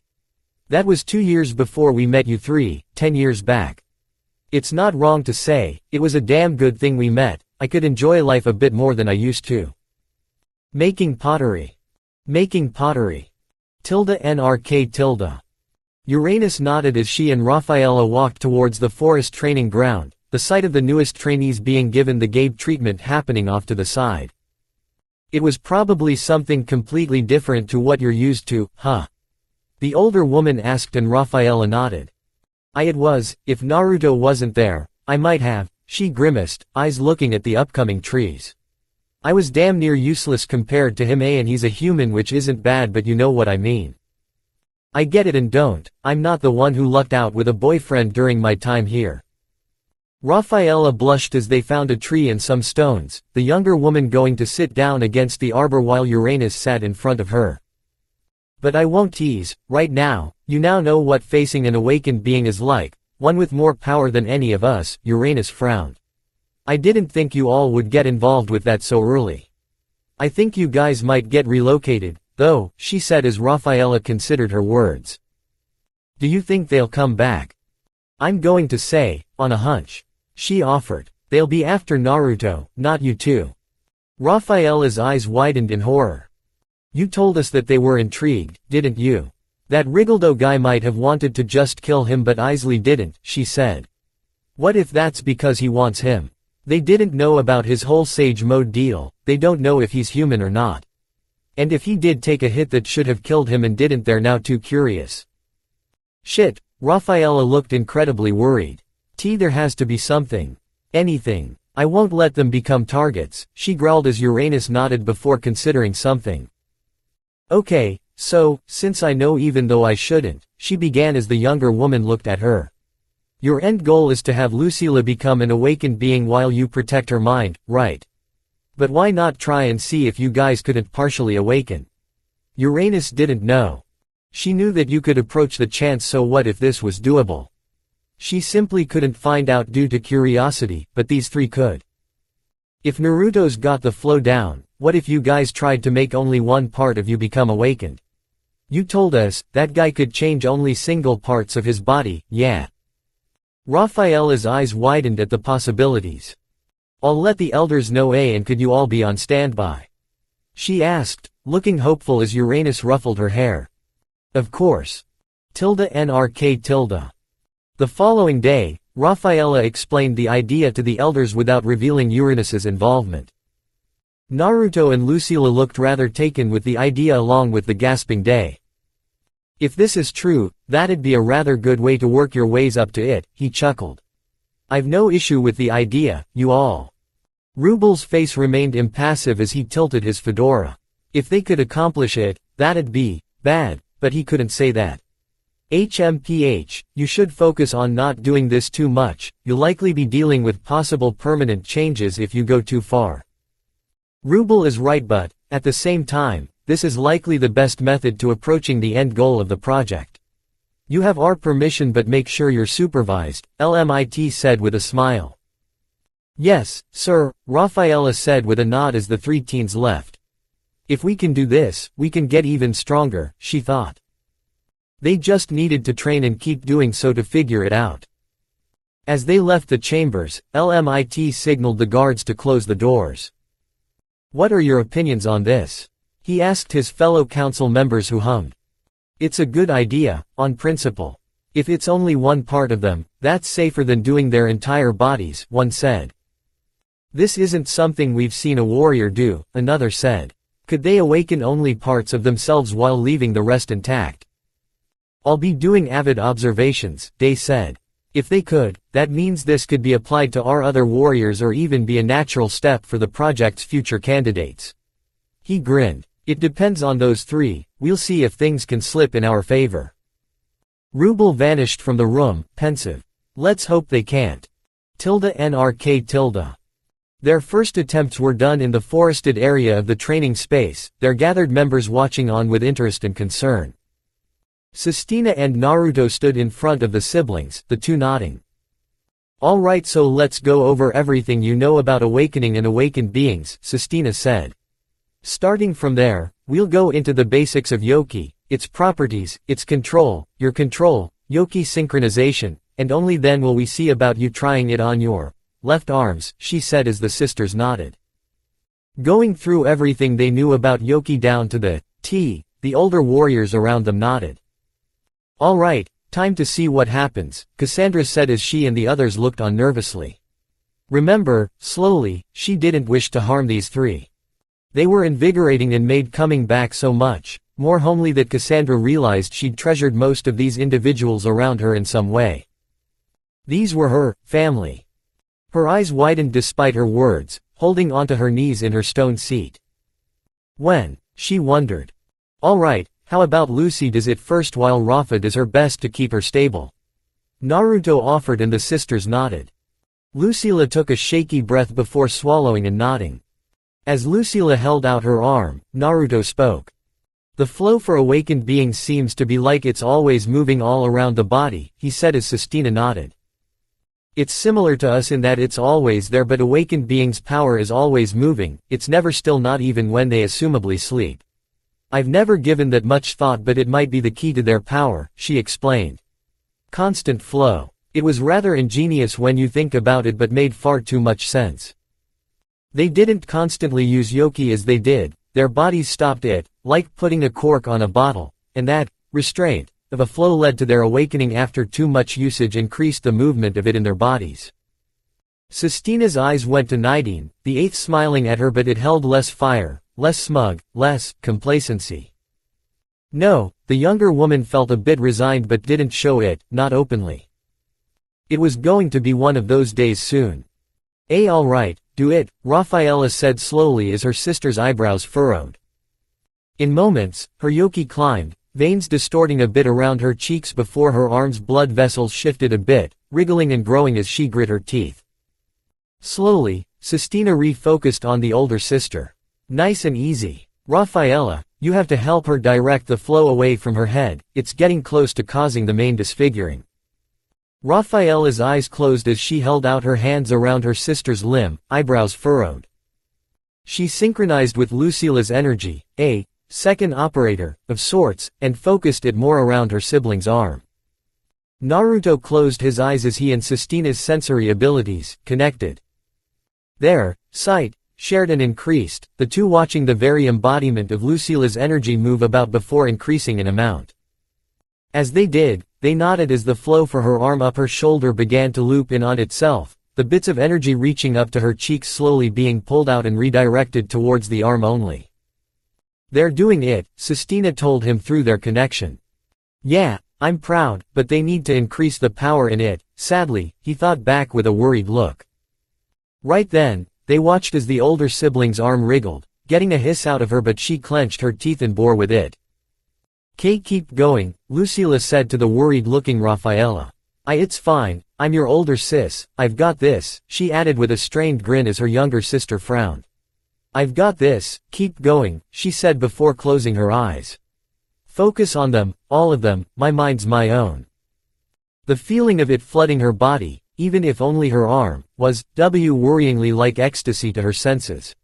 She blushed as she focused more, ignoring it as best she could. As they kept going, though, the sounds of ripping fabric reached her ears and she cracked one eye open to see her arm gaining. Was that some kind of light fur? The more they pushed, the more horrifying it got compared to just a little fur. Mouths. A pair formed down her bicep, leaving the group choking as they saw the clenched jaws. Rafaela balked at them and lost focus, Lucila growling viciously as she did. Keep going, she told her as her sister flinched before hurrying to reapply their connection, the odd animal ear that Lucila had gotten slowly going back to normal. I'm sorry, I didn't, Rafaela flinched as her sister sighed. I don't blame you, I don't know how I'd have liked seeing that, she said as Naruto crouched by them in an instant with the others not far behind. Sorry, I might have spooked Rafa, Lucila blushed as her sister looked down with some shame. Hey, none of that, I don't blame you. It's not like we've met a Yoma who can sprout a million mouths, ya know. I still should have focused, Lucila flinched at the look of misery on Rafaela's face. People make mistakes, Naruto said immediately, holding both their shoulders. No matter what, it takes a strong person to keep going, and I know both of you are strong, he added with a grin as Rafaela bit her lip but nodded. Now, Lucy has mouths on her arm, he said obviously with a shaky grin as she looked back at them. The group looked at the arm that had transformed with looks of disbelief as the sisters kept it going. So, her awakened form would have mouths? Nidine asked with concern, looking Lucila in the eye, the younger woman's sweat dropping. Oh, wait, she'd have animal ears, too. She smirked, relieved, as the younger woman blushed. I had animal ears. What kind? She asked and the group blinked. I don't know, were they ears? Naruto asked as he recalled the memory. I mean, they could have been but they looked more like some kinda horn wing, he said with a shaky grin as Lucila's mouth dropped. Sorry, it's what I think I saw. No, I saw the same thing, Sestina chuckled as Lucila's eyebrow twitched. I thought it was just a horn, Uranus said. It did look like an ear, Cassandra considered as Raphaela's sweat dropped. So, you might have an animalistic awakening. I'm not liking that at all, Lucila whined before looking at her limb. But we need this, I don't think it's the full thing, though, she winced as Sestina nodded while Naruto tilted his head. Naru, it's like my arm is 50%. Oh, Naruto blinked, nodding. I get ya, so how do you two feel? Can you hold it? He asked the sisters who looked at one another before shaking their heads. It's so different, Raphaela winced. I don't feel like I'm strong enough, she admitted before seeing Lucila's smile. We just have to get stronger, I need to increase my spirit to handle this, she frowned as she opened and closed her clawed hand. The feelings when you got shocked, it was weird, Lucila blushed as her sister followed suit, looking just as embarrassed. I don't know, it felt good, weirdly. Ah, Nidine snickered. I get you, I know, it's just you need to improve your spirit. Now as for how to do that, I guess you'd turn to our meditation expert. Naruto nodded. We need to find a waterfall, he said as the group blinked. Focusing in constantly rushing cold water is good for improving your focus.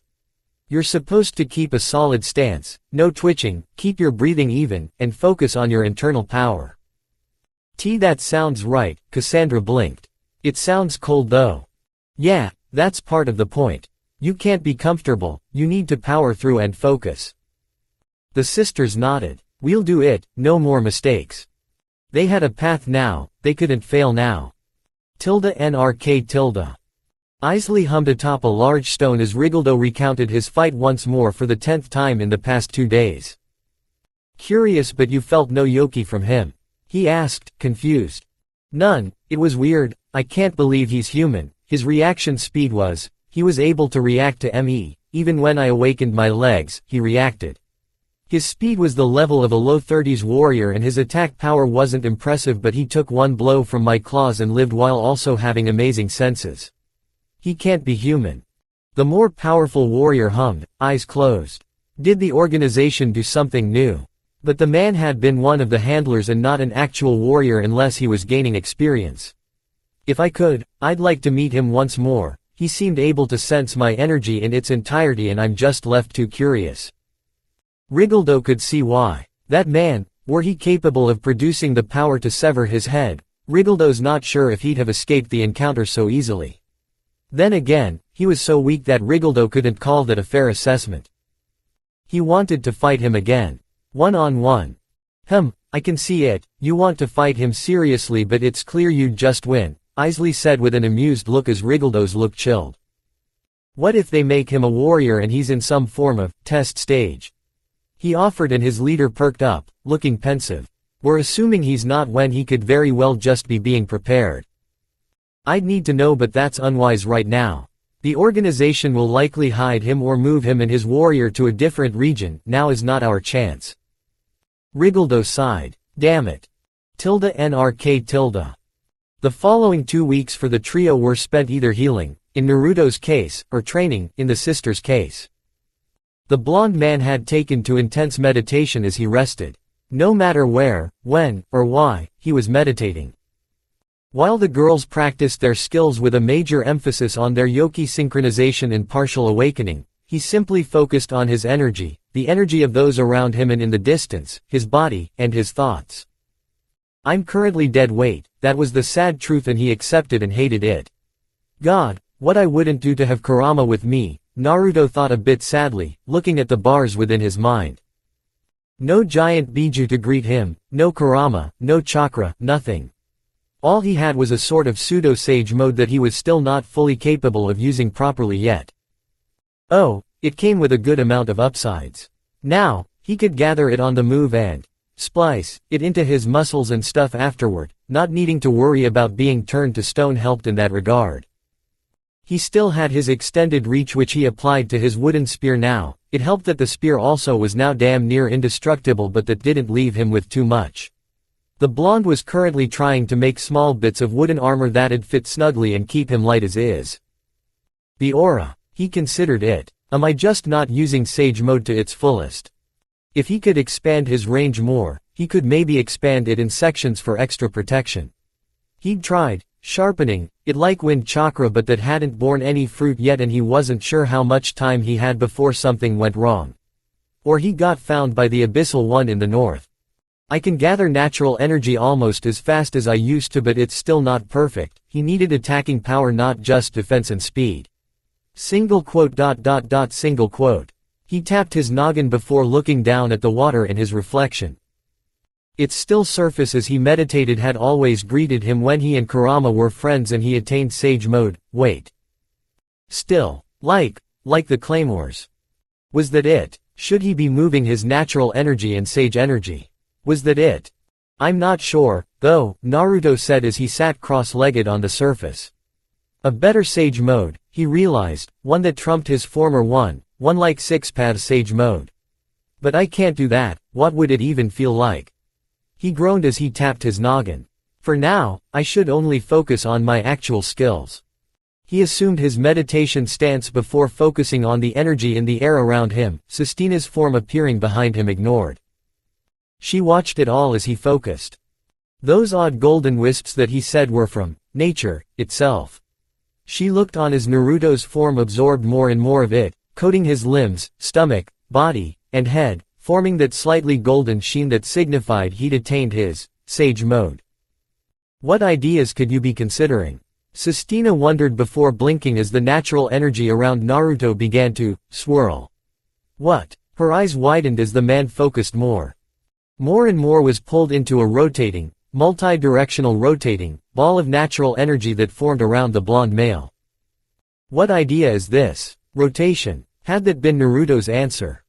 She observed for a time before noticing that the golden energy within the blonde's limbs grew brighter before swirling a bit. If he does, it'd be more attack power. That'd be a good idea. Naruto needed more of that, but would it matter? If he could attain the attack power of, say, a warrior in the middle 30s, that could be worked with. That type of power would allow him to fight even weaker awakened beings with just a team of 5 warriors. Naruto opened his eyes slowly, their burning irises seeing no one in his room. Looking down at his hands, he breathed in slowly before expanding that film of energy. More and more, he kept going before he grinned widely as the back of his door made a small thunk. Progress has been made. NRK. Back in the field, the group was now back in Pieta, the only real difference now being an additional pair of a warrior and a handler. Lucila smiled as Nidine chuckled, the quartet of she, Naruto, and the sisters walking down a road to the right of their meeting point. I guess this is their only answer. I'll handle Dabby and the towns beside it. I hope the girls who've got my station do well. They're good. Daisy and Darnell are some of the toughest defensive types. They'll do good, Lucila said with a chuckle. They'll handle it. Your job is to help us do our job. The older woman chuckled before ruffling Lucila's head of hair, confusing her. Maybe, I'll do my best while I'm here, Nidine said simply while walking ahead. Huh, Lucila blinked, looking confused. What? Why did that feel odd? Remembering her words, Lucila frowned while Naruto stood at the back of their group, eyes somber. Damn it, Nidine wasn't shit when it came to it, Lucila. He bit his tongue as he'd promised. You can feel it, can't you? Nidine whispered to Naruto as they stood in his room, the man looking shocked. Hey, sorry about droppin' in on ya. Nidine, Naruto's expression dropped as she pat his shoulder. Hey, I know, I do. I've been alive for some 45 freaking years. You don't get to my age often in our line of business. It's just, I don't want you to tell them, especially not Lucila. Why? You know why. She's gonna drop everything and anything to try and do something. She can't be held back by me awakening. I couldn't do that to her. Nidine rubbed the back of her head. You kids, you guys are probably one of the best things to ever come into my life out of this place. especially since I lost a friend 10 years back." Naruto's shoulders dropped. "I'm happy, fuck, I didn't think I'd have anything to really live for after Orta died. You guys helped give me something to return to. I can't really say I've done enough to repay that." "You shouldn't have to, no deserves to not have connections," Naruto whispered as she pat his back with a nod. "You're always like this, I never got it, not when you were still getting your bearings, but I do now. Shit, I feel like I seriously get every bit of you and that helps more than you know." Naruto nodded slowly. "So, please, just let me live this little life of mine for a bit longer, okay?" He schooled his expression despite the heartbreak. "No, fuck, is there really nothing I can do? All this time and, I knew, it wasn't forever, damn it," he'd known but he wanted to forget. To forget that even Sestina might one day need to be put down. Maybe even Lucila and Rafaela if the Soul Link project didn't work. "I can't change it," his eyes lit up with a resigned light. "So, I'll help them all the way to the end, no matter what. Because that's what friends did." NRK. A week had passed before Lucila blinked as she found Nidine, the older warrior sitting up in a tree, the full moon placing a backdrop to her melancholic expression. "Nidine." Lucila blinked, looking at the older Claymore in confusion as Nidine chuckled. "Come on up, it's nice up here," she said and Lucila blinked, eyes alight with the moon above. "Yeah, you really." The younger woman nodded before jumping up into the strong branches of the tree her senior warrior had found herself in, landing softly with a cushion of yoki that barely disturbed the wood. "HMPH, you're getting better at this yoki thing," Nidine said as Lucila nodded, sitting next to her. "HMPH, wondering why you're here." "It's nice up here," Lucila grinned cheekily as Nidine blinked before she laughed, patting the younger woman on her back. "Huh, your sense of humor hasn't gotten too dim since y'all went all gung-ho on training." "Hey, I'll have you know, my humor's not bad. Like my snark," Lucila smirked. "Right, and I'm the queen of Mucha. That'd be me but you're a nice runner-up." They chuckled at that, the light above setting the world alight. Whoa, the clouds shifted past the full moon like waving blades of grass, the younger woman's mouth setting in a grin as Nidine hummed. "Here," she said, pulling something from around her neck that Lucila just noticed, the younger woman accepting a small, gently passed, ceramic plate. Looking at it, she turned it before her eyes widened. "Not a plate, a locket. That used to be Orta's, my old friend's," Nidine said as Lucila held onto the object gingerly. "Why?" she asked and Nidine chuckled. "I've been holding onto that for years," she whispered. Maybe it's me finally learning to let go. It might have been a way for me to pass on her will since I never took up her sword. I don't know, it feels right to do this." Lucila looked down at the locket before slowly opening it to reveal a name within it. It was crudely written, definitely not made from the same practiced hands of the maker of today's, but it held a heart to it that she nodded, pulling it around her neck. Messing with the locket, she grinned. "How's it look?" she asked, the biggest grin on her face as Nidine's eyes slowly widened. Huh, it's just some crude thing, ya know," the flustered Claymore admitted as Lucila snickered. "Well, I think it's the most amazing locket in the world." Older silver eyes glinted as they watered a bit, Lucila's chuckling grin getting one right back. She'd pat the younger woman on the back before pulling her in close for a one-armed embrace. Lucila's eyes softened before they closed. This moment would last forever, she was sure of it. From afar, Naruto and Rafaela sat down against the side of a tree, leaning against one another. A night to remember for eternity. NRK. The months following the exchange had never seen Lucila without the locket, not for a second, and Naruto and Rafaela had praised her and Nidine, underhandedly, for it. The two had never looked so bright and Naruto saw those bright flames for what they were. And eventually, one would begin to grow too big. NRK. The lunch area they'd chosen outside of Pieta was silent as Nidine walked over to them with a serene smile that was contrasted by a series of throbbing vines around her face. Nidine, Lucila said, confused even as a mounting horror built in her heart. Hey, did you fight something serious just now? You should have told us. A one-armed embrace had the younger woman tucked into the older one's bare uncovered shoulder, the woman wearing a simple black tunic and pants, feet bare. No Claymore was in sight as she held Lucila at arm's length before holding out an item to her. "Here," she whispered as the younger woman's eyes shrunk, her breathing picked up, her skin paled even further, and her knees felt weak. "I'm sorry this had to happen," Nidine said softly as Naruto grimaced while Rafaela trembled. Wait," the younger of two said with a shaky breath. Hold on, alright. It's not, that has to be a joke, alright. Rafaela couldn't believe it. No, not one of them, not Nidine. HHSNFF, Lucila's words choked into a sniffle as Nidine grinned, wiping away one of the woman's tears. Don't do this. We could try. Maybe even. Hey, we both know that's not going to work, especially since I'm not in a situation where I can just change back. Lucy, I don't have a lot of time and I want you to make sure I die a human, Nidine whispered as the younger woman broke down into her chest. I'm sorry, I really am. The embrace couldn't have been more heartbreaking as the two hit their knees, Rafaela choking from her spot as Naruto grit his teeth, wooden plate breaking. Goddammit, he hissed at the table, form trembling with frustration. Nothing. I can't even save A. Cut it out, kid, Nidine said as Naruto flinched, head snapping up to the smiling Wario, woman. To the smiling woman, the human one over there embracing his girlfriend. NRK. It had been in a field, one with a simple stone with a familiar sword planted next to it. A prepared gravesite. Lucila trembled, looking on the verge of tears again, as Nidine sat down with a chuckle before undoing the eye patch around her right eye.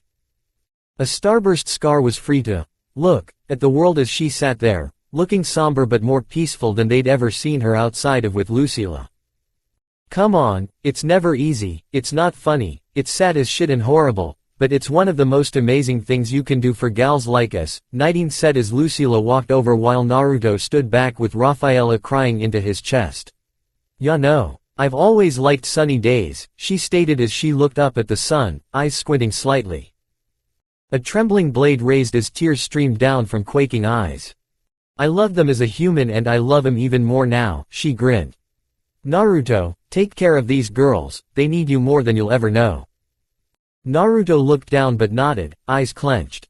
Rafaela, come on, let me see you one more time, yeah. The younger sisters trembled as she turned away from Naruto and sniffled, snotty, teary-eyed, and quaking. What a beautiful set of wives, huh? Nidine chuckled. Do it, she whispered to the shaking Lucila.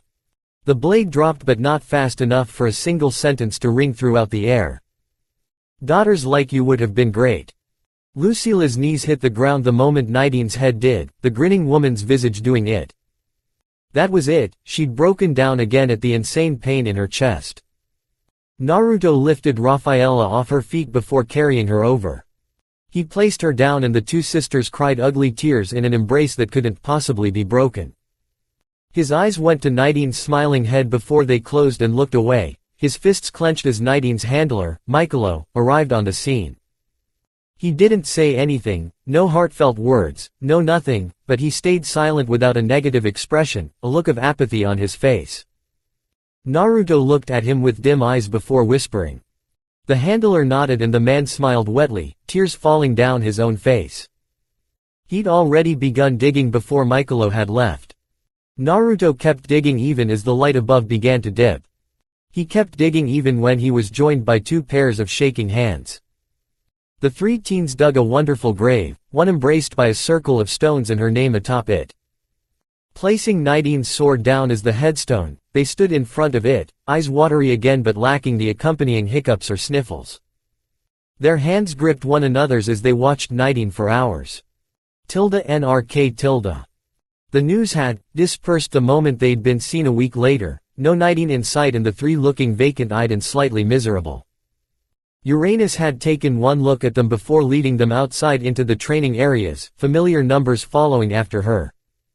They all watched the three as they sat down by the wall of the organization, Odie biting her lip as her head fell with Cassandra's, Elizabeth's, and Sestina's.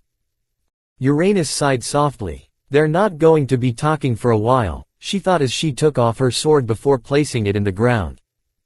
She sat down and closed her eyes, similar sounds and movements taking place next to her.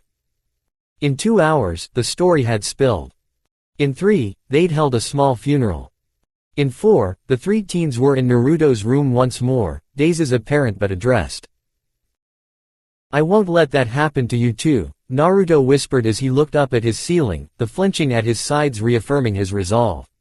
I don't know everything, I can be an idiot a lot of the time even though it'll seem like I know what I'm doing, but I'll be damned if I don't do everything in my power to make sure this never happens to you.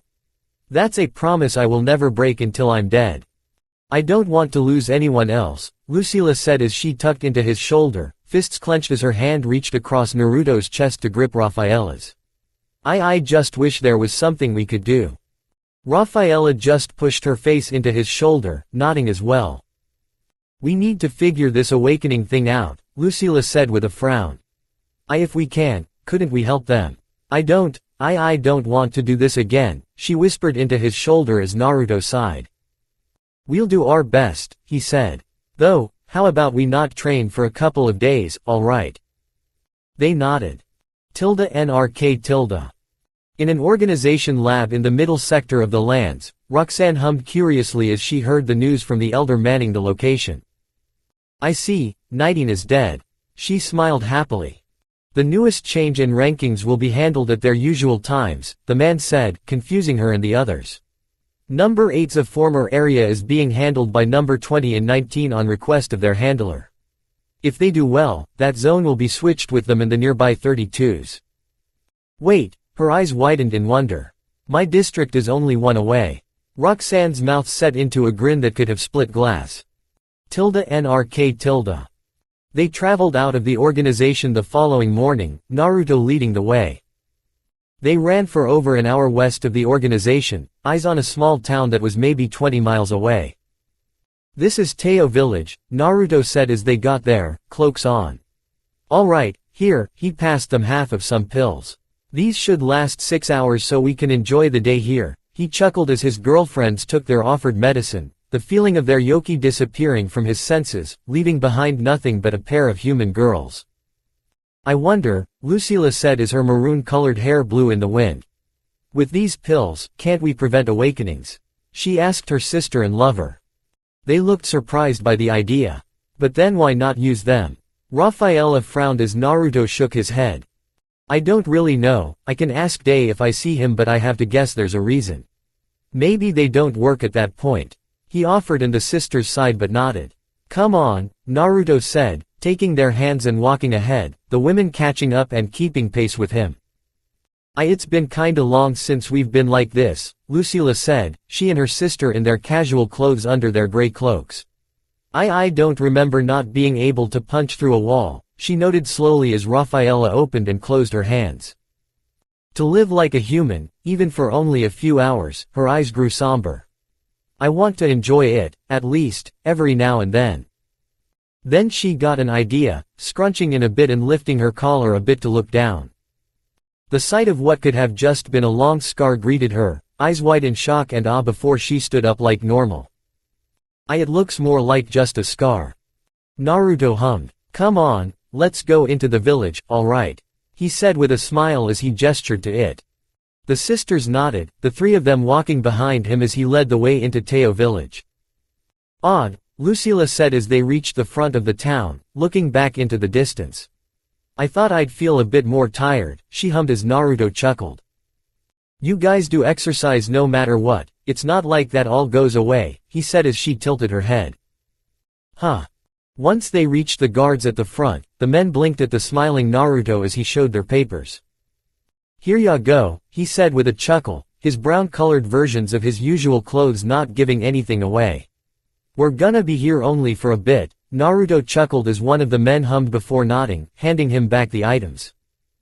"Alright, good day, sir, ma'ams," he said as the 3 passed on through, the sisters shoulder to shoulder with him. "He's not married to them, is he?" he asked his fellow in disbelief guard who swallowed. That'd be something I've never seen before." Walking through the village, the 3 marveled at how clean most of the streets were, the stone fountain in the middle of it, and the curious amount of clothing stores. Teo Village is apparently sometimes called the Village of Fashion. Naruto chuckled as his girlfriends looked about with more interest. Come on, it's been a while since I got you both some new clothes. Huh. They blushed, looking surprised. We didn't just come here to rest for a bit, we came here to relax and I want to make sure you both do. They looked touched, more so than usual, before he was glomped on both sides as they walked towards a stand. They spent the next 2 hours going clothes shopping and Naruto, for the first time in any of his lives, felt happy that his wallet was more empty. If they were happy, he'd be damned if that didn't make him happy as well. NRK. They sat at a table outside of a small food store, eating some kind of mutton soup. Lucila smiled like a million beru, her sister giggling a bit as Naruto chuckled. I haven't had good food in so long, she moaned. Yeah, our place really doesn't do that well, Naruto said with a hum. Hey, he ate with almost as much gusto, fist clenched in joy. Rafaela nodded as she looked out into the square, eyes softening as she saw a pair of sisters running after one another with laughs aplenty. Despite everything, this is the kind of life we're protecting, she considered. Maybe even the opportunity to have these lives for ourselves. At times, Rafaela really did want a future beyond all of this. If they could make their current project a success, maybe even wipe out all the abyssal ones and awakened beings, could they just stop and live normal lives? She really hoped so. NRK. They rested in their in-room, Naruto reading some book he'd bought while the sisters handled one another's hair. I've always wondered, Rafaela said as Lucila combed her hair down. Does our hair actually grow? Or does it just grow up with us? The two blinked, looking at her curiously. I think it's really slow. Naruto's sweat dropped as Lucila touched her twintails in interest. I don't know, she blinked. I've never really given it much thought, you know. I just knew that I could tell who everyone was with their favorite hairstyles. Lucila's eyebrow twitched a bit. Oh, please tell me that's not the case. I want to see what you look like with long hair. Rafaela laughed while Naruto snorted.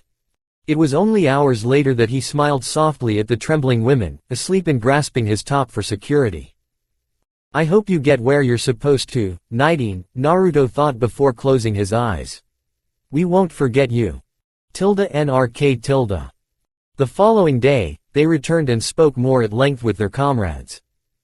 Naruto spoke with Cassandra and Sistina as they trained. He went back down before going back up shakily. 100, Sistina said from atop the giant stone, which was easily twice as tall as the 6-foot man himself. Naruto was doing one-handed handstand push-ups with. I guess this is how you cope, huh? She offered him as Cassandra performed similar push-ups next to the man. And 200, Cassandra. The tall woman hummed before she and Naruto put their burdens down, the ground beneath their hands rumbling before they sat down, sweat wiped off their brows. I don't need to cope, I get it, Naruto said, sitting in his black tunic and some new orange pants that the sisters had somehow bought for him. He was forever lucky to have their affections. I do, it's not something I don't get, people die. I just hate that it's because of something I couldn't prevent. Cassandra nodded, eyes closed as she pulled her knees up to her chin. I understand that, she said. I think you guys will know more than I ever can. It's not fair, it's just, damn it, he flopped onto his back, eyes going into the sky. I'm sure the girls are thinking the same, there has to be a way, there has to be something we just don't get.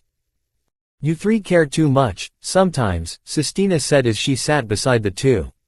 But we appreciate it, more than you all know.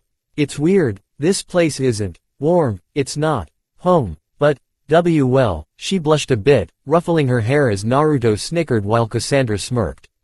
Hush, the fact remains, it's nice to have something here that makes us feel more human than we ever did before. It's odd but it really does feel like feeling more human is one of the most amazing feelings we can have. I don't really remember much of my time before the organization, Cassandra told them, surprising the two. I think it was from an attack from a Yoma, I don't really get it. I only really know the organization since I was a trainee, wasn't good at friendships, she blushed. I didn't have someone I could trust until I met Odie. I think I finally understood everything I missed out on ever since we became friends, maybe even FA, she burned as Naruto sat up with a grin. Family, he said cheekily as the older blonde covered her head in embarrassment. You guys should tell each other, Naruto said softly. It's better that way than with a black card. It took the two women a couple of seconds before their eyes widened in disbelief as he grinned. Nidine was more motherly than I really knew, I guess. NRK. Their lives following those fateful 2 weeks had been more focused, more tempered. They wouldn't let that happen to them if they could make something of their goals. And for that, they needed to get stronger. They approached several methods on that front, more strenuous training from Naruto's ideas, more powerful Yoki synchronization not just with themselves but with their comrades, their classmates, and the blonde man. They even went as far as to ask Day if he had any ideas half a year later. NRK. The scientist cupped his chin. A way to retain your humanity. Well, I can't say it's never come up but you also seem to have an idea. The pills, Naruto said as the sisters nodded. The ones that suppress their Yoki, can't they do something? See. To a point, yes, but it's not exactly like we know if they'll even work on awakened beings, you see, he explained with a grin. Though your theory is quite curious yet you also need to remember that all that is suppressed is Yoki not the flesh of Yoma. Is there a difference? Lucila asked, confused. I mean, it's the Yoma flesh that makes Yoki, right? That's not wrong. Well, how does it suppress it? It's a compound of Yoma blood and chemicals. It's not simply applying those chemicals to Yoma flesh. It's a rare result of the process that takes at least an entire year to even make 50 of them. Naruto frowned at that, sighing. Well, it was worth a shot. Come on, girls, I guess we're doing this like always. Though, you may have some form of component, no.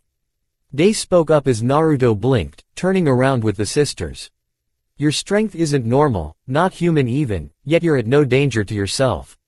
I'd question if we couldn't make a pill using your blood as a base. Naruto frowned at that. Give them my blood. He considered everything he knew about Day and the others. What could go wrong? Well, he wasn't sure, it's not like his blood was all that special, right? Maybe the only difference would be that it might have been a bit different thanks to how often he used natural energy but that's it. What do you mean? Rafaela asked. Well, you know how Naruto's strength works so. Exactly, increasing one's spiritual strength. Their human will is likely a big boost if we could work it into a pill of some sort, Day said, looking excited.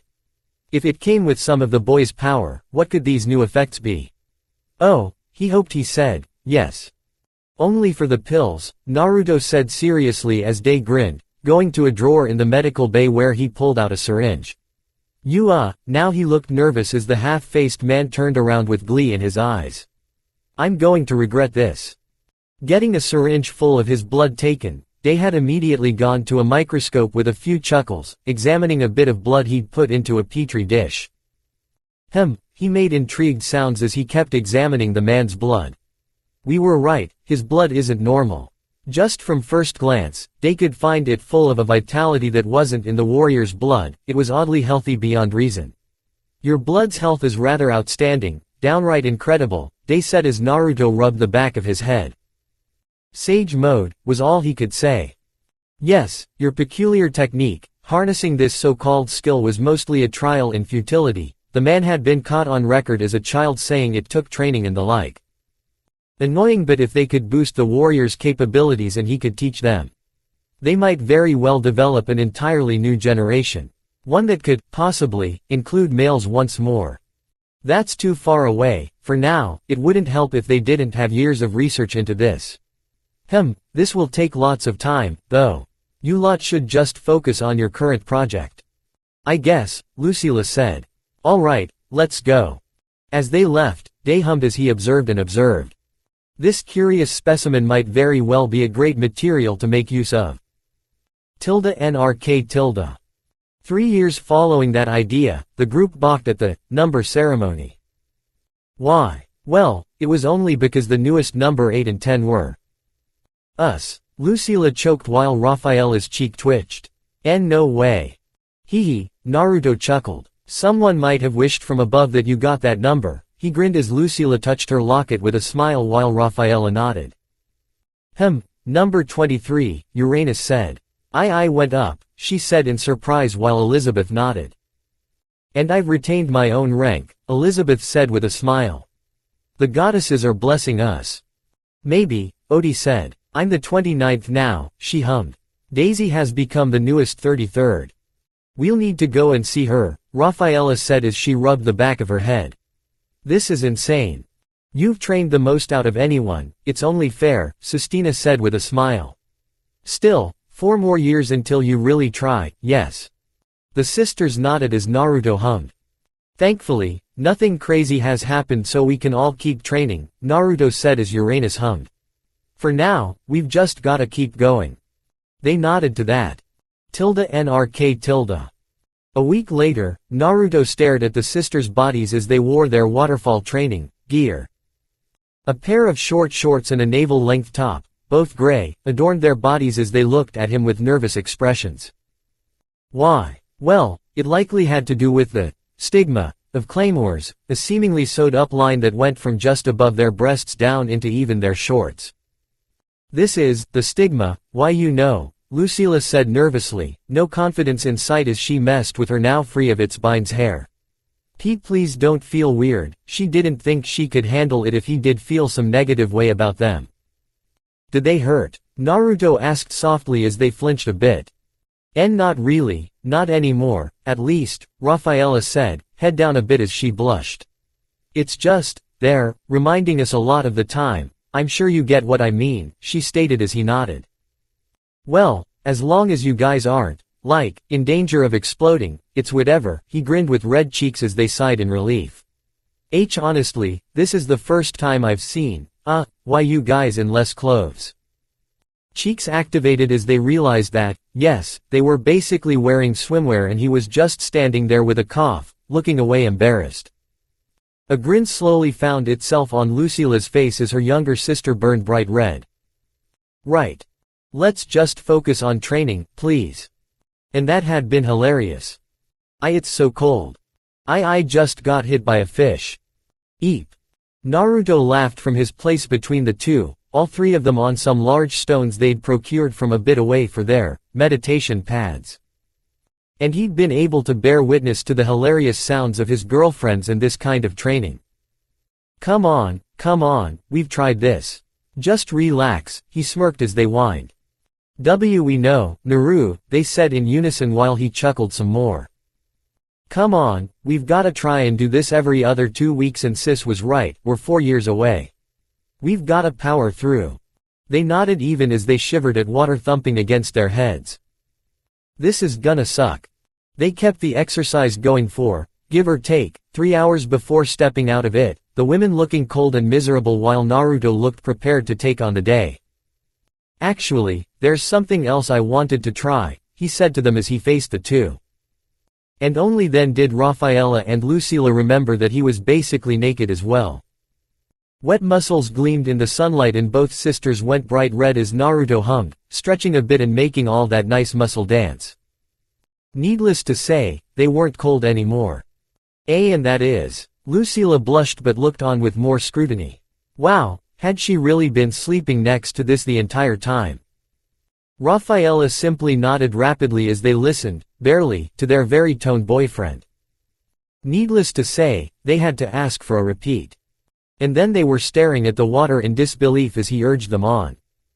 Sitting by the small waterfall they'd found in Cassandra's district, the 2 women blinked at his eyes before slowly putting their legs up and then down onto the water's surface.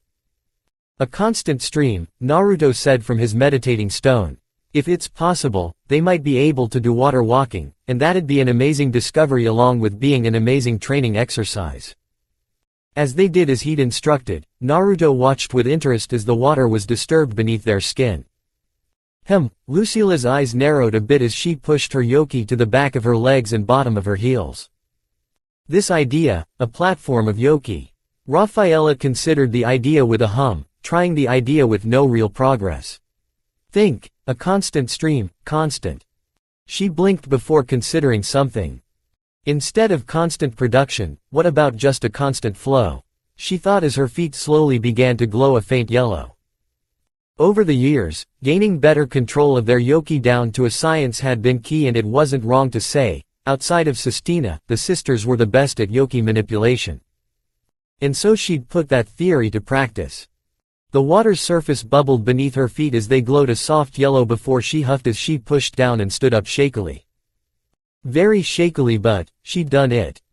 No way. Lucila's jaw dropped as Rafaela grinned nervously, balancing precariously on the water's surface.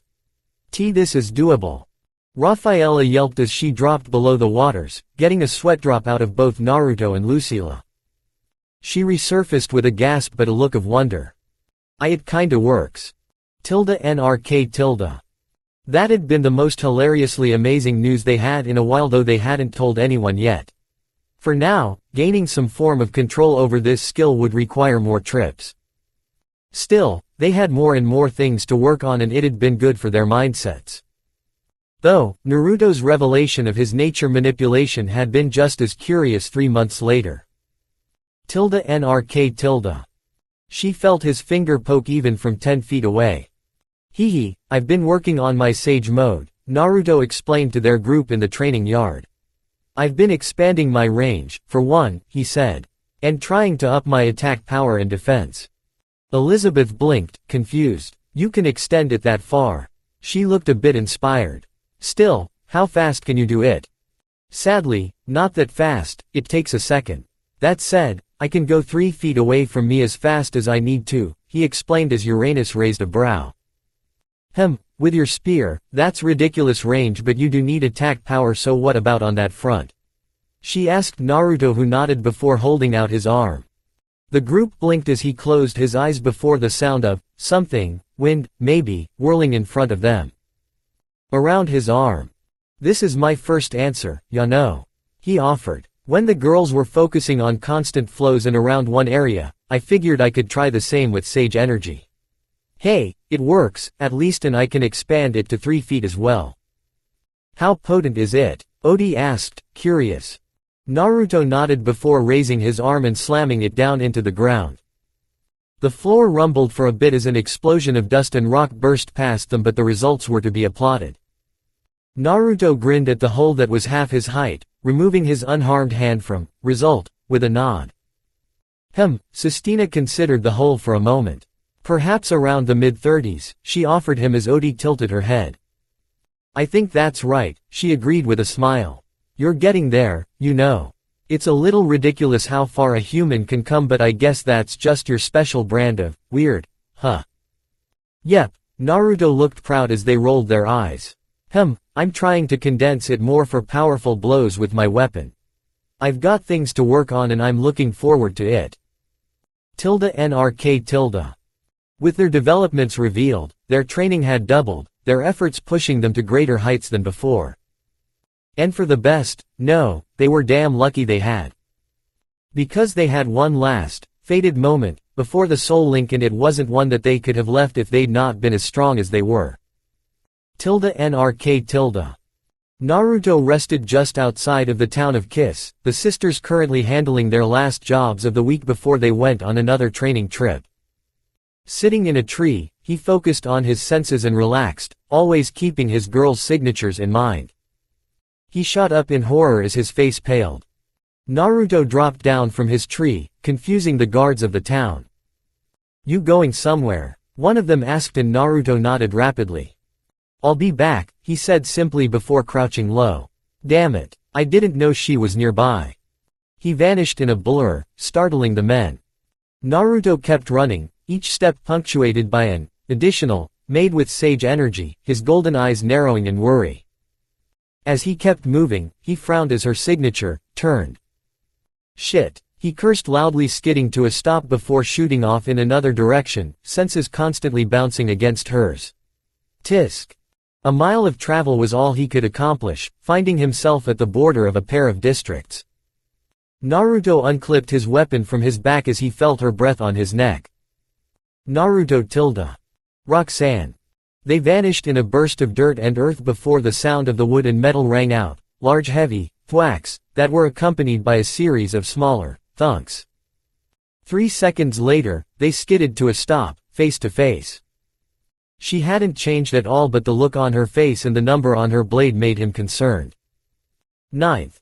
His eyes widened before he turned, dodging a thrust that carved up the earth below and came back around like a serpent. A metal-braced ninja sandal swung up and slammed into the owner's wrist, knocking it off target. "You've gotten better," Roxan said with a bright smile from behind him, silver eyes slowly bleeding into gold.